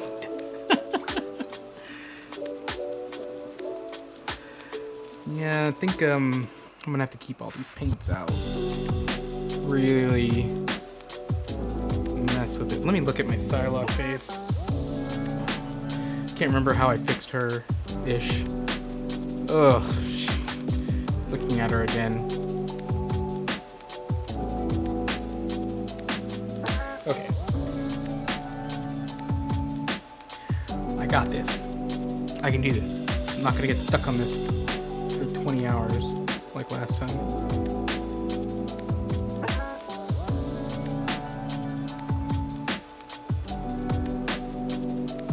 I'm just gonna keep it soft.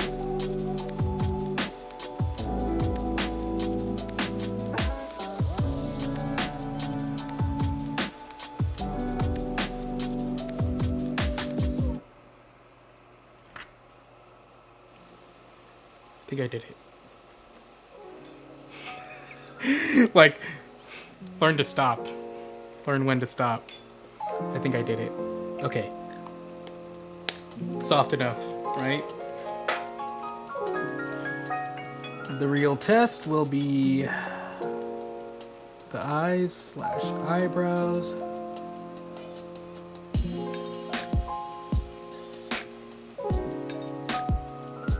Okay, so now I already have some black.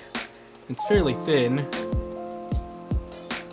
That's what I usually do. Just get some thin black. Ooh, that needs to be thinner.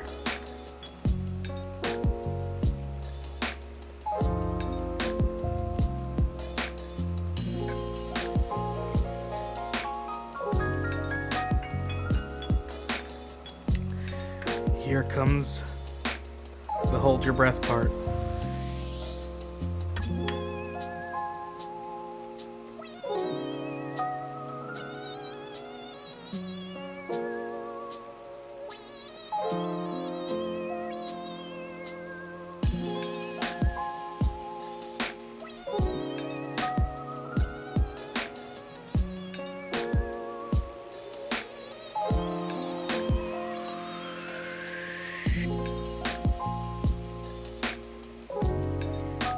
It's like a scar over her eye, this mold line.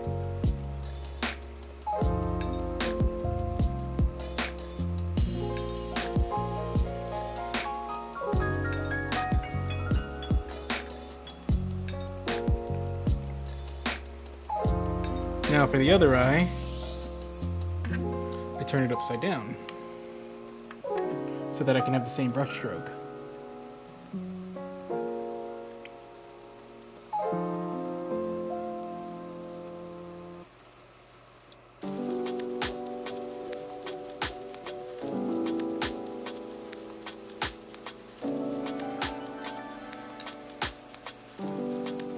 A little uneven.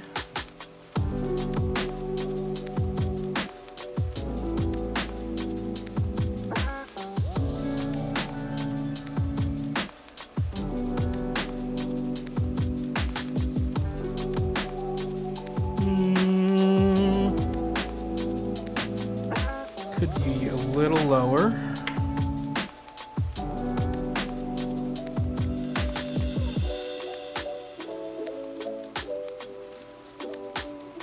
Oh, that was too much. It's fine. Everything's fine. Take that highlight color. Clean it up.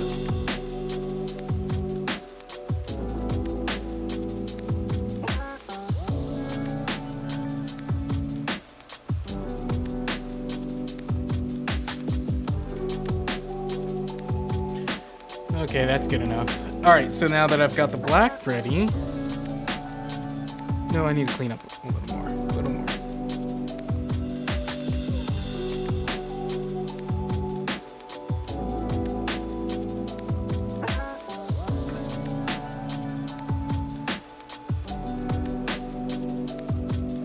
Ooh, I can see an opportunity. Here we go. Take the shadow color.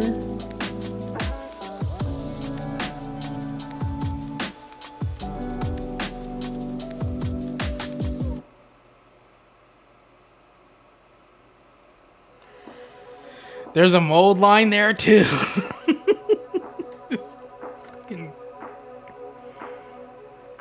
It's like a cross. Interesting. Okay. And we're skipping the discotheque. Actually, I like painting the eyes when I paint the skin. Um, Depends. Usually, though, it's like I like to. There's a bug. Um, I like to complete things as much as I can before moving on.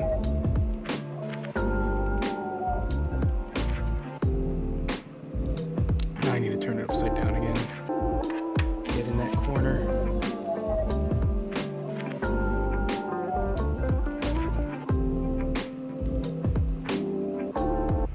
There we go. That's enough room. Because, like, what I like to do is make the black line first. And then dot in the whites. But I see what's going on here.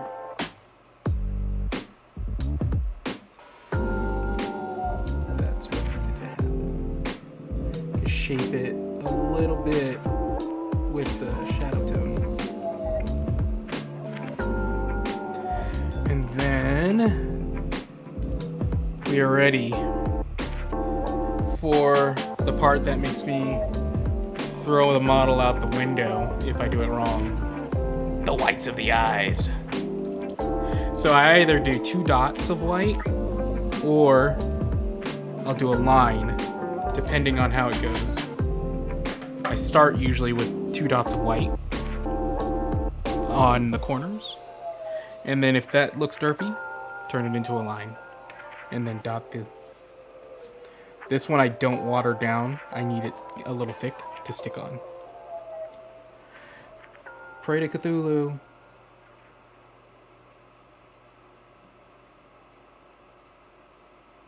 Dot.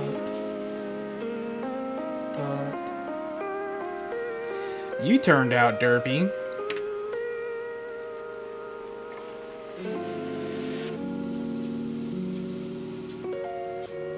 Dot. Dot. You turned out better. You do the eyes before the skin. I don't, because you saw me like readjusting so much in the skin. Like, I prefer not to. Let me fold in this eye a little bit.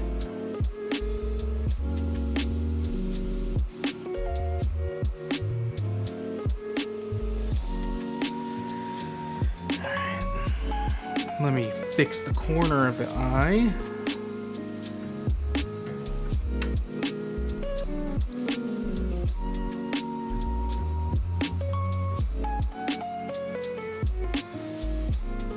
Boom!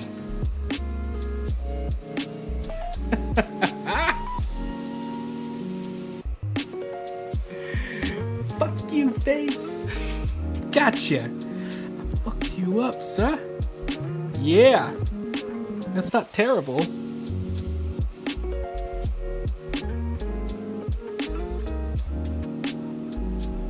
Not terrible at all. Am I the world's best painter? My mom would say I am. Some say. Who's some? Alright, so then I'm gonna consider that done. Let's go ahead and do... I don't know if I should do the hair first or the jacket. I can knock that jacket out quickly. It's just like the face will look better once the hair is done. Like, it'll make a lot more sense if I do the hair first, but I'll just do the jacket so I'll know what brown to avoid so it doesn't match exactly the same, because, like, I know in the cartoon she was a redhead. Sometimes she's depicted as a brunette, and here she's got red. So I'm probably going to lean toward orange-brown to give the impression of a redhead. But in order for me to make sure I do the hair where it doesn't blend in with the jacket, I'm going to do the jacket first. So what I'm going to do, I'm going to take this wood grain, skip this disco music that keeps popping up.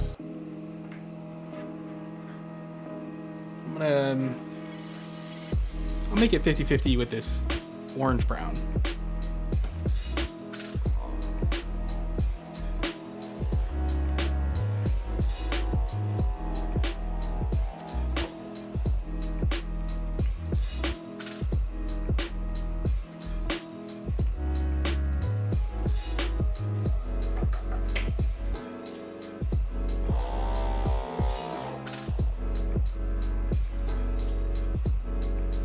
it has that frame around the face, it'll help with the readability. Oh yeah, for sure. Like, that's why I'm like, oh, I kind of want to, oh, what the? Okay. That normally doesn't happen to me. But that's why I wanted to get the hair done, so that I can get that readability, but I think it's probably better for me to just start doing the jacket. And I think I'm gonna add some dark sand to this whole mix. Not the mix itself, but to the palette. And let's get some mixes going. I'm gonna get some of this. Oh, you know what? I need a bigger brush.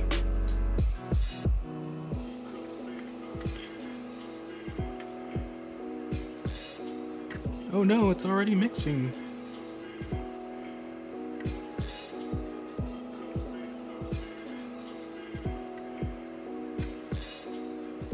God darn it. It's already taken over.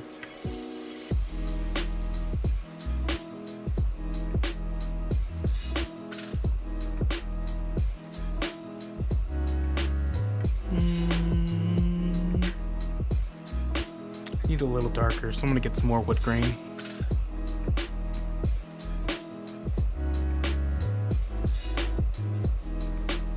Where'd you go?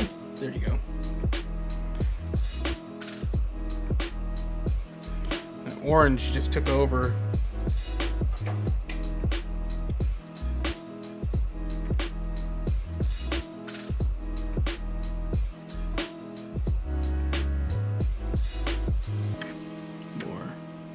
There's a hair in here too.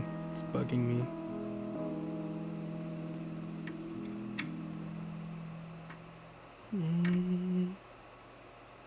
That's good enough brown. All right. Add a little water.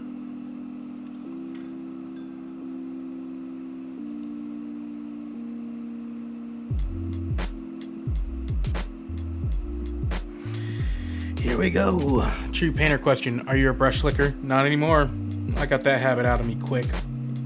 It's gross. Disgusting. Kiss your mother with that mouth. It's like, once I learned I can get my brush to a point on the paper towel, there's no point in licking it. I'm not an animal.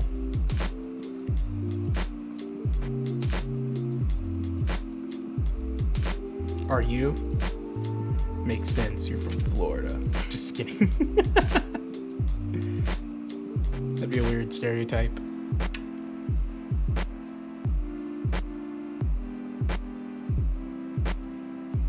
Floridians, you lick your brush. Liquor. Ha ha ha ha ha. Dreads. Guy.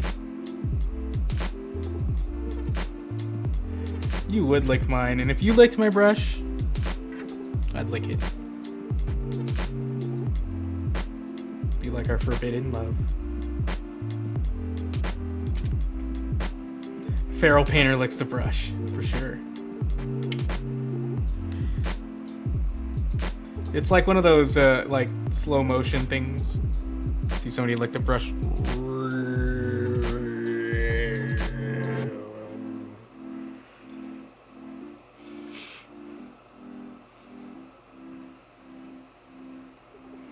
It's like a painter picking his nose. Do that in the privacy of your own home, good sir. We live in a society.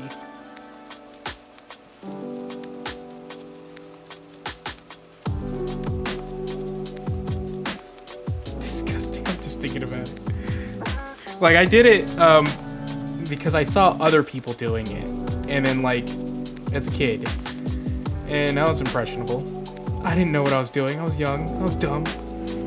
And they told me it was like for the point. It like keeps the point.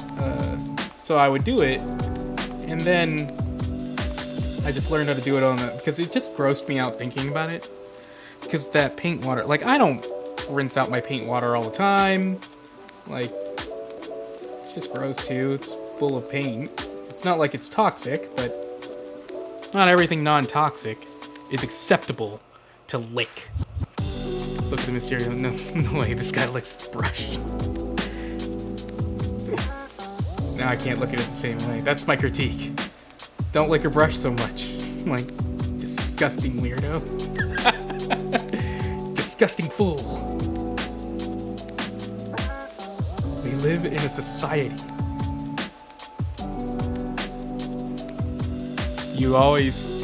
It was college. You eat with the forks and spoons from the outside in, and you don't lick your brush. You're embarrassing me, son.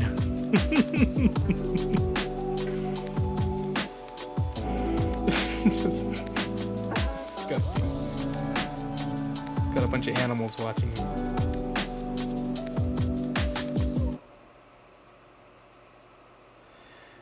Okay. Now we are painting the belt, and then pretty soon we'll go to the fancy brush. God, every time this music. Why is it doing the same thing? Okay. It's like I spent all that time. I don't know what happened to it. I'm just gonna delete the playlist and start over.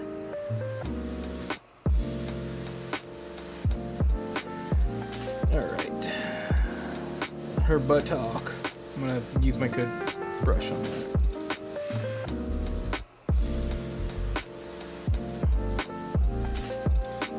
Stopped doing it after I heard a PP Studio painter got sick from not changing their wet palette paper. Oh, yeah, that makes sense. Like, I have 2 pennies in my wet palette under the sponge, but it's not like I go drinking that water. Ugh. It's a fine taste. Animals. Bunch of animals.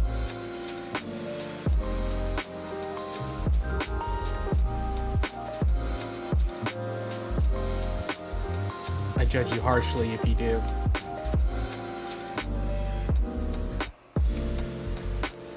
It's like even on the podcast we just recorded, the first episode, he was painting, and in the middle of us talking, he licks his brush, and I was like, "You disgusting man."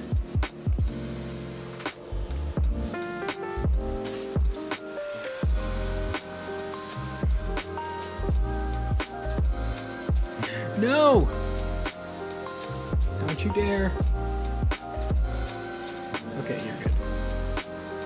I made it a little too runny.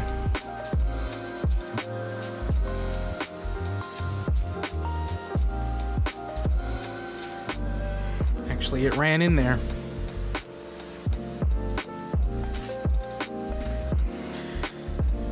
Could use this wood grain to stain a little one step darker for this yellow, but I'm gonna leave that alone for now.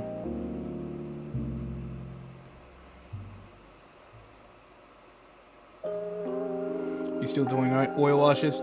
I haven't done them in a while. I did them for the last time I did them was for the board game The Others, and I like doing oil washes. I've gotten to a point where they're like black lining. I can do a pretty good job with them, but it's kind of a hassle in my mind, so I don't do it all the time. But it's a cool technique. I'm going to eventually do this Marvel Zombicide with all the quote-unquote zombies, the shield agents. I'm gonna do an oil wash video on because there's a lot of those models, and I don't want to paint them individually. So I'm going to like assembly line paint them, so to speak, using oil wash as an airbrush, because like I'm not looking forward to painting those, but I did that for one of my other Zombicide Invader, the space one. How long do I let them dry for? Overnight. It's not like when you paint with oil, like on a canvas, and you have like really thick paint. Oil washes, they dry fairly quickly, at least to me. But if you're worried about them, you just let them dry for a long time. But I've done it where I did an oil wash and 2 hours later I sealed them and it was fine. Like, but don't go quoting me on that. But yeah, like I've just let them dry overnight usually, because by that time I'm pooped out of oil washing. Cause like, I don't know, man, assembly painting is like the quickest way to kill my motivation. For a few hours, then clean up. Yeah, like, before cleanup, I actually will clean up once after 30 minutes. And then, because I want it to be grimy, depending on, like, in the one I did last, I want it to be grimy. Matte varnish. But if you don't have to seal it with matte varnish if you let it dry for a long time. It'll actually do fine. But that's only for washes. Like for oil painting on minis, yeah, you gotta let that sucker dry. Matte varnish is the way I do it. It sucks because it can kill your color sometimes, or it can change your color sometimes. I know Marco Frazzoni from Not Just Makeup. Hello guys, welcome back to Not Just Makeup. He hates sealing with matte varnish, and he does oil paints, oil washes, and paints. So he'll just let it dry for a while and then like not touch them. But me, I'll do a cleanup after 30 minutes, and then if I really want it to be cleaned, like a clean look, then I'll clean it up again after like an hour after that. Yeah. Like my the last time I did it, I don't think I varnished them, because I just let them cure for a long time, and I didn't want to risk changing the color, because matte varnish from a spray can do that. So I just left it alone. And it's fine. Everything's fine.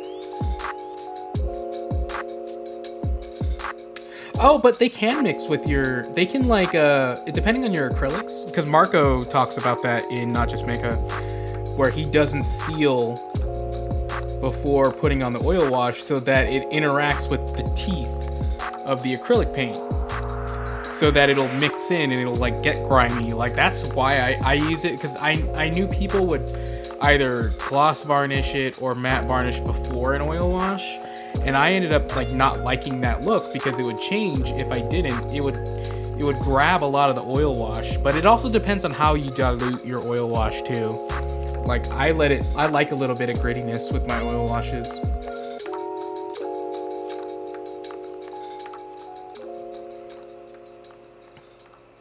I don't know, like it's a fun thing to experiment with. Like it's definitely more a loosey-goosey style than what I normally do. I like to normally control my final look a lot, and oil wash is a little bit of letting that go. Oh, reactivate the acrylics. It depends too, though. Like, so acrylics, you're right. However, when I zenithal like this, I zenithal with white ink, and I found out some of them do. Like, one thing that reactivates the white ink, some contrast colors from GW, like the magenta one, the pink looking one, screws up my white ink all the time. Yeah. Starting to paint, trying to remember what I used to do. Dude, how long has it been since you painted? I know, like, dude, you painted. I still look at that Colette model crew that you do. It's sexy. Must have been a while since you painted. A few years at least.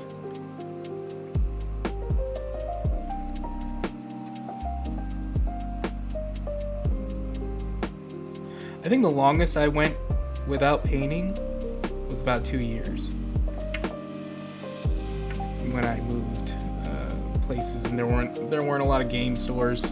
Almost 3 years. What the? Who are you? Yeah, the longest I went was 2 years. It was just like there was no game stores, and got lost in work, moved to a different place, changed priorities, that kind of thing. But it was nice getting back in whenever I got out. It is hard though, like, don't get upset with yourself if it doesn't turn out the way, because like it is a practiced skill. Yeah, like when I took that 2-year break and I got back in, it was like relearning how to ride my bike again. And my first couple paint jobs were disappointing. But you know, at least in the back of your mind, that you can paint well. So it's not like a terrible climb like the first time you ever painted, but it's still a climb to reacclimate yourself to a habit you used to have.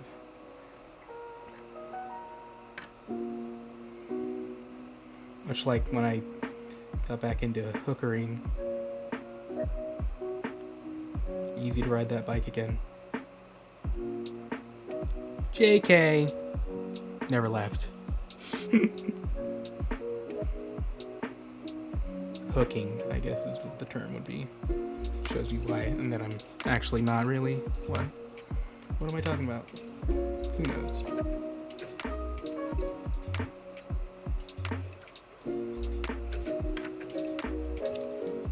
Okay. Ooh. Oh no, I dipped in the wrong paint. That's how I broke up my marriage. Wrong paint, sorry.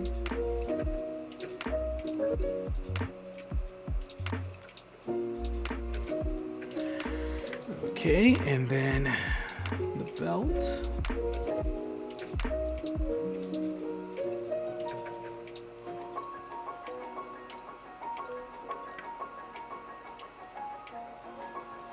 Tough career choice. So easy. Just lay down on the job all the time.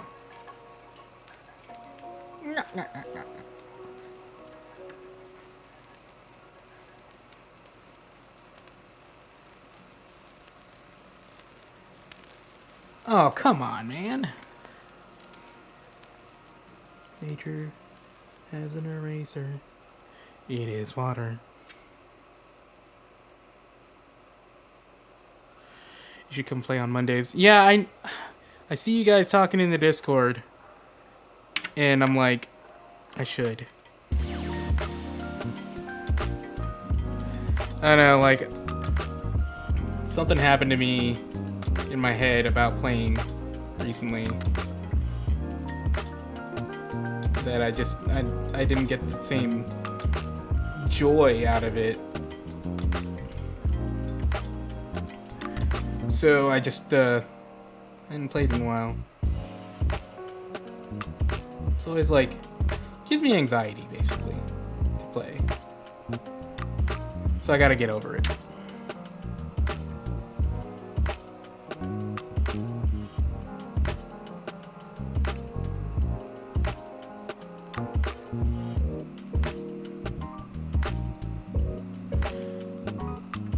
Wait, I thought he was playing again. Huh. I don't know. I'll leave that offline.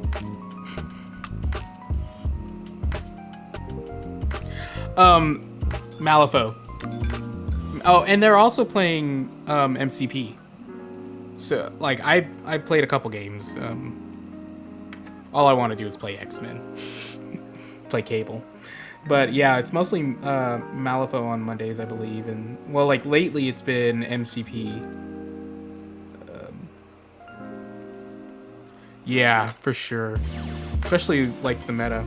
But I think like the community had been playing heavy Malifaux for years now, so I think a lot of the players kind of were just like burned out a bit of playing MCP or playing Malifaux, so they started playing MCP more. X-Men are great because they're just X-Men, but also Cable. He's a beast. Like, I remember the first time I played him, I was like, this guy, he can live through a lot. He's a tank, man. He is a straight up damage sponge with his Ascani Sun, like, or whatever it's called. Like, heals a ton. And they got great cards. Boy, I'm taking a long time on this layer. Oh, and I still got the belt on her butt.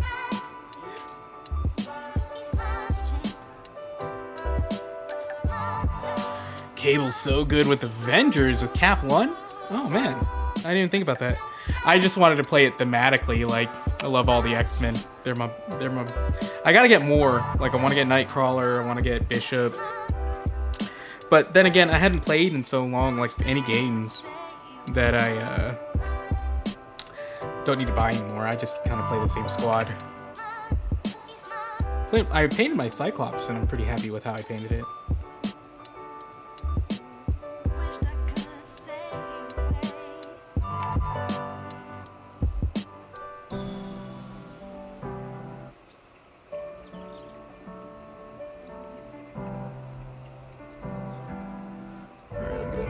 Try before another layer. But yeah, like Cyclops as a leader I like his leader ability. Oh, they have Ghost Rider and you know they have a Cosmic Ghost Rider now too. Oh yeah. The real Midnight Suns, they're a band. Wasn't it like Ghost Rider, Doctor Strange? Oh yeah, yeah. He played Dormammu Thanos list with, I forgot who the third model was, but it was pretty brutal.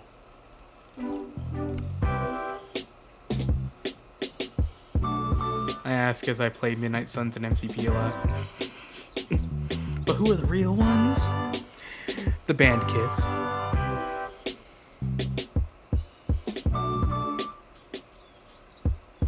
See, like me with MCP, I didn't want to take it as seriously as I did Malifaux. So I'm like, I just want to buy the minimal amount of X-Men that I love and figure out how to play them. So I got the Wolverine Sabretooth pack, Cyclops Storm, Cable, of course, because Cable's my all-time favorite X-Man. And then I'm like, all right, let's make this work. And I want to get Psylocke, I want to get Nightcrawler. Like, I just love them all. But I also don't want to go crazy into the game, so...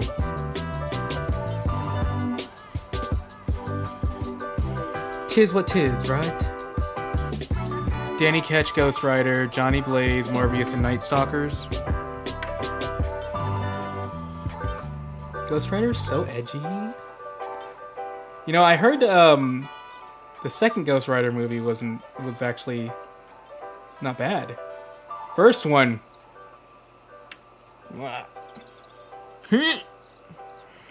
But I heard the second one was good. I never watched it because of the first one. So I need to catch up on that too. Along with Double Time? That Jean-Claude Van Damme one. I got homework for next time. It was terrible. But you're biased. You really like Ghost Rider for some reason. Mr. Edgy Man. Just kidding. Penance. Alright, I think... Oh no. We need to solid you up a little bit more. I'm not gonna lie, I don't like the Cosmic Ghost Rider model on the Yoga Ball.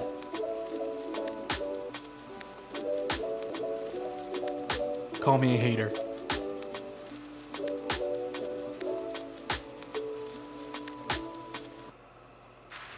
Johnny Blaze is an MCP, sadly no Morbius time yet. Oh, Morbius. Wait, Morbius is in there yet, though, right? Isn't he? Oh no, I mean, I have him as a MCP model, or a Zombicide model. Maybe I'm not thinking about the MCP one.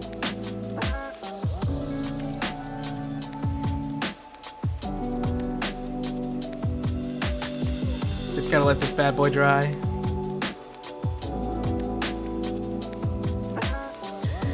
And then, well, actually, I don't even have to let it dry. I'm just gonna move on to the next colors. Let's see. Morbius is not yet in MCP. Oh, I guess the was it Jared Leto version slowed him down a bit.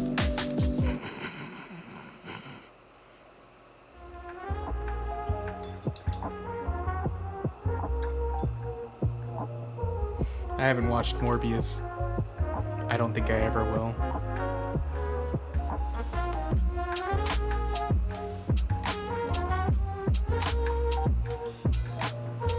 Bet you he like method acted and just drank a bunch of blood. Ugh! They wanted to okay. Whatever, man. Let them do what they want. I'm gonna take some orange brown here. Do some rough highlights. And ignore the fact it's Morbin time.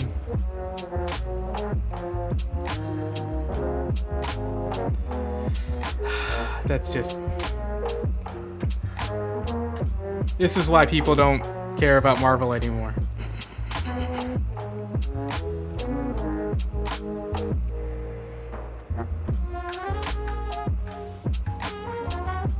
I still am like traumatized from what he did with Joker. Not gonna lie. I don't mean to yuck people's yum, but that's yuck.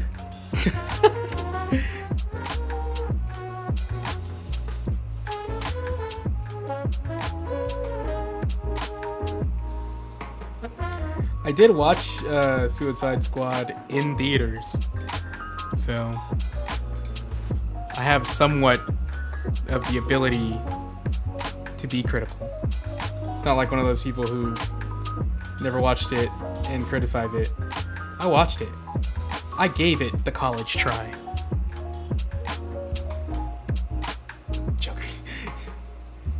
Like, the tattoo damaged. I was like, I thought that this would have been cool when I was in middle school, maybe. No, I don't even know. And I shopped at Hot Topic a lot. I don't think I would have. No. It's like I am open-minded in terms of like kill your darlings, you know, like try to think of new ways to do things. Like Batman v Superman, Ben Affleck Batman. I liked it. I get that it was a different take. He used a gun and killed people. I get it. Frank Miller's did. But the Jared Leto one, is just trying too hard to be different. In my mind, it would have been cool if it was like a TV show and it's like, hey, welcome to this alternate timeline, kind of like, what is it, Batman Who Laughs or whatever it's called. But yeah, it was just trying to be too different, I guess, where it was just obvious. Straight up murdered people with the Batmobile. Straight up did. Like, he shot the flamethrower tank, and I was like, cool action. Amazing looking action. Like, he's a great cinematographer. This ain't the Batman though, right? Like, this is not the Batman. This is straight up a murderer. But I mean, different that's the thing about these superheroes too, is like they've evolved over time. They should be allowed to change over time. I mean, we aren't watching the Adam West one anymore, right? So we've accepted that certain changes are acceptable. But sometimes you swing and you miss. What's crazier too is that the second Suicide Squad, I love that movie. Love that movie. I watch it all the time. I watch Peacemaker, I watch it like And I'm not even a DC fan. Like, there are good ways to do it, but the second Suicide Squad, I really like that a lot. I think it's just called Suicide Squad.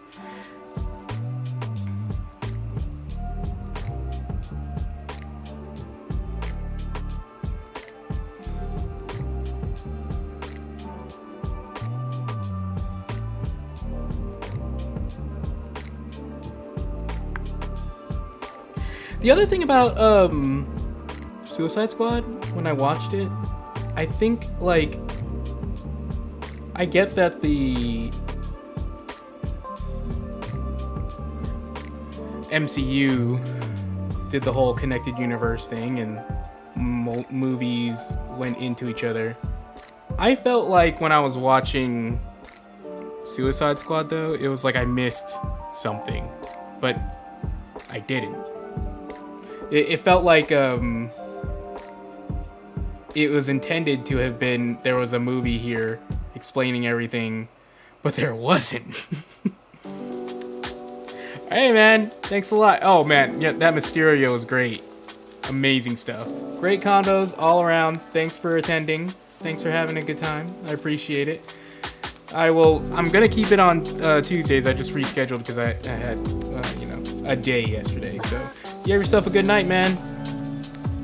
I'm gonna keep going. Oh wait, it's almost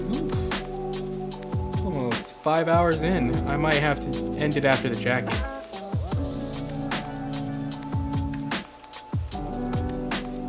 Oh, now that I've mentioned it, my body's like, oh yeah, you also have to use the bathroom, right? Eventually. Every time. But it's fun getting into a flow. Like I got quite a bit done. Just didn't get the hair done.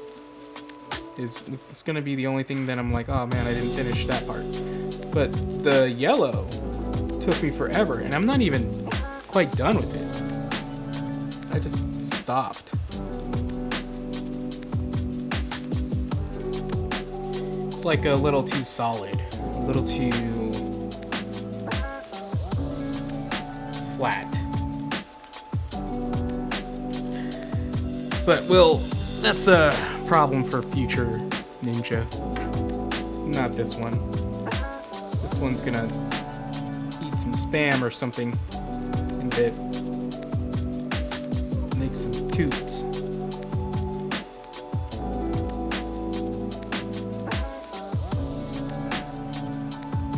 Okay, now that I've gotten the orange brown on this jacket, we're gonna throw in some dark sand into it.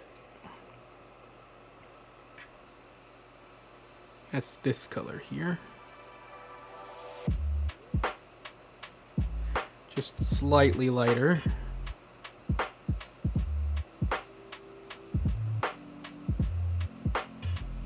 Well, slightly, that's quite a bit.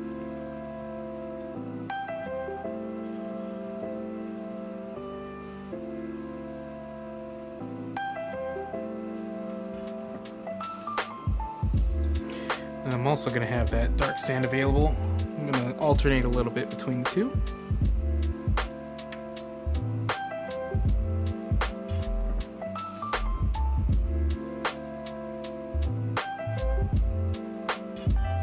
Just going to do some highlights with this.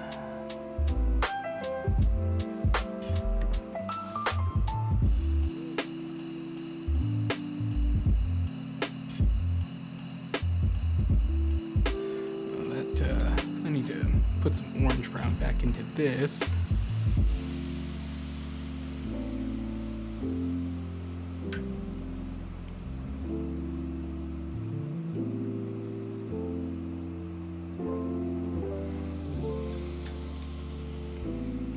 Go back to my orange brown and dark sand mix.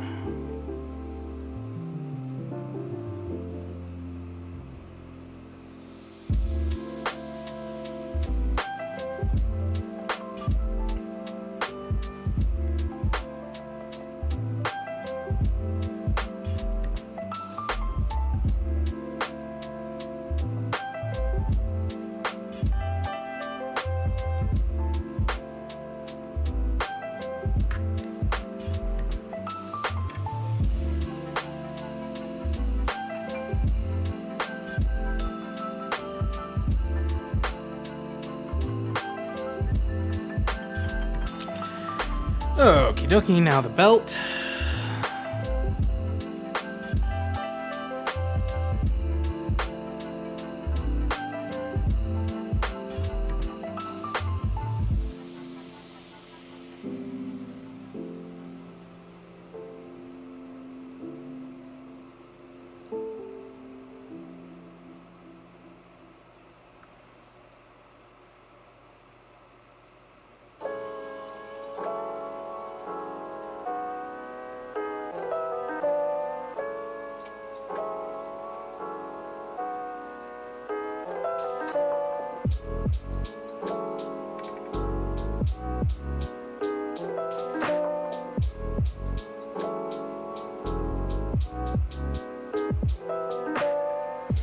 Okie dokie, now we can take some of the dark sand by itself.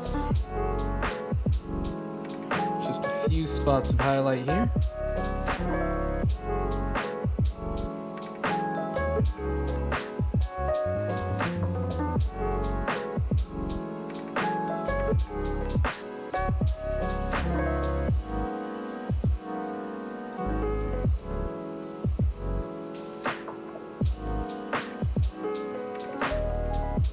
Oh, that was the mix.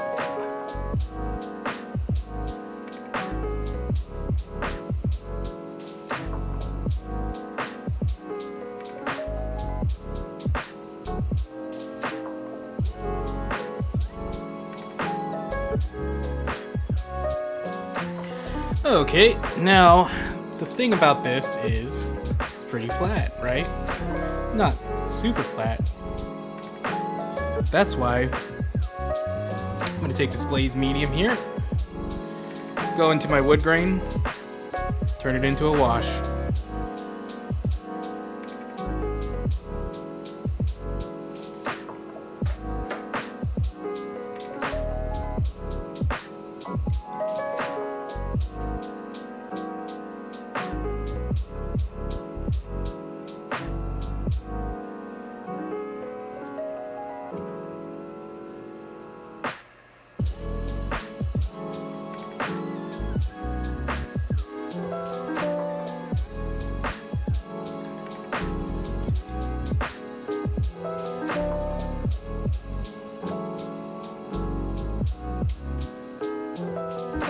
We're gonna wash this whole thing with wood grain. Turn it into a reddish brown.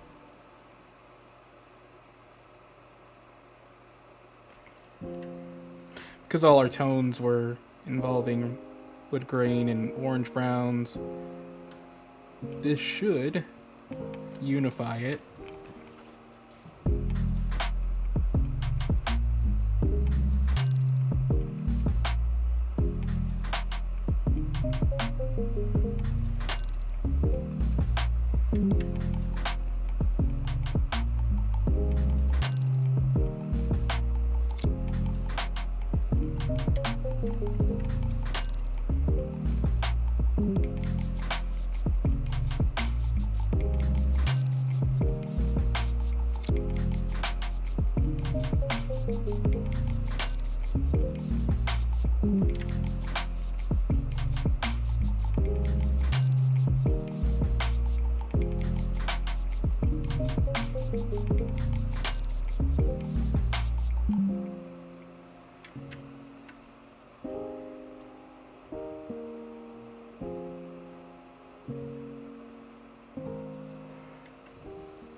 Okay, now the belt part.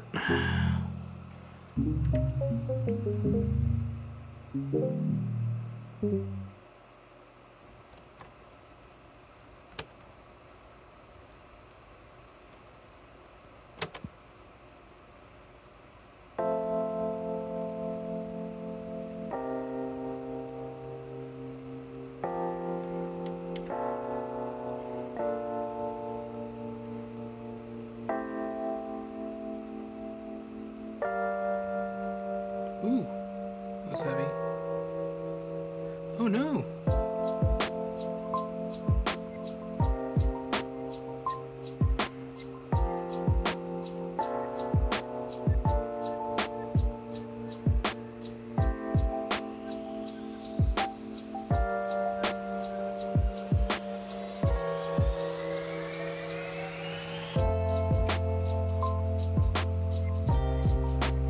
All right.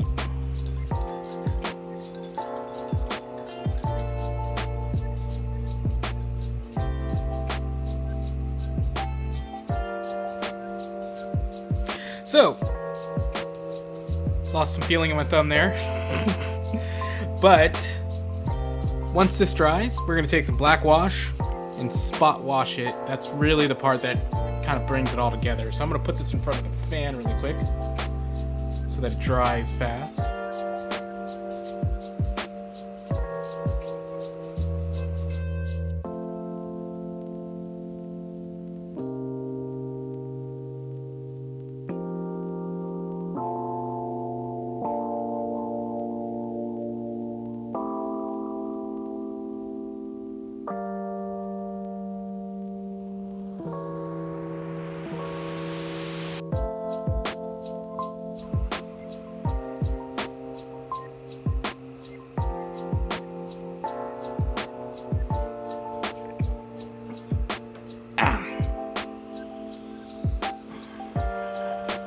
Man, my hand is hurting.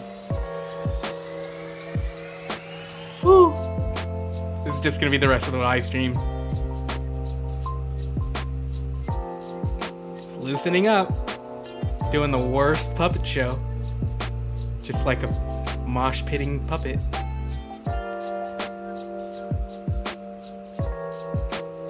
That's why I can't be a commission painter. It's like we're 5 hours in. We're getting one model done. It's like if I were to do a commission and they're like, I want it yellow. All right, you'll get it in like 57 years.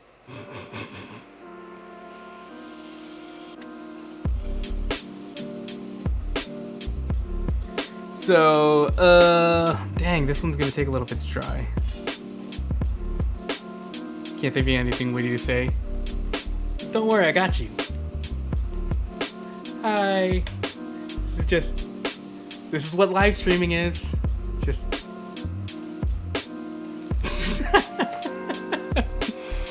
no, like also, you know, I'm running a little bit out of steam. 5 straight hours of painting. I will say though, this is a great way for me to keep up with like painting, because like I would only paint a couple models every once in a while, and by keeping myself to a schedule of painting on live streams, regardless of if anybody's watching, like it's just a good way to keep me on track with getting things done. Because I know that every time I got a Kickstarter in, I open it and I'm like, man, I get so excited to want to paint some of this stuff, but I never do. Like I hardly ever do, because it's such a monumental task. But if I keep myself to like streaming once a week at minimum, if I can figure out a way to stream more than once a week, I will. But getting that scheduled in, I'm actually getting some work done, like like this Marvel Zombicide, which has 1,000 minis, and but at least like by the time I get Rogue done, I should have enough to play a 4-person solo game of Marvel Zombicide with the heroes painted, you know, which is more than I could say a couple months ago. 15 minutes a day. Oh, that's a good one. Like that 15 minutes can lead to 30, you know, easy. And then 30 minutes a day, I know I did that for a little bit, and you'll be surprised at how much you can get done, especially when 30 minutes turns into an hour or two. Like every time before Foe Down, I know I crunch like painting, like usually 2 to 4 weeks of straight painting every chance I get. Like that, it hurts physically and sometimes, a lot of times, mentally, but it's also like the best work I do, whenever I'm under that deadline. Like, no excuses, no dilly-dallying, just straight to the point painting. And usually by then I've had months of planning in my head or on paper. Like, I'll write it down or type it out. And it's just executing, you know? And then a lot of the times plan changes, you know? But, like, I love being able to hold myself accountable to get stuff done. I'm just not able to paint, like, whole armies like I used to. And try to play Info Down. Heck yeah! See, that's the only one I'm gonna, like, guarantee to play in, just so I can enter the painting comp. And I'm gonna do Mei Fang as my next crew, the cyberpunk one. So I've been racking my brain. I don't know. Yeah, dude, you used to do a ton. And I know I did one commission for Guy that was like the Blood Bowl box set. And that killed me. That was like 40, 50 hours of work that you don't even get to keep. So, like, I'd rather, like, I know I'm not really built for commissions unless it's a single model commission. Like, I could do that. And, you know, there's a decent amount of time given. Like, I can do those. But I can't do, like, I see really good painters who commission, like, all of Zombicide. How? Like, insane. Like, Den of Imagination is one where I'm like, they're insane. Big Child Creatives is another one where I'm like, how do you get that many done to that standard that quickly? Like, they're commissioning for, like, the board game, like, Kickstarter or whatever. But still, like, how does a studio do that? I don't know. If it's one person, if it's a team, no matter what, how to freaking do that? Awakened Realms is another. They have, like, a whole system of how they do their painting, like the professional ones. I don't know how you can do that without, like, going your eyes cross all the time and, like, physically hurting. It's like tattoo artists, how they have hunchbacks, you know, child labor. Oh man.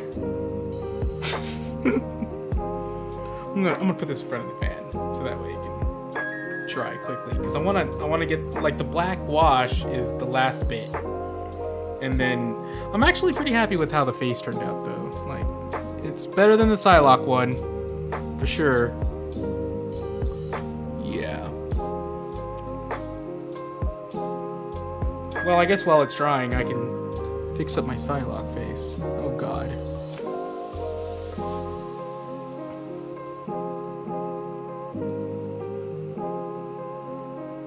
Watch me mess it up even more.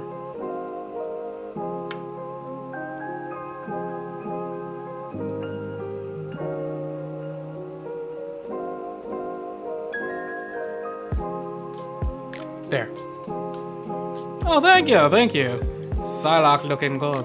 I actually really liked the OSL I did on the back, on her butt. The buttocks and all that. It's very glowy. I actually, after the stream, I realized I kind of wish I did more to the base. Like, I kind of just... I thought I liked it, and it looked good under this light, but in the light of the cold day, it looks flatter than what she is. So I think in my off time I'll fix it up a little bit more. I'll do more of the sentinel finger and the rocks. But overall, I really loved how the OSL turned out. Like, I was just kind of guessing at how to do it, and it kind of worked. It's a little bit much on the butt, but it looks good. Thank you. The blue was fun. Black, it's like I just painted the blue highlight first, and then painted this dark blue, night blue, like glazed, and then I glazed it to black, so it's like a blue-black. And the fact that it's like opposite of the magenta, so cool.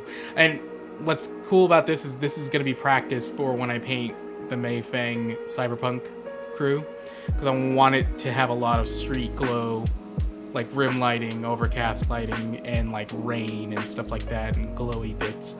So this is like one of the reasons why I wanted to do this, was to practice the glow.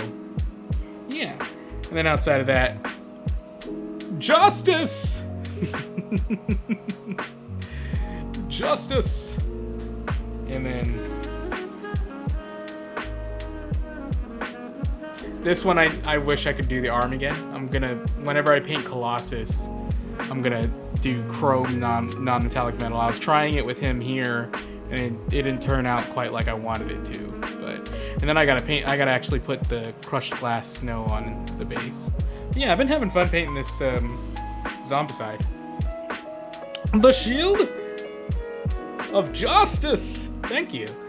I actually practiced with MCP when it first came out, learned how to do it a little bit, and then took what I did for my MCP cap and did it better here. But yeah, like, I love this model so much. He was definitely the first one I wanted to paint. Cap is amazeballs. Alright, I think you are... Oh, you're not quite dry enough. There's like a little tiny bit. But yeah, like, yeah, I love painting Marvel stuff. I remember, trying not to tell him that it takes a lot of practice. And then, like, just looking at everything in the world of, like, how it reflects light, not just metals, like, that helped me a lot. And then looking at, like, comic books and how they did it, because comic books have to do non-metallic metal, right? So, like, anime is another one I looked at to figure it all out. And, like, it just takes a lot of practice. But then once you recognize the shapes that are usually present in non-metallic metal, like flat faces and how they reflect light, round faces and how they reflect light, cones, you know, like in squares, cubes. Once you figure out those shapes and how in combination they work, like, that was one of the hardest things for me to figure out for non-metallic metal. And then glazing was the other thing, like getting it smooth and learning when to apply like a crap ton of contrast and when to hold back, like depending on what finish you're looking for. Because there's like what I consider like carbon fiber is like a lot of dark black and gray, and then a fine point of like sudden contrast. And then there's like aluminum, where it's like solid gray most of the time, and then like a big band of white. So like for a really big shiny thing, but not chrome. And then chrome is like a whole different thing, where it's like sky earth non-metallic metal, where there's like a clean barrier of dark, and then it goes to light. Like, it's crazy. Yeah, just try it out, man. Like, just keep practicing. Like, my first billion attempts were awful. And even now when I look at certain ones, like I'm editing my next video and I'm looking at them like, that could have been much better. But like figuring out different bands of like how you want it to approach, like light, medium, dark, medium, light, or light, medium, dark, light, medium, dark. Like, that's another way to approach it. There's a guy, Flame On Miniatures. That non-metallic metal will make you want to quit. But the way he puts his bands down is an interesting way to approach it. Me, I tend to just do like dark, medium, light, and like, you know, pick those areas of dark, medium, light. But for chrome, you have to kind of like rearrange how you want to do it. And then changing up the colors will get you copper, gold, like, but the premise is sort of the same. And then like every single time I paint it, I change it up a little bit, like just to experiment. Like, how does this look? How does that look? Like, this Winter Soldier one was me going a lot more into white. And I was trying to make it look reflective, and I messed up. So then it ended up looking just like a regular non-metallic metal with more of a white shininess to it. And then, you know, the knife. But, like this, Cap's shield is just 3 colors, like medium or dark red, regular blood red, and add some flesh tone to it. And I drew in the bands, and then you glaze them together. Like, so it was a less contrast way of doing non-metallic metal, because there's like no black in it. In fact, the white or silver parts are just dark gray to light gray or neutral gray, and then add white a little bit to it. Like none of it's pure white, I think. So, you know, just playing around with the bands of like how dark and how like your darkest dark to your lightest light. What's the delta? What's the difference? And then how do you get there? Oh, thanks, buddy. It's a lot of work. Like eventually, it kind of clicks. But even when it does click, it's like you can change it up so many different ways to get different effects. So what I did was I basically just practiced one type of silver non-metallic metal by brush, like because I used to be able to do it from airbrush, but it was a different result. When I wanted to seriously understand it, I did it by brush, and I did it exclusively one type of non-metallic metal silver for like a year and a half. Like applied it as often as I could and varied it somewhat every time, but for the most part it was like it's going to have this final effect. It's going to be shiny, it's going to have a turquoise blend, and you know, I'm just going to do that for my metals. And then once I figured out how to do that, I just switched out the colors for gold to like a mustard yellow, add white, a red brown for the shading. But it was the same principle of like how I apply it. Now I know just enough where I can like play with the bands. Like I'm just getting that.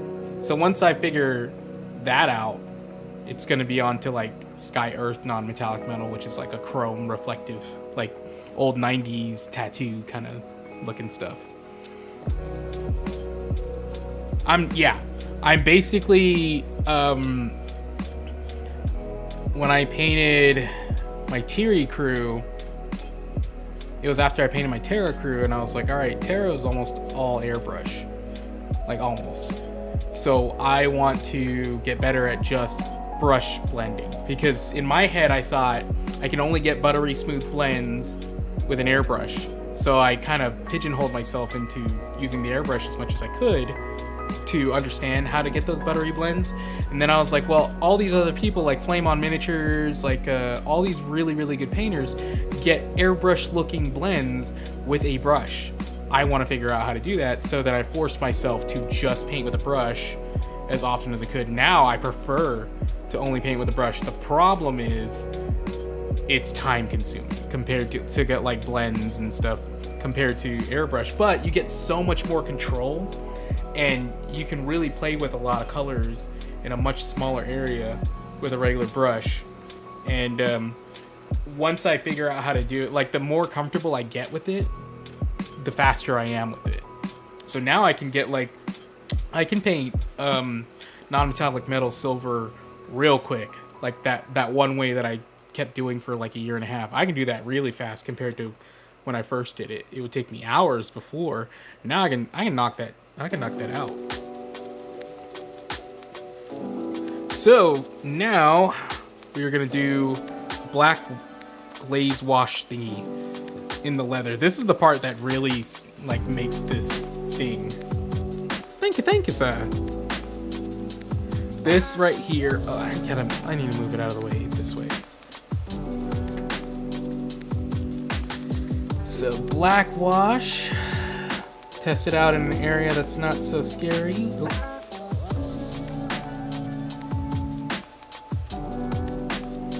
And shade.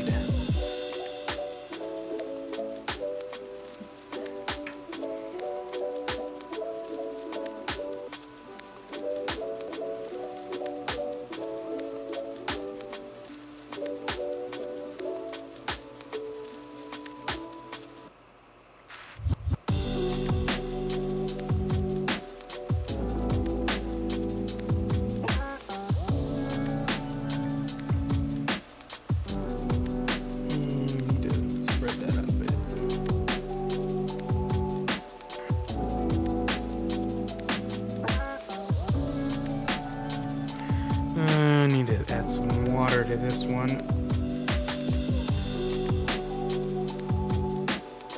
There we go.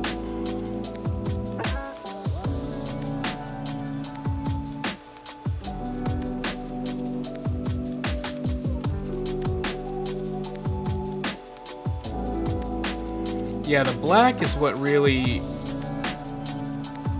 makes makes it pop.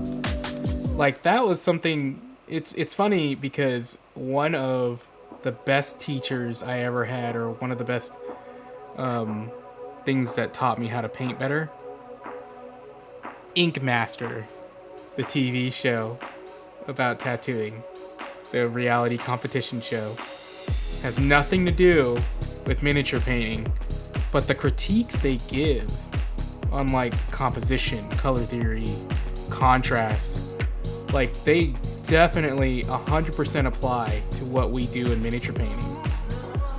They just are limited to applying it as a tattoo, but the principles are all the same. And one of the main critiques they'd always give is you don't use enough black, like in their tattooing. Like they're too scared to use black and because it's a pretty heavy color and it's a full commitment, right? Well, I translated that to, well, why does it make a tattoo look better with more black? Because it pushes everything forward. Like the darker you put in, like the black you put in the right places, pushes the parts that you don't use black forward in the composition in the picture, in how you interpret the image. And with miniatures, if you look at the best looking models, they're the ones who are using colors to push other colors forward. And I learned a little bit about that from Angel Heraldez's book.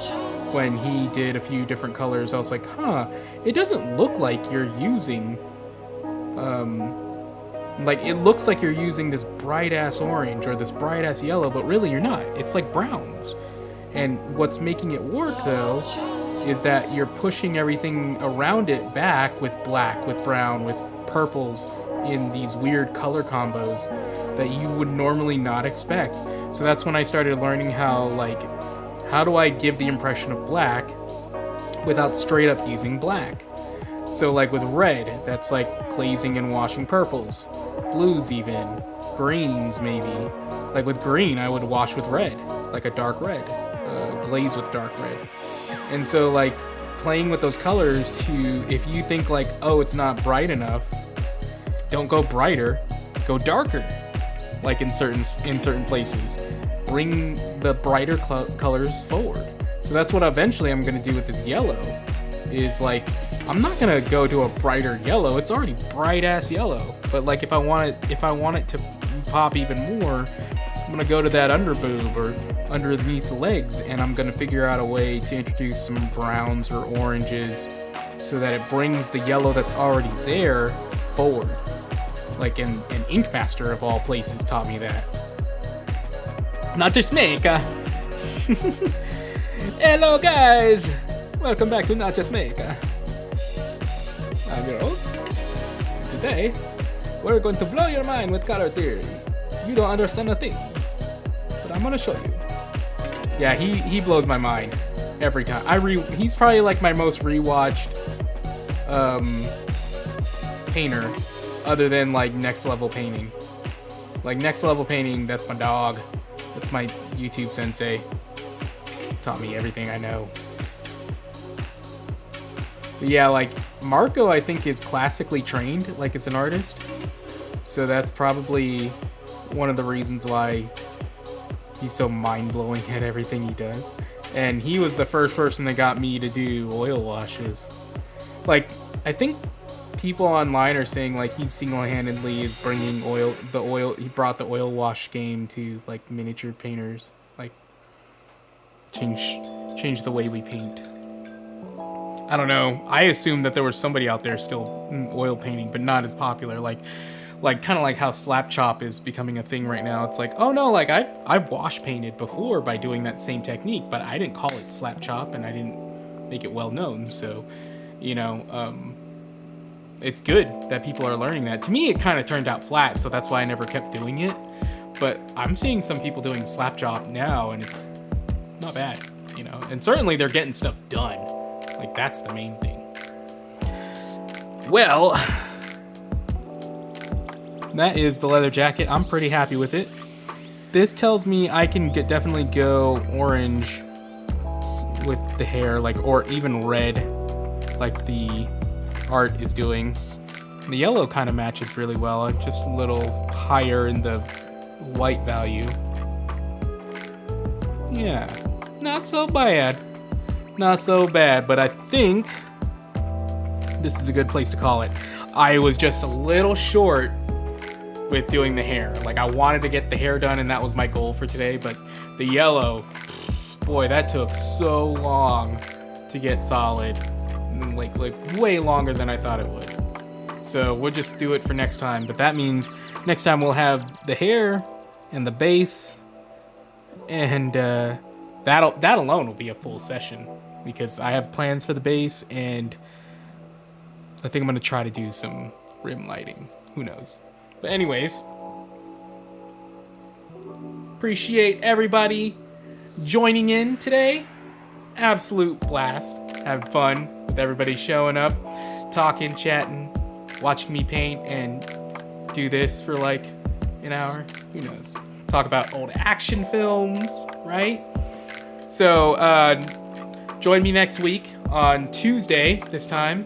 Hopefully I won't have to reschedule again, but Tuesday, 4 p.m. Central, where we'll finish this up. And if you are still here by the end of that one and I finish the model, you'll get to be able to decide which one I paint next that I already have primed. So, appreciate it. Sounds good. About to head home and try some painting. Yeah, get some painting in, buddy. Well, anyways, you guys have yourself a great night. Keep slinging paint. Stay sexy.